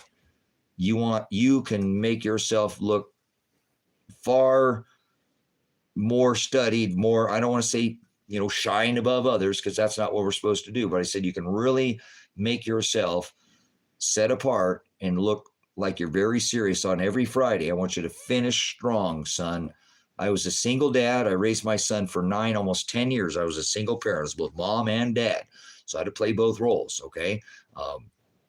But every Friday, when I had my son in public school system, that was the finish line Friday, right? I tell him, son, don't goof off today, man. I know you're thinking about the weekend. We'll go do fishing or go ride your motorcycle. We'll go do something. But I want you to think about what's you got in front of you. This is where you can really shine today. Everybody's going to be goofing off, thinking about the weekend, thinking about getting on the bus. Finish strong, son. Finish strong. And I used to tell him that every Friday, okay? And when he was younger, I told him that how to run a marathon and how to win. So, brothers and sisters, I don't know if your life is a marathon, but I'm 50 years old, and this has been a long, enduring, fiery trials. I've got stories that'd make you cry. Some of the things that have happened to me, or they have to be of God. But I'm past that now, and I'm here, and I know that I see him nigh at the door. I don't know exactly how far it is, but I can see it. It's in the distance for me. And I want to tell you that I want to win this race. He is my prize. And I want other brothers and sisters like me who love these truths, who love this word, to finish with me.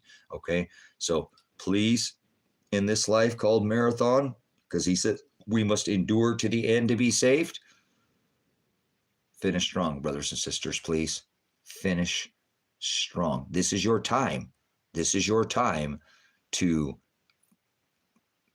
really show what you got left in the tank, right? Let's see what you got left in the tank. Okay? What can I tell others? The single thing I can do to finish. Does that make sense? Okay? Finish strong, guys. This is the time to see what you got. That's why you need a little. That's why I told you to pace yourself, so you have some gas left in the tank. Okay? So if you're not at the finish line right now, guys, and you don't see that, that's fine. Then pace yourself, please. Make sure you have enough gas in your tank. Okay? Much love. Okay? Thank you, Yaya. Thank you, Nolan. Charlene, thanks for coming in. Turn up the lights. Turn down for what? No, what do we got in here? Amistra's in here. That girl's in here. Finn Walker, thank you for staying in here. You've been here a long time. You left and came back. Thank you so much. Normus, you're stellar. Thank you so much, brother. Your comments are just, Normus is so over the target. And Yaya, my moderator, man, I got to be careful what I say, or Yaya will ban the host. So don't get no wise cracks going in here, or Yaya will throw you right out of here. I have to self-censor myself sometimes to make sure. So no, I appreciate your hard work in here. Yaya, you did a great job, and thank you for all the new subscribers. I'm sure we jumped up some more here, guys. This channel's grown in leaps and bounds. Thank you for giving a platform for me to keep sharing this message. And I love you guys. I cannot thank you enough for your ear. I'm kind of a loner, and I live way out in the middle of nowhere. So if I don't get on social media, guys, I really don't have any contact with adults. So it's nice to have that kid in the story. It's like cool. Nice. So good job, guys. You guys, I see good fruit in here, guys. I see good fruit. They keep producing that good fruit, guys. And remember, he's going to come back and he'll see that. You know what I'm saying? He'll see the fruit that we are producing, and it's beautiful because he's going to graft us into his church. So, where's the middle of nowhere? I'm on the high desert Oregon outback, about 2 hours away from the city, 100 miles away, about 100 miles from a Walmart, in the high desert Oregon outback. I'm completely off the grid. I live off the grid. I've been off the grid for 5 years. And I have out here at Silver Rock Ranch, I raised hogs, dogs, sheep, rabbits, chickens. I'm a farmer. I buy, sell, trade, fix things up. I'm a horse trader is what they would call me. I don't have a girl. I'm not blessed with a wife, unfortunately. So maybe someday God will bless me with a really good, caring, loving, supportive wife, and somebody that loves God as much as I do, and loves a strong man. I'm a strong guy. I'm a very strong-headed, and I'm set. I have so we want to see that. So, but I take good care of myself, and I think I'd be a heck of a catch, guys.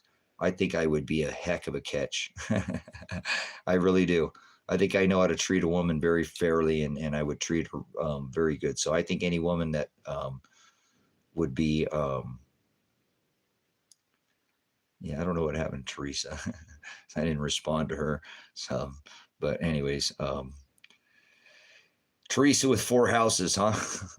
That's interesting. What is that all about? Why does she keep saying she had 4 houses? What was that all about? I kind of ignored her, didn't I? I tend to do that sometimes when I'm working. So, but cool. Well, thank you, Chan. I appreciate it. I appreciate all my subs. I hope that the content that I put out here is like I said, I'm not, like I said, I don't know. It's okay. But if I do have a woman, she'll be super duper. I'm sure God's shaping my wife for me right now, and she doesn't probably even know it. You know what I'm saying? And I need to be patient. And if that happens, great. If not, oh well, I'll die alone. It sucks not to have anybody to sleep next to, but oh well, that's life. What's life? A magazine. How much does it cost? $2.95. $2.95. That's life. What's life? A magazine. My dad taught me that when I was real young, guys. That's just one of the stupidest. My father, or my dad here on earth, he was the silliest guy. Have you guys ever heard that before? That's life. What's life? A magazine. How much does it cost? $5.95. $5.95. That's life. It's a big. Anyways, I told you I'm strange, guys. Very strange. Very strange. I don't know if you ever heard that, but That came from my father. I don't know where he came. My father said the silliest things, man. My dad was he was crazy. He was nuts. He was a strange dude, but he was neat. He was a really neat guy, and so that's how I am. That's who I'm. A lot like my father. And where are you coming from? Cool. You're not too bad. Yeah. Well, awesome, guys. I appreciate it. I do. I've got issues just like everybody else, guys. Like I said, I'm not perfect, but I am honest. I don't like to lie. I don't like to run from things. I'm very upfront, and I don't run from nothing. I don't have fear in this life. The only thing I fear is that I didn't serve his love, his agape. I didn't serve his word properly, and I'll have to come back here again and do this again, and that would definitely be hell. So I don't ever want to come back. But I would definitely choose to be single if I knew that if I was to be with somebody again and I would not be with them until I died, I would rather die alone and not die. I don't want a loner wife. You know what I'm saying? I've said that. I don't want somebody that I'm not going to be with until I die. So, spiders. What about spiders? I like spiders. Spiders, like, they're very necessary in our world, all the spider webs and stuff. So, but I do believe again that when God's ready for me, he'll give me a wife, or he won't, and I'll just die single, and it won't be what I want, but it'll be you want to see the off-grid? Oh, here's Sparta. No, I like spiders. This is my wind turbine controller. Controls my turbine that I've built. This sits behind the cabin here. There's pictures of it on the thing. This is the charger controller I have a very simple system too, by the way, guys. I don't have some complicated system. This is my solar panels. There's panels on this side of the cabin, and there's a larger panel set over here on this side. That is run with this charger controller. I have them both. That's actually just pigtailed into the power inverter, and this live stream is brought to you by the sun and the wind. So, and the lights, right? So, all powered by the sun, and this whole stream was powered by the Father. So, cool. Well, there's pictures of the cabin on here. There's the cabin that I'm building out right now. Predestined. If you were to send a message to the world, what's an interesting? My message would be: the only way to the Father is through the Son.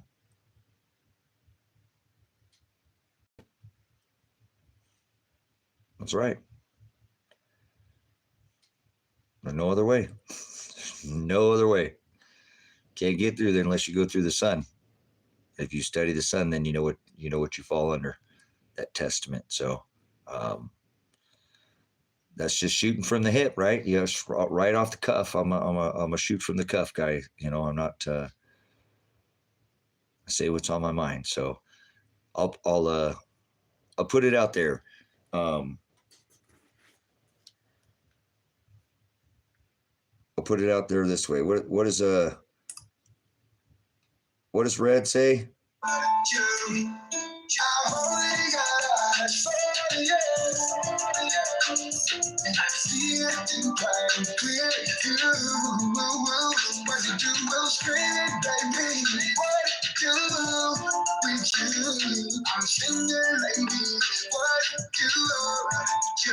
You know who this is? I'm tired of being ignored. I'm here to score, right? What are you here for? Home run, guys.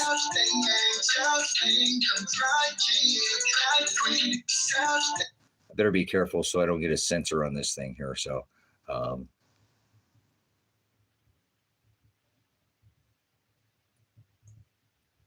why would he give us predestined partner if we have free will? There's no such thing as free will.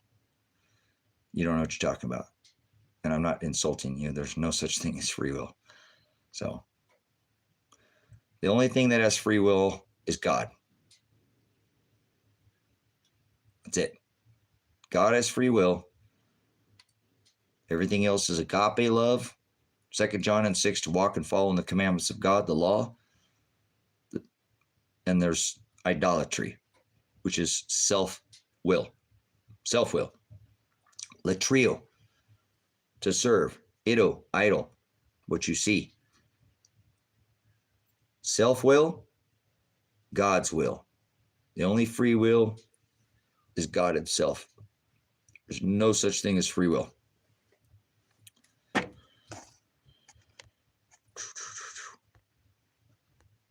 I didn't see your question here. Happened to the souls of the people who passed before. Jesus died before our sins. Well, they would fall. That's an excellent question, Enormous. Well, then they don't fall under the New Testament, correct? They don't fall under the New Testament, correct? They would fall under the 613 statutes and commandments called the Torah, right? The Jewish law. If they were a Jew, if they were related to the house of Aaron, or they were a Levite. If not, they were a Gentile and they're going to hell. They weren't saved. They couldn't even enter the temple. Remember, at the time of Christ, the Alpha, right? Before that time, the Aleph God that said, stop doing the hokey pokey, turn yourself around, Lot, get your wife, I'm bringing the fire. They had to follow the 613 statutes and commandments. It was the Jewish law. So if before Christ, you were under the Old Testament. You were under the Old Testament. Well, if they walked and followed in the commandments of God, following the 613 statutes, commandments. Remember, there was the dietary laws, the sabbatical laws, keeping the Sabbath, the dietary laws, and then you had all your Levitical laws as well. See, people they get this all wrong. They make it religion. But the first 5 books, and the Talmud for the rest. There we go. Right. They had their Torah. And later they perverted it and turned it into what was called the Targum or the Mishnah, where they made a halakha and a haggadah, an oral and a written law. But because that was before Christ too. Remember, they before Christ came back, they had taken that law and they perverted it, and they had translated it from the Hebrew into the Aramaic, and then they perverted it. They turned it into an oral and a written law. The halakha was the oral law. You could speak it out loud, but you couldn't write it down. And that's what Christ was griping about when he came back. He said, you're perverting my law. You've twisted it. He said, froward is what he said. You're frowarding my law, which means to twist or to pervert, right? Like he was talking about in the book of Deuteronomy with the women that were out there selling their bodies. He's like, you haven't given them the bill of divorce. You didn't go back to the town square and nail it like you did. You gave them a bill of marriage, and you have not released them from that bill of marriage. And they're out there selling their bodies on the streets. And that's against my law, right? That's against my law. The Torah in Deuteronomy, it says she has to commit adultery, right? And you've thrown her out. She's basically to burn the mutton, and she's out here on the streets with nothing, selling her body, and she does not even have a bill of divorce. You have to go back to the town square that you went and entered into that contract with her, that bill of marriage, and give her a bill of divorce. Just like you went to the town square, you nailed it to the stake, top and bottom with the nail, and you had 2 witnesses declare that was your wife, that was the contract you entered in, and she's not released her from the contract. You understand? And now she's selling herself to feed herself, and my law says you're supposed to give her half of what you own. You know what I'm saying? And so you were under that law. You were under that Torah, that Exodus, Genesis before, right? Genesis, Exodus, Leviticus, Numbers, and Deuteronomy. Okay? Those were the law. That was the Jewish law. Do I watch documentaries on YouTube? No, I don't really watch too many documentaries on YouTube. I've watched some documentaries, but to learn and listen, and we can ask questions. Yeah. Oh, cool, cool. So I thought somebody said something about it don't matter if you're a Christian or not, or I don't care if you're a Christian. I'm not a Christian. I don't claim Christianity, but I love his word.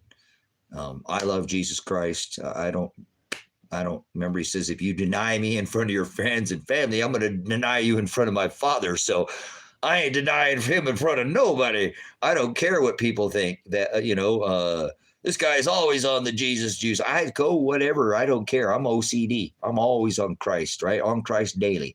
So I'm not afraid to scream from the mountaintops. I love Christ Jesus. I love his word. I'm a sinner and I'm filthy rags, and he's probably going to throw me in the lake of fire because I'm a veteran and I'm a prior police officer. I've done horrible things in this world. And so I have to find solitude in his word. That's the only thing that's keeping me going right now, is knowing that, well, wait a minute. The Apostle Paul was a Pharisee, man. He hated the Pharisees, the ones we were talking about. He was griping about to this law, right? And he was a mass murderer of Christians, right?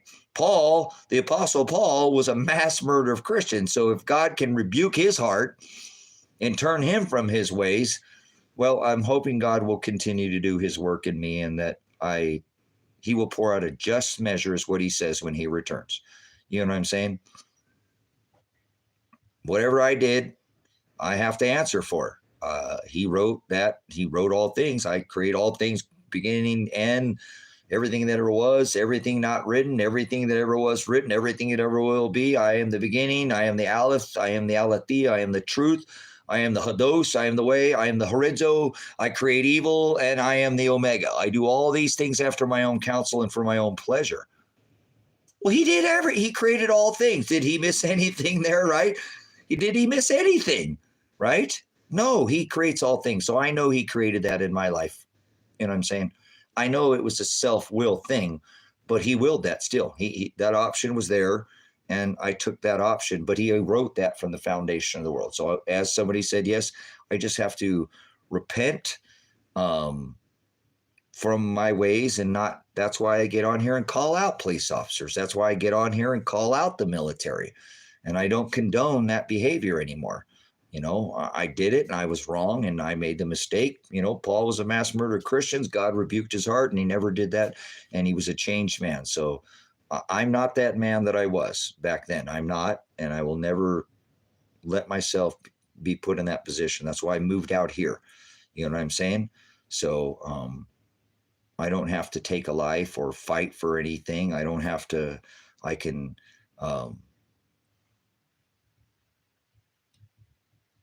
look back and know that that's part of who I was, and that's not who I am now. And so I'm glad that I have so much text to refer back to, that God, a sin is a sin. I know we have venial sins. I know we have mortal sins. I've studied this and I teach these things. So, but remember, the wages of sin is death, so we're already, what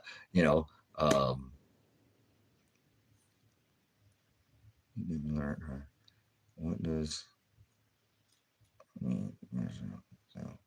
all right, so I rattled on here a little bit again, guys, but I appreciate it. Doesn't matter. I love the word of God. I'm doing how we doing, King? Yeah, long pews. Nice. So okay, guys, did I clear that up? I don't know how did I get talking about that again? I was gonna get off here, and I ended up talking again. So I do that a lot. You guys know that. So if I say I'm going to get off here, you probably should say, okay, well, he's going to be on here another couple hours. We got a minute. You know what I'm saying? So much love, guys. Much love. You guys are really a huge asset to my life, man. You from Korea. Nice. North or south. It doesn't matter to me. I'm not repent, believe, and receive that Jesus is the only way to heaven. Broad is the road that leads to destruction. Narrow. Yes, in the book of Matthew, he tells us that the gate that leads to eternal life is oligos, right? He tells us oligos, O-L-I-G-O-S, narrowing, and narrowing. To the word is hados, the Greek word. He said, I am the way.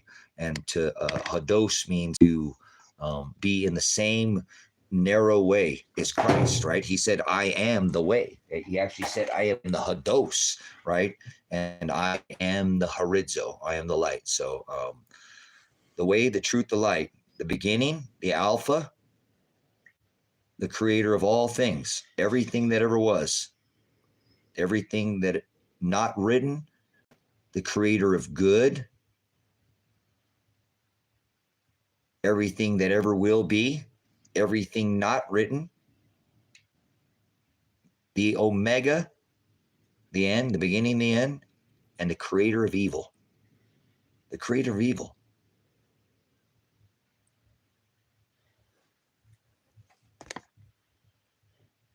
There's always truth in there. I love the tangents. Okay, cool, nice. So remember, he tells us, I do all these things for my own counsel.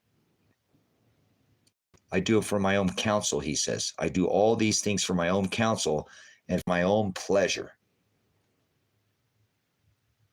For my own pleasure. So God does whatever he wants. You see that?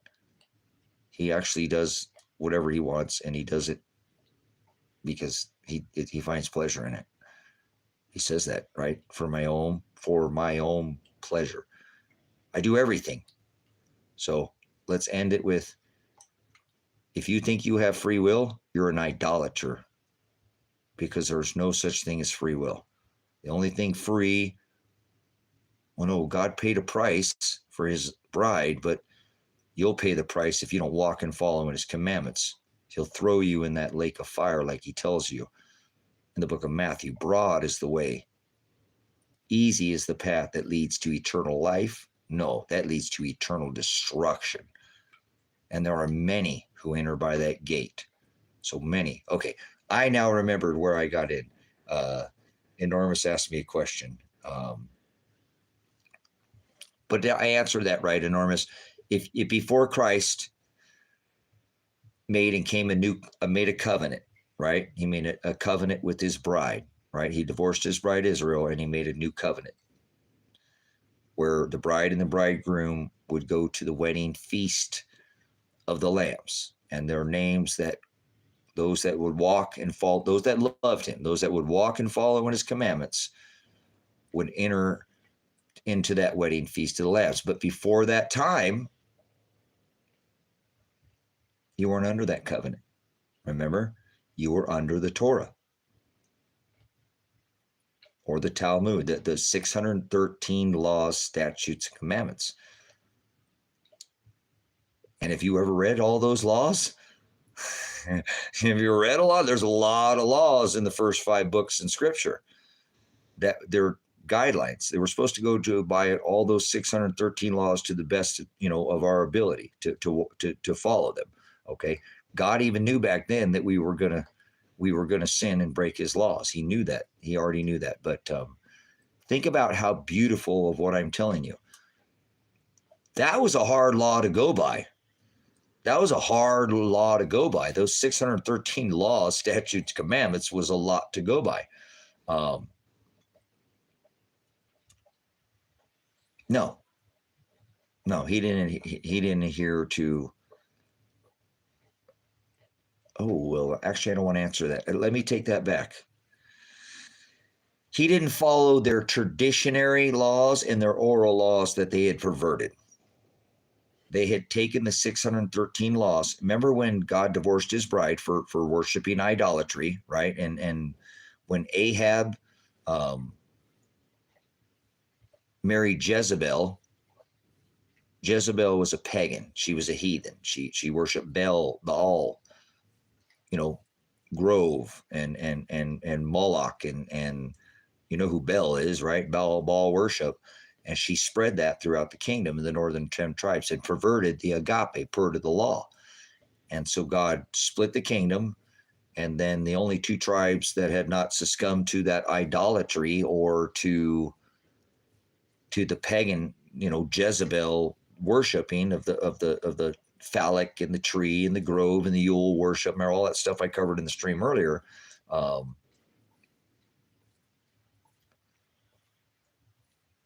At that point, again, truth was married to a lie that left the 2 southern tribes. That's where God split the kingdom. for worshiping Christmas and Lupercalia and Easter under another name. They're the same holidays, they're pagan holidays. And then worshiping self more than anything, marrying truth to a lie. And so that left the two southern tribes, Jeremiah and Judah. And they were told, remember, God told them to go into the land to where the giants were at. That is what is called the land of Anak. This is where you get your Anakin Skywalker and your space and your Star Wars and all that. It's all been a perversion. It's just it's a fraud. There's nothing to it.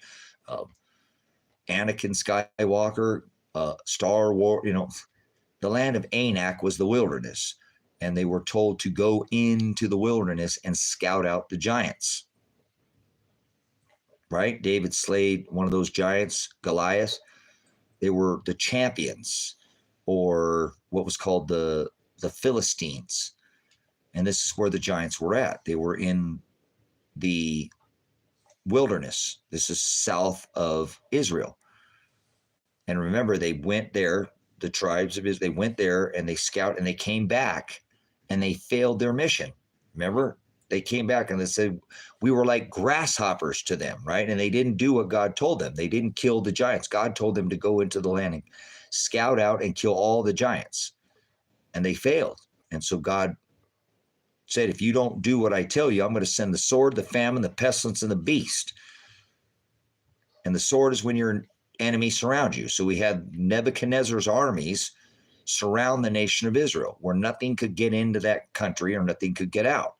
This caused shortages. And that the sword, again, is the surrounding of the nation of Israel by Nebuchadnezzar's army.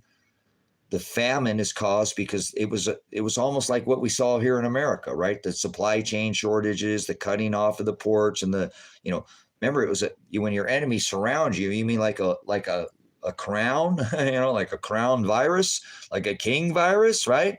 When it's kind of ringing a pretty similar tone, right? In this day and age that we're living in, but that supply chain shortages cause people to be malnourished, and not get enough food. And that's what caused the famine and the pestilence, which then caused the disease. And then that they succumbed to the disease, they weakened. And at that point, they were so weak that Nebuchadnezzar's army had surrounded them. And then he carried them into captivity. They were carried into captivity where they were wandered the desert for for 40 days, they were in the wilderness. Told to go into the land of Anak and scout out the giants, right?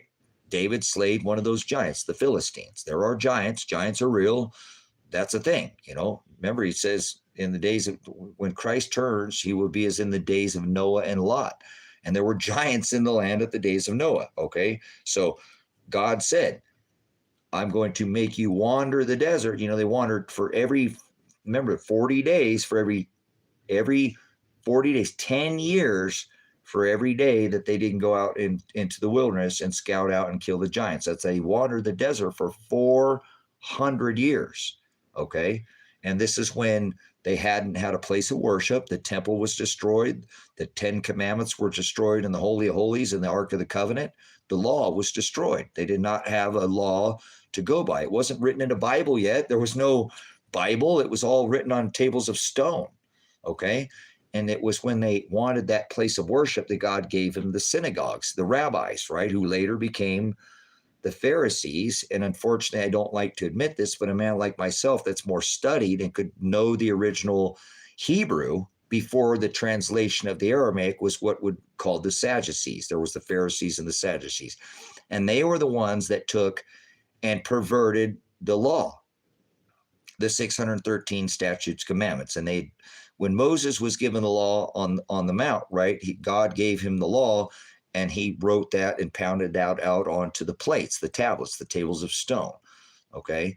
That was, again, how you had the word. But they took that law and then they translated, because Moses was given the law orally and then written. They created an oral law.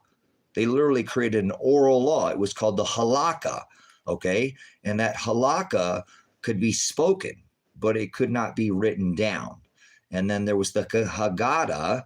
That Haggadah These are the 613 statutes and commandments. This is called what they call their Targum, okay, was the Targum, or what is known in that book. If you're looking for this information, guys, if you can get one of these are extremely valuable for your study material. It's called a Mishnah. And in the Mishnah was their halakha and their haggadah. It was their book of their perversion. And they made their own agape. They made their own love. They made their own law. And the haggadah, which was, again, the oral or the written law, which could be written down but not spoken. And there was the halakha, which could be spoken but not written down. And this was Christ was griping about. This is what he came back and was ripping the Pharisees. You know what? He's like, you're twisting this, you're forwarding this, you're perverting this. It says that when that, if that corn drops off the back of the cart, it's supposed to be left down on the field for the poor. You guys have made this new law where if it drops off, you can pick it back up and put it back on the cart. You've perverted my law. You're forwarding, you're twisting my laws. It says that all this stuff that's, I live in a farming community. They have pivots, fields. There's all that outside of the crops that does not get cut. It's that outer portion that was always to be left for the poor. You'd be able to go back in the time at the day of Christ and go glean from a field and eat from the field. And you could not, you couldn't take stuff with you, but it was not against the law to go in and eat from the field. There was laws that were set in place by God to make sure that his people were always taken care of. And these Pharisees and the Sadducees basically made a big boys club, right? Where everything was bought through them, and that they had taken all this extras and made where they were making money off of it. That's why Christ was pissed. He was not that easy Jesus that these other people speak of. I know very few priests, pastors, deacons, or reverends could even tell you what I just told you. They don't know about the halakha. They don't know what the haggadah is. They don't know what the Mishnah is. They don't know what the Targum is.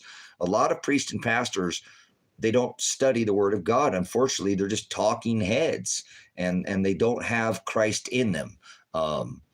It's unfortunately, that's the world we live in, but that's, remember, he said at the end of days, their hearts will be waxed cold, from this word. So it includes, the people sitting there at the top. So that is a brief, like it's a little long-winded, but that's a brief on how that law was taken, and then how it was destroyed, and then how long it took them to create the law. Because remember, they were the rabbis at the time of Christ, who then became the Pharisees and the Sadducees, and that's how that law came to about. So that it's a long answer, Enormous, but I want you to understand that Christ didn't go by those laws. That halakha and that haggadah that he had perverted, and that's why they hung him. That's why they crucified him, is he would not go by their. That's why I tell you, you're going to lick that boot. Remember? It's an excellent question, Enormous. Excellent question, right? Did Christ go by their? No, he didn't. No, he didn't. He didn't go by their laws. He didn't.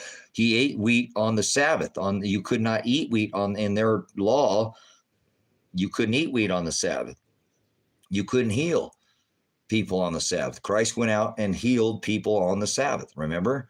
And so he did things that was against their law, not his law, their law, okay? And that they hated that so much that they ended up, remember, strapping them to a yoke, making them carry that. Christ didn't carry no cross. They strapped him to a yoke and they hung him on a tree or a stake and crucified him, right?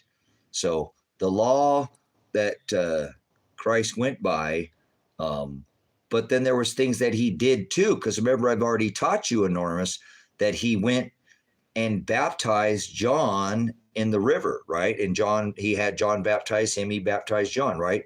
To go by their halakha, because he was Jesus of Nazareth.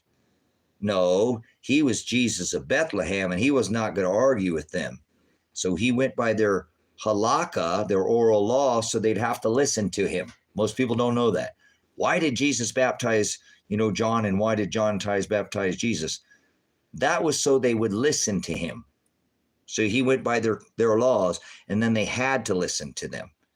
He did what their laws. So certain laws he didn't follow, certain laws he did. So that's an excellent question. I hope it's a long answer, but it's hopefully the answer is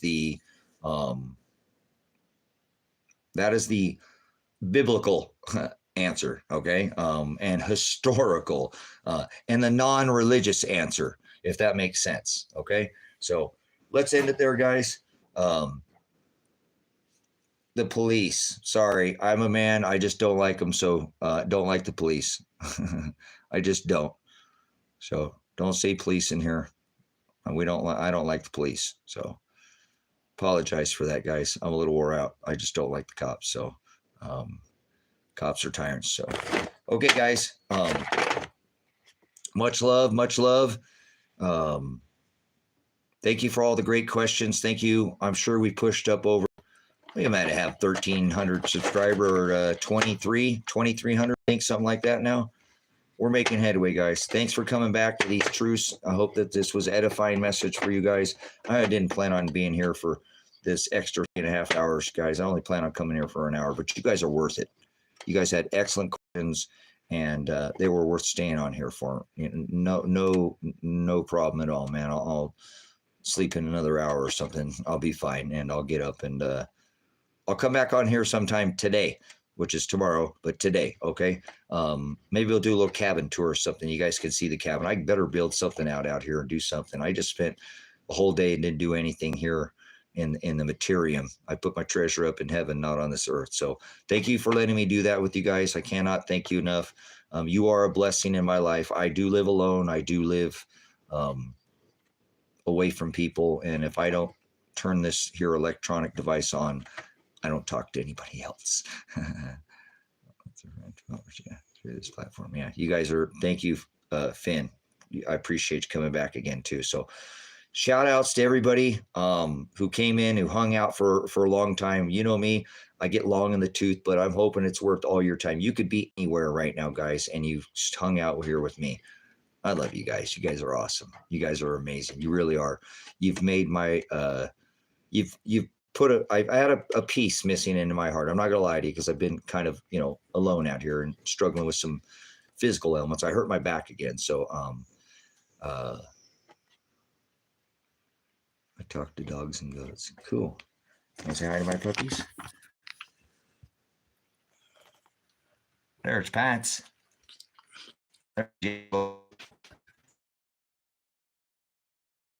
Hey, Pats. Pets. What are you doing? What are you doing, my kid? All right, there's my puppies. There's one of my puppies. They're a dog whisperer. Nice. Yeah. I'm a dog breeder. Okay.